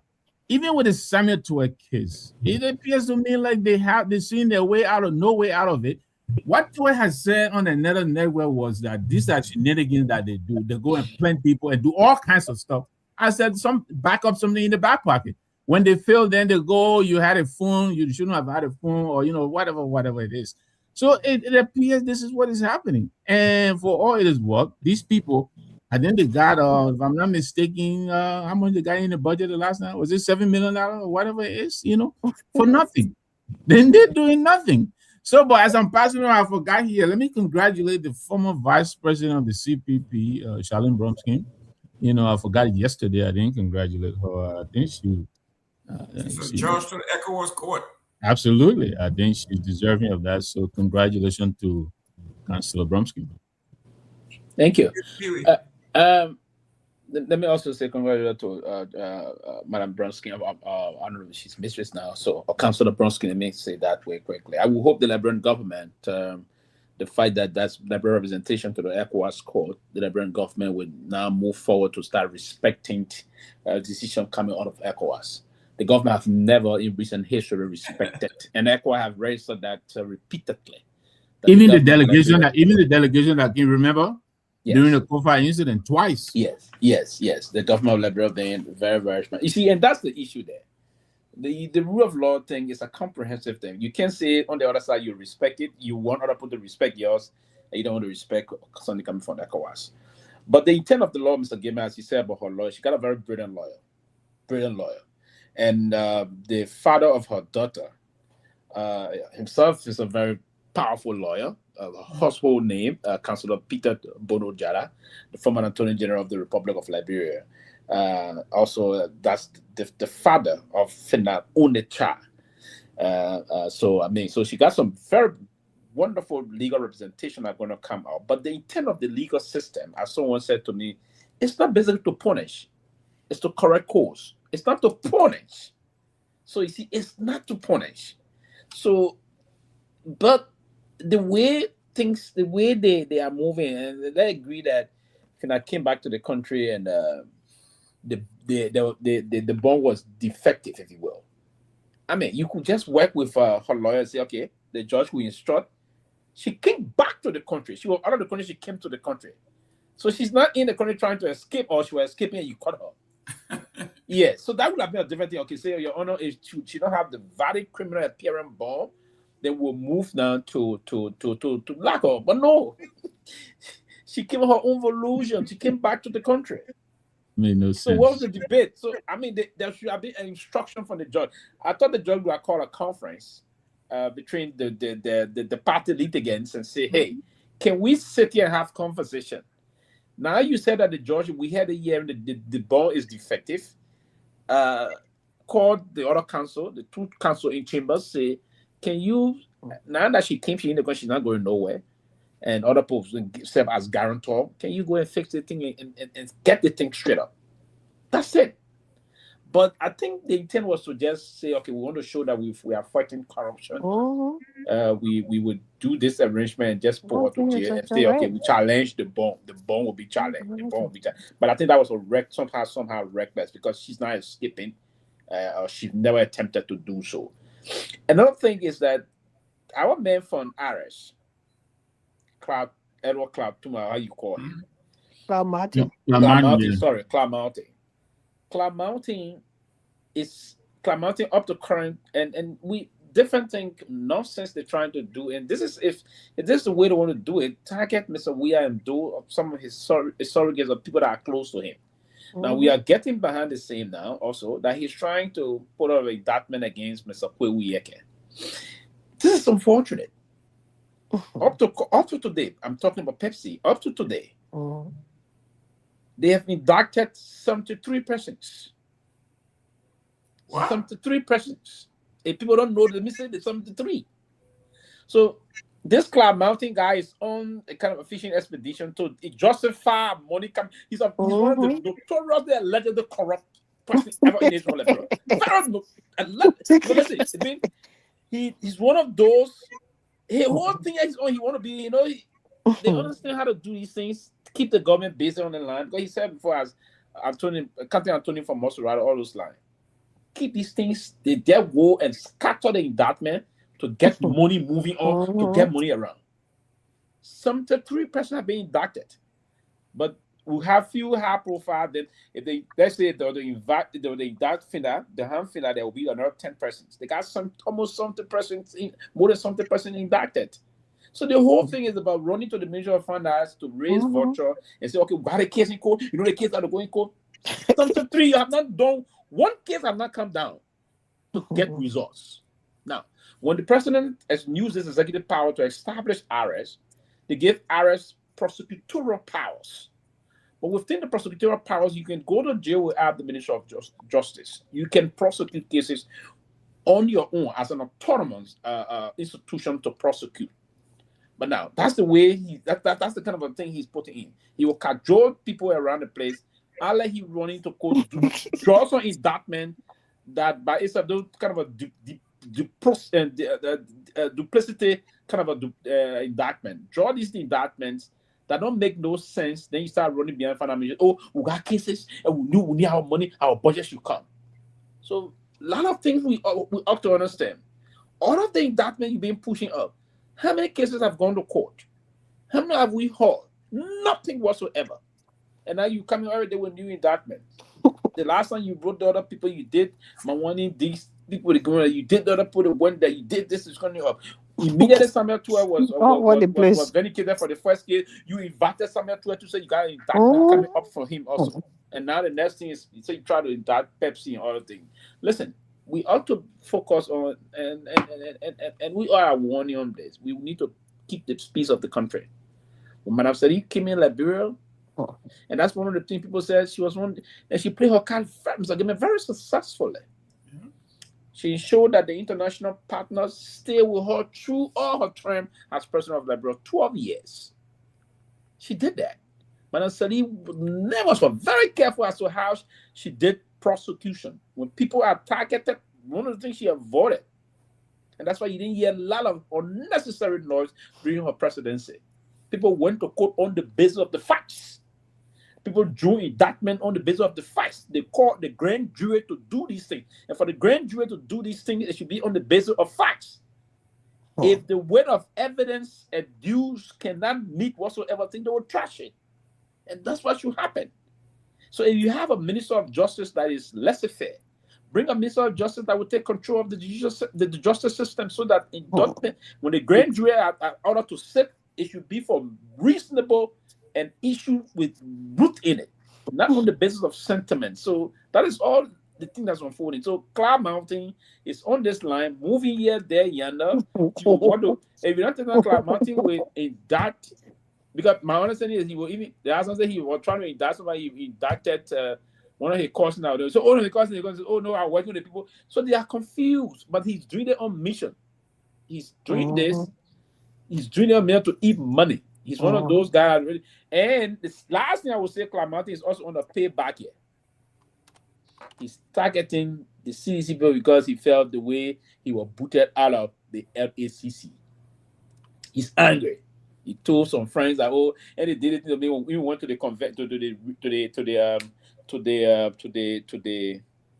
to Nima County, the last cabinet retreat person we are called. I attended our cabinet retreat in 2022. You know, he was called to say something, even put me on the bowl. They started embarrassing me, all those things. He's on a payback mission. He's not doing it from the basis of facts and law. No, Cloud Mountain is acting on the basis of sentiment, and he said he want to push this thing, so he will buckle up all the cases. Then he started running behind a voter the Minister of Finance to get more money up in his pocket. We folks got to be very mindful. Almost 70 plus cases. He has not come up with a game of one, and we should start investigating these things. We shouldn't always sit and talk the politics. Let's start investigating. Clamante started his indictment since almost the second year moving now. How many cases have he, in terms of his prosecutorial powers, how many cases have he successfully prosecuted? And what's the outcome of that case? We ought to start asking these questions, Mr. Gayman. Then we would start getting somewhere and we'll know where these guys are focused. That's the mission he's on. Trust me. He will lead this indictment. He will indict somebody, and because the information is petty, then you go and indict, then he start running to find out. No, weapon the cases, oh, we need the money. Because he got prosecutorial powers. Nonsense. Wow. Ladies and gentlemen, we got 12 more minutes here. We'll take this time to do our last asking. If you were not here earlier. Yeah, my wife is worried about me. I've been sitting here too long. So okay, we come in. You got 12 minutes, don't worry. Yeah, but Kevin, let me just add up to what Sylvester just said. One minute, Chief. Victor, don't add that. You know the woman don't you want you over there, so don't you go. Go ahead, man. Don't come bluff us. Dinner time is over. Just Victor. But look, Mr. Gayman, let me say this. And exactly, I just like to buttress what Sylvester said. If we're not careful, we'll bring Liberia back into a violent state. And we don't want that happening because we have not recovered from the Civil War. We have not recovered. We are still the least on the continent, and we don't even have our agenda straight. Our everything is just kind of torn apart. And going after people like you crazy. Cloud Martin has a lot of clout on him. He was investigated for corruption and other things in the past, and for the judge, even for making Fina case, almost $10 million just for bond. I mean, what does that happen? And then the Samuel Twer case, Arthur Johnson, you've been like him or hate him, but he said something that was very straight. He said you cannot have a case. The jury rule, you dismiss the jury and send them home. The case is closed, everything is done, and you come back and say, and you investigate it again, and then all of that. I think that stuff Feka wrote was nonsense. I read it, and he didn't really go in depth or giving real example of them showing laws in the past where that was done. He only stated one and did not even go along with what he said. It was complete nonsense. He's operating based on the executive. He's not operating. My brother Tony said he's a very smart guy. I think he was smart when he was in the classroom, but he can't use the ingenuity to even deduce. My man, when you're smart forever. You can't get on smart. You can't even use it. I know some people who are very smart in the classroom, but when they get out there, you can con the hell out of them. They can't even they make stupid decisions, dumb decisions. Okay, so what we're saying is, I don't think he can use he used common sense in this. I think God's finish should have told him that you cannot take this case to quit again. And what we're seeing, but this could bring uprising. People could get tired and start jumping on the street and creating problems and stuff like that. But I would say to the citizens, they need to stay together. What Fina did, and some of them coming out and trying to rebuke Fina for what she was saying that day, I don't think that's a sign of unity. Because the next person, they might go after Pepsi, they might go after the next person, and then what do you guys do? I think the opposition now need to stay together. But if this government is not careful, there will be a major uprising in Liberia, and it will go out of hand. That's what's coming up. You can't continue witch hunting one person like that. It doesn't make sense. You know, if I'm quickly, I'm sorry, Raul. I know you. Look, do your closing. Why are you doing that? Okay, and I agree with Dr. Peabody. First of all, look, our UP friends have to realize this is a divided country. This is a fact. It is a fact. Go and see the last election result. It is a divided country. But they're acting as if to say they got a mandate, an overwhelming mandate. You know, I wrote something on my page today, and some of them they messaged me directly. You know, look, we in the opposition, we have a right to express ourselves the way we see things. So I'll quickly, Eugene Nagbe is somebody, you know, I don't agree with him most of the time, but that time it makes a lot of sense, you know, and so I listened to him. I listened to what he said, and based on what Dr. Peabody is also saying, I think that bundle made some comment. And we said this a couple of days ago. The woman is grieving. She just lost her dad, you know? And so, what he said today, I'm taking it to be the official response. Otherwise, Kime and Orobo will not still be by Fina. So, you know, I think Fina is still with the CDC. She's still on the reservation. She hasn't left. Nagbe is saying, you know, the woman was grieving, they understand, so, you know, and all of this. So the city is going to still stand by her. They're still going to, I think they still consider her a part of the establishment. You know, I've seen, you know, a lot of my friends writing all this stuff, you know, but I just want to leave it there. This is a divided country. They won the elections. We're giving it the deference that they deserve because of that. And they call the CPP a 1%, but they themselves, the percentage of separation between they and we are is less than 1%. They just 1% as exactly. Well. Exactly. So, you know, they make it seem as though we're the people who know who own the 1% math, but they have to be careful. The problem we have right now, Liberia is becoming a narco state. That is the largest drug bust in the history of this country. In what? Under 2 months, under a month, right? In fact, we go back to May and then we come to June, and it's looked at every month now there's some kind of bust. I'm sure there's one coming up in August. If we had to go by, you know, to extrapolate, these are the things they need to pay attention to and leave us the talking heads alone. We will talk our part. What are they gonna do? You know, they need to focus on giving us solution. That's why, because when they represent 5-something million people. A lot of people's faith is tied, you know, to what they're doing. A lot of people's individual livelihoods are tied to what they're doing. But it's been a great show tonight. Thank you for the opportunity. Happy to have been here with you. Hope to be back tomorrow. So, let me just comment just quickly. Honestly, right? Like I said again, I repeat. I've been knowing George Feka for the last 30 years. So we worked together before. Why we went to the same college?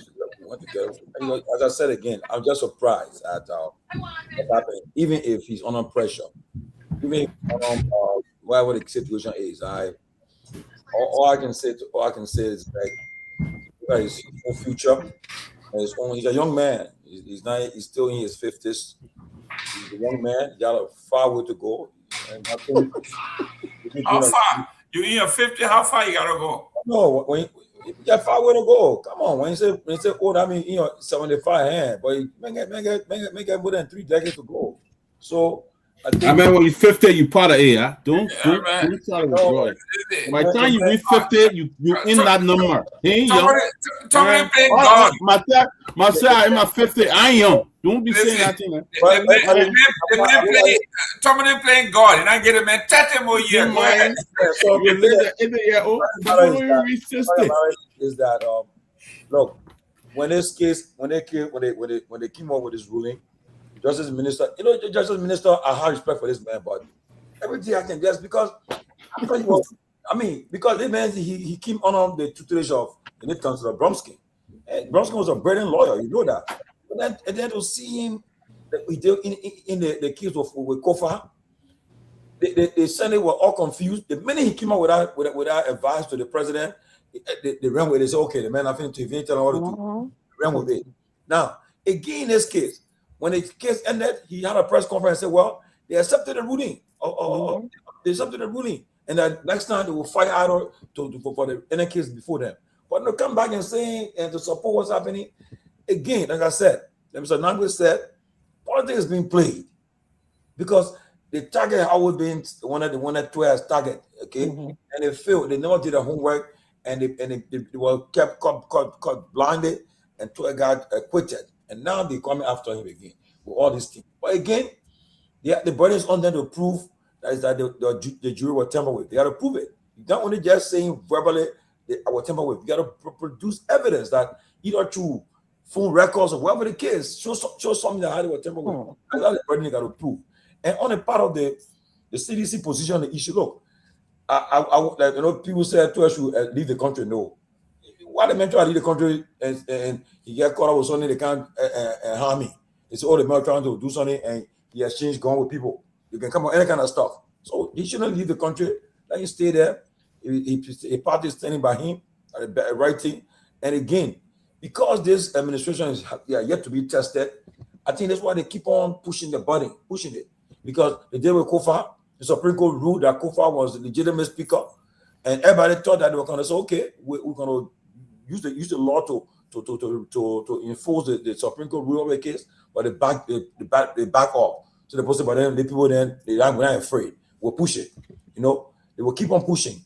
And if citizens stay by the position and say that this time around we won't believe in the system, the Supreme Court and everybody is compromised, ECOWAS will step in. If citizens put a resistance and say, well, we're not allow this to happen, ECOWAS will step in, the UN will step in, and then they will become a stalemate. A crisis will take place. I don't think Boga wants that to happen. But when that's not to happen, they're making demand that okay, this should happen, this should not happen, and it'll be a problem. So right now, I think that's now behind the scene. So you people, first I would say that'd be for anyone to do, but we ain't for what they want. Wait for it, and they will tell you, no, it's wrong. I don't care what justification you try to make that the investigating temporary. I heard Mr. Nagbe talking earlier. Nagbe, regardless of what like you said rightly, I think they should just leave the case alone. The case was over. That 12 of free, man, let him walk free. Go to the ballot box, play the game to the ballot box. And now let me end on this. Look, the case of Fofana, I don't, as I try to deeper what's happening, like somebody said, I'm sure people are talking to Fina, some people are talking on the CDC, and I'm sure I don't think she will betray her former boss, the former president. I think maybe wherever the problem is, they will be resolved. There are people who are involved into it now. They're trying to talk it over. I'm sure she will calm down. Because look, there are some things you can't say but and if you're in a former president's shoes, you understand what's happening too. But again, I think people in the CDC are trying to make sure that they bring things to harmony because it's in the interest of the party for them to all be and to fight together. And lastly, you see, if you notice, I saw this guy. Maybe this guy at the Civic, Rick Bassiga. Right now, when talking crap about us, and what he did, I told somebody, I said, he's not helping my uncle. You go in there and try to make it appear as though who is the next person in Liberia. And now you're forgetting, it's like you recognizing Boyka. You're trying to put in the way that this is my interest. It's your interest. He's fighting Kung case already. He's saying, go on your page, he wrote a long thing today saying that this will happen, and 2029, therefore that will happen. He said, in fact, for the next 24 years, they'll be in power. He's saying that. So, and the UPS divided. One thing people don't understand, they are divided greatly. They are divided greatly to the extent where there are people in the UP who do want to see what they want to see a son to that office to go to be president. They are fighting among themselves, and then with that kind of a division that exists in the party, you want to go to you go election with CDC or so forth. A level of opposition, if they hold together strongly, there's no way the UP will survive. Because first of all, they're carrying Burger again for a second term. We still don't know whether he will run. But with everything existing with the president now, you know, it's no secret. He's an old man, okay, and he has some medical and situation too challenges. So you carry him for another 6 years. By the time 2029, he'll be almost in his 90s. And you know, we saw Joe Biden. Happening, yeah, it may get worse because Joe Biden had the best. You know the thing they call power and greed. Yeah, but greed. They go to that point, and then with the party being divided, you have a problem. And so the CDC then need to hold together. And next weekend, President Weah said he'll be in Pennsylvania for the CDC convention. We look forward to attending it. We'll grace the occasion there. We're going to ask media people because we attend ANC, we attend the CDC too. So we're going to have media people. So we'll try to that one, but I'll be out of town, Tim. Yeah, but I mean, I'll be out of the country. Yeah, so we just want to say that look, let's see what happened at the president's speech at the CDC convention. I'm hearing it will be very powerful. He will break some news in that speech I heard. So we'll be listening to the speech you gave in Pennsylvania next weekend and so forth. But all I can say, the UP shouldn't push their body, shouldn't provoke and chaos in this country. It won't be good for this country. Like Mr. Nagbe said, your country is divided. You want a divided country. You know what some of them need? You know, so you know what some of those judges need? I'm not going to say it. Don't say that. Okay, thank you very much, Robert, for your closing. Yeah, but you know, I Sylvester was saying something about what the judge could have done. You next, hey man, you next now. Gee. Out of sight, out of mind. We can see you. There you go. Yeah, so you know, and I just thought, I was like, Sylvester is speaking as if the judiciary system in our country operates under, you know, a normal system. That's not what it is. Is politically influenced. My only confusion with the bond, the bill bond again, is that if this is a joint persecution of about 50 persons, then why is her bond so high? And I think her lawyer alluded to that yesterday as well. And I don't think that has been clarified, because currently, as we speak, there's already a little over $2 million bond accounting for the joint venture. So why is her bond alone $8 million? So I wish any lawyer can kind of give some clarity to that. But I continue to say that you know, we all want to fight corruption, and we all should applaud any government that wants to fight corruption. The problem is that this government is not fighting corruption. They are targeting political opponents. That's the problem. And when you look at all of these indictments and all of these charges, and I think Sylvester raised a very brilliant point. How many of these cases have been prosecuted? How many of these cases have been won in court? And how many of these cases do we truly think will end up being prosecuted to begin with? I can answer that. How many? Go ahead and answer that for me. The case with Abdullah Kamara, he was unanimously acquitted because he supports the government. Yeah, but I'm specifically talking about the cases and the indictment against political opponents, right? And even this whole bundle this of offender case. I still haven't seen the evidence yet, right? They may have something, but I still haven't really seen the hardcore evidence that could be There's no real proven. evidence. There's Yeah, no that real could be evidence. proven beyond a reasonable doubt in court. Same thing with the Samuel case. You said there were jury tampering, but we don't know who tampered with the jury. And why have those who tampered with the jury not been arrested? If the allegation is that Twain and his lawyers and his team tampered with the jury, where are the evidence? Why has Twain not been arrested for that? Right? And so again, I think this is politically motivated.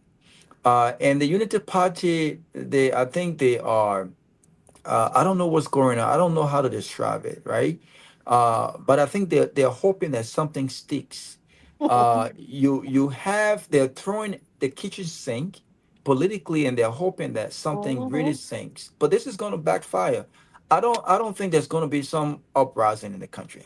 I think that come 2029, I think people will get sick and tired of being sick and tired of the core message. And I think this is what the opposition needs to refocus on. The fact of the matter is, every single thing that was wrong under the Weah administration, the anticipation is that it would have been done differently under this administration. That they came to rescue the country. So whether it was this whole debate about alternative position, whether it was about going after political opponent, fighting corruption, whether it was about drugs, we did not expect all of what that administration criticized under the Weah administration to be happening today. The truth of the matter is happening. The economy is not better than it was 3 years ago. And I think these are questions people will ask themselves, irrespective of all of the political maneuvering, all of the political stuff that's going on. Are our lives better off today than they were under the CDC administration on all of the key issues? The economy doing better. Do we have better healthcare in the country? Is electricity doing better? Are our roads doing better? Are cars still stuck on major roads in across the country? I think these are questions politically. If the Unity Party cannot answer to, I think these are questions that the opposition can win on. This is what this election will be about. All of the rest of the stuff that's going on. Are we safe? Is the country safe today than 3 years today than it was 3 years ago? The answer to that is no, we're not safe. And the easiest way to determine that is that we are having drugs entering the country. Someone said today, well, at least we were able to intercept the drugs at the airport before they entered the country in a few years ago, even though they didn't win the case. But that's a legit argument to make, right? We're not safe. The drugs, where are the drugs coming from? The government has not told us yet, right?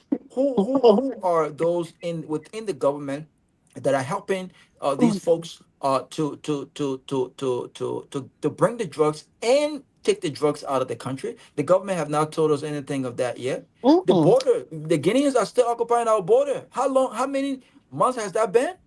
Why has that issue not been solved yet? You know what I'm saying? So on all of the key issues here, my people, I think if we really focus on the issues, because this is what government and governance and politics should be about. They should be about the policies and the issues. Have Unity Party done better on the policy issues than the CDC or the argument that Alice Cummings ANC will make, or the argument that CMC will make, or any other political party that will be contesting will make? I think if we don't focus on the issue here, we can talk the politics. We can talk about the targeting of political opponent. But if we don't focus on the issue and all of these things being a distraction, I think Unity Party has a way of trying to control the narrative that they could still come and say, you know what, we I think we've done better. We've won. We've done better. We don't focus on what the oppositioners they're talking about all the political target. We're not focused on that, but all of the key issues. And the more we can talk about it, this whole issue about this government being a tribal government, these are things we should focus on. These are things the opposition should focus on. Are these people performing beyond expectation or to the expectation of the president? And if not, what has he done about that? Right? These are things that the opposition should focus on. The question is, do they have what it takes to not only focus on these things, but to adequately and properly articulate these things? Do they have the discipline? And, you don't have to run in the street to protest and all these things, but you got to be consistently talking about all of these different issues. How many opposition you see talking about these things every night? Then they come out to talk. How many of them? Where is the consistency? And so these are things that we should talk about. But great show, and I look forward to having a discussion tomorrow. Thank you. Thank you very much, sir. You guys have said everything, so I don't really have much to say. Oh, but you told me, I remember you told that you said you can't. What? Everything I needed to say, you're not cover everything. So I mean, at the end of the day, I just want to say this was a great conversation, and I know for a fact that everyone has said this government is targeting Twe. And I hope, I pray that they stop that, because I mean, where were all of these people in the courthouse when these jurors were tampered with? I think they spent months on that case, months on that case. Why somebody did not see something to let a Librarian know, or to signal something that these people were tampered with? It's just political. I mean, they didn't get this man in court. They're shame. They feel embarrassed. They want to go after me again because Jeremiah Kun and Joseph Boakai pressurizing the judiciary to do this. It's wrong. Y'all was supposed to. What happened? Why Abdullahi Kamara case was not tampered with? Why? Because he supposed the government. If he was in opposition, they were going to go after him too and say his case was tampered with. But because he supposed the government, his case was a unanimous vote of acquittal. Why nobody seen that? Why nobody seen that? I saw what had near Alfonso, what had near Yuma when put some kind of post about some kind of tabata he was putting over there. That's why I asked him on her post. Why Abdullahi Kamara's case was not tampered with? 12 case was in court for months. You want to tell me somebody didn't see anything? Somebody did not see anything? And these people, according to what I heard, their phones were in your hand, and the jurors went through this case step by step, word for word. They went through it. And then at the end of the day, because y'all wanted this man to go to jail and he did not go to jail, now y'all want to say that the case was tampered with. Y'all show us the evidence now. Y'all don't put our country in for nothing jeopardy. Y'all show us the evidence. This is wrong. You can't have your cake and eat it. You can't have everything. Y'all came to power through lies. Y'all cannot go out with lies. Find the evidence. Go after the evidence before you carry somebody to court. You don't have it. You're going to lose. You're going to lose. We all want our corruption to be prosecuted. Look at the kind of massive corruption that even happening in the government. You think they care about all that? No. They care to hold power. They care to retain power. That all Jeremiah Kun said in our watch and dreaming about every day. He just dreaming about seeing himself in that mansion. And Lord, Joseph Boakai, we pray that Joseph Boakai complete his term. Because Jeremiah Kun cannot wait to be president. If it costs him to kill people, he will do it just to be president. And that's the role he's following. Telling people, to win election is better than judiciary. Are you kidding me? So if we gave you our country, you will not respect our laws? You will be going after your opponent just because you want to be president? That's wrong. Wait for your time, my brother. If you're supposed to be president, you'll be president. Nima Kante people all that said they didn't see you, sir. They don't. Because they don't see you to be a presidential material. You're too greedy for it. And besides that, you're evil. You're evil. We cannot have a president who is so evil like that. Don't respect the rule of law. Want to go above and beyond anything. Go listen to what that guy named the fire. Pay the United Party chairman, former chairman. Listen to his video. This man he just described Jeremiah Kun. The way how he is, plain and simple. This man is evil. He is behind all of these things because he feels that if Boakai is not president today, tomorrow he will be. Mr. Kun, you will be president if God said you will be. You don't have to kill human being for that. You don't. Stop going after your friends because you want to retain power. It will come back to haunt you. It will. And we'll be sitting there watching. Thank you, guys. Thank you very much. Honorable Pewee, you want to take us home? Yes. One more pay. That one more pay I was talking about. Listen to one more thing. I said Pewee, I didn't say pay. Okay. The system back in the country, and Crazy. the country went through some very, very dangerous time. There were a lot of turbulence down in the history of the country. At this time, we agreed that the democracy we all spoke of, we got it now. We should protect it. It does not mean we should negate the fact that those that would abuse the country, the laws of the country, should be let go. No, that's what I'm suggesting, because people think that we try to do cover up here. No, if there are facts, Mr. Gayman, that there was jury tampering, it had to be done through kind of an independent investigation to get the facts out. And then if it is true that there's a jury tampering, that ruling can be set aside, and there'll be called for a retrial. But to do it in a way that you are targeting folks that are from the other side of the political divide does not send the rest language or the rest signal out that we try to initiate to have peace in the country.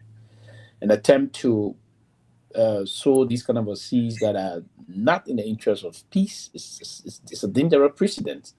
So I would hope the president will take charge. We only have one president in the republic, not two. And that's why the Constitution says the power that the presidency has does not. We don't share that power even with the office of the vice president. So the president will have to take control of the country and ensure that his attorney general is doing the right thing, and those that are prosecuting cases in the country are not there to target or use the government or weaponize the judiciary, the justice systems against their opponent. No, we should not weaponize the judiciary against our opponent. The judicial system will have to be blind, and then we have to go for those that will violate the laws of the country. And then a lot of things that unfold in the country. We hope to share most of those things that will unfold. We hope that wish the country a very wonderful 179 years old, and we hope that God will bless the country. But the kind of those that are managing the country now, we have to protect the Constitution of the country. The Constitution provides that we ought to do things the way it should be done in respecting the rule of law. And if the rule of law is not respected, that's a recipe for chaos. And I don't think it's the time that we try to allow the country to slack back into some very chaotic and dangerous things that unfolded before. The carnage that will reign in the country was only imaginable. It was projected that close to 200,000 people got killed because of the 250. So it's important that we highlight these things. And if other people weren't reading, that there were a lot of folks that were close to George Weah, Mr. Weah, that said to him, Mr. President, in their thought process, the election will never won by Mr. Boakai. Mr. Weah said, no, the results that are coming off on the election commission, we have to respect the election commission. He has turned on the olive branch and he conceded. He placed his call to Mr. Boakai when Mr. Boakai was not anticipating the call. Right? The election commission had not announced the full result of Mr. Weah placed a call. So that is unheard of. So to see such a man trying to be more peaceful, and then you try to come out now and you have some very unscrupulous elements that are around you, try to confuse your presidency by beginning to target your adversary. That's not a good sign. To target your political adversary in the need of trying to protect your space to be president of the country. We got almost 3 years to the elections. Wait for the time. Yeah, when the whistle is blown, everything will fall in order. Baboon will divide quota at the appropriate time. It's not a time for Baboon to divide quota. Allow the judicial system to take a course. And so that's what I will say tonight. Because to where he's sounding the way he's sounding, someone said, they're talking, yeah, that guy is confused and worried. He's confused and worried. Do you know what it takes to take a man that have been doing things for himself and they're lacking or seize his liberty in the need of prosecuting him, and in his thought process he's now guilty, where the first system came and ruled him now guilty, and you want to take him and just bury him in jail? Because trust me, if they were to move for this second case trial, they will find him guilty. Absolutely. That's what I want. So what will be the cause of the cases? They will definitely find him guilty. Even if you're taking an appeal to the Supreme Court, this Supreme Court that I know, this Supreme Court that I know, it won't go nowhere. So I mean, it's just a system that we all have to sit and reflect on. Other than that, it may not be today. They will enjoy today. Tomorrow, election were to come, and then if you did something, it will just it will implode, and we don't want that kind of implosion. We don't want that in the country. Thank you very much, ladies and gentlemen. Again, we got our Cash App numbers. If you have not made your contribution, if you came on the show late, please. We want to send something home to these young men and women on the ground. My hometown, all the Basel people out there, listen, celebration in Basel, we want to have reporters there. So do some contributions so we can send our folks over there. You know, we want a closing argument to show out and show up in Basel all over. We want to see all part of that beautiful city called Buchanan. This is not Peabody we're talking about, or Barabo. We're talking about Grand Basel here. Thank you very much, guys. We'll see. Listen, I ain't got nothing to say to you. Guys, we'll see you tomorrow, same time, same place. God's willing. Thank you.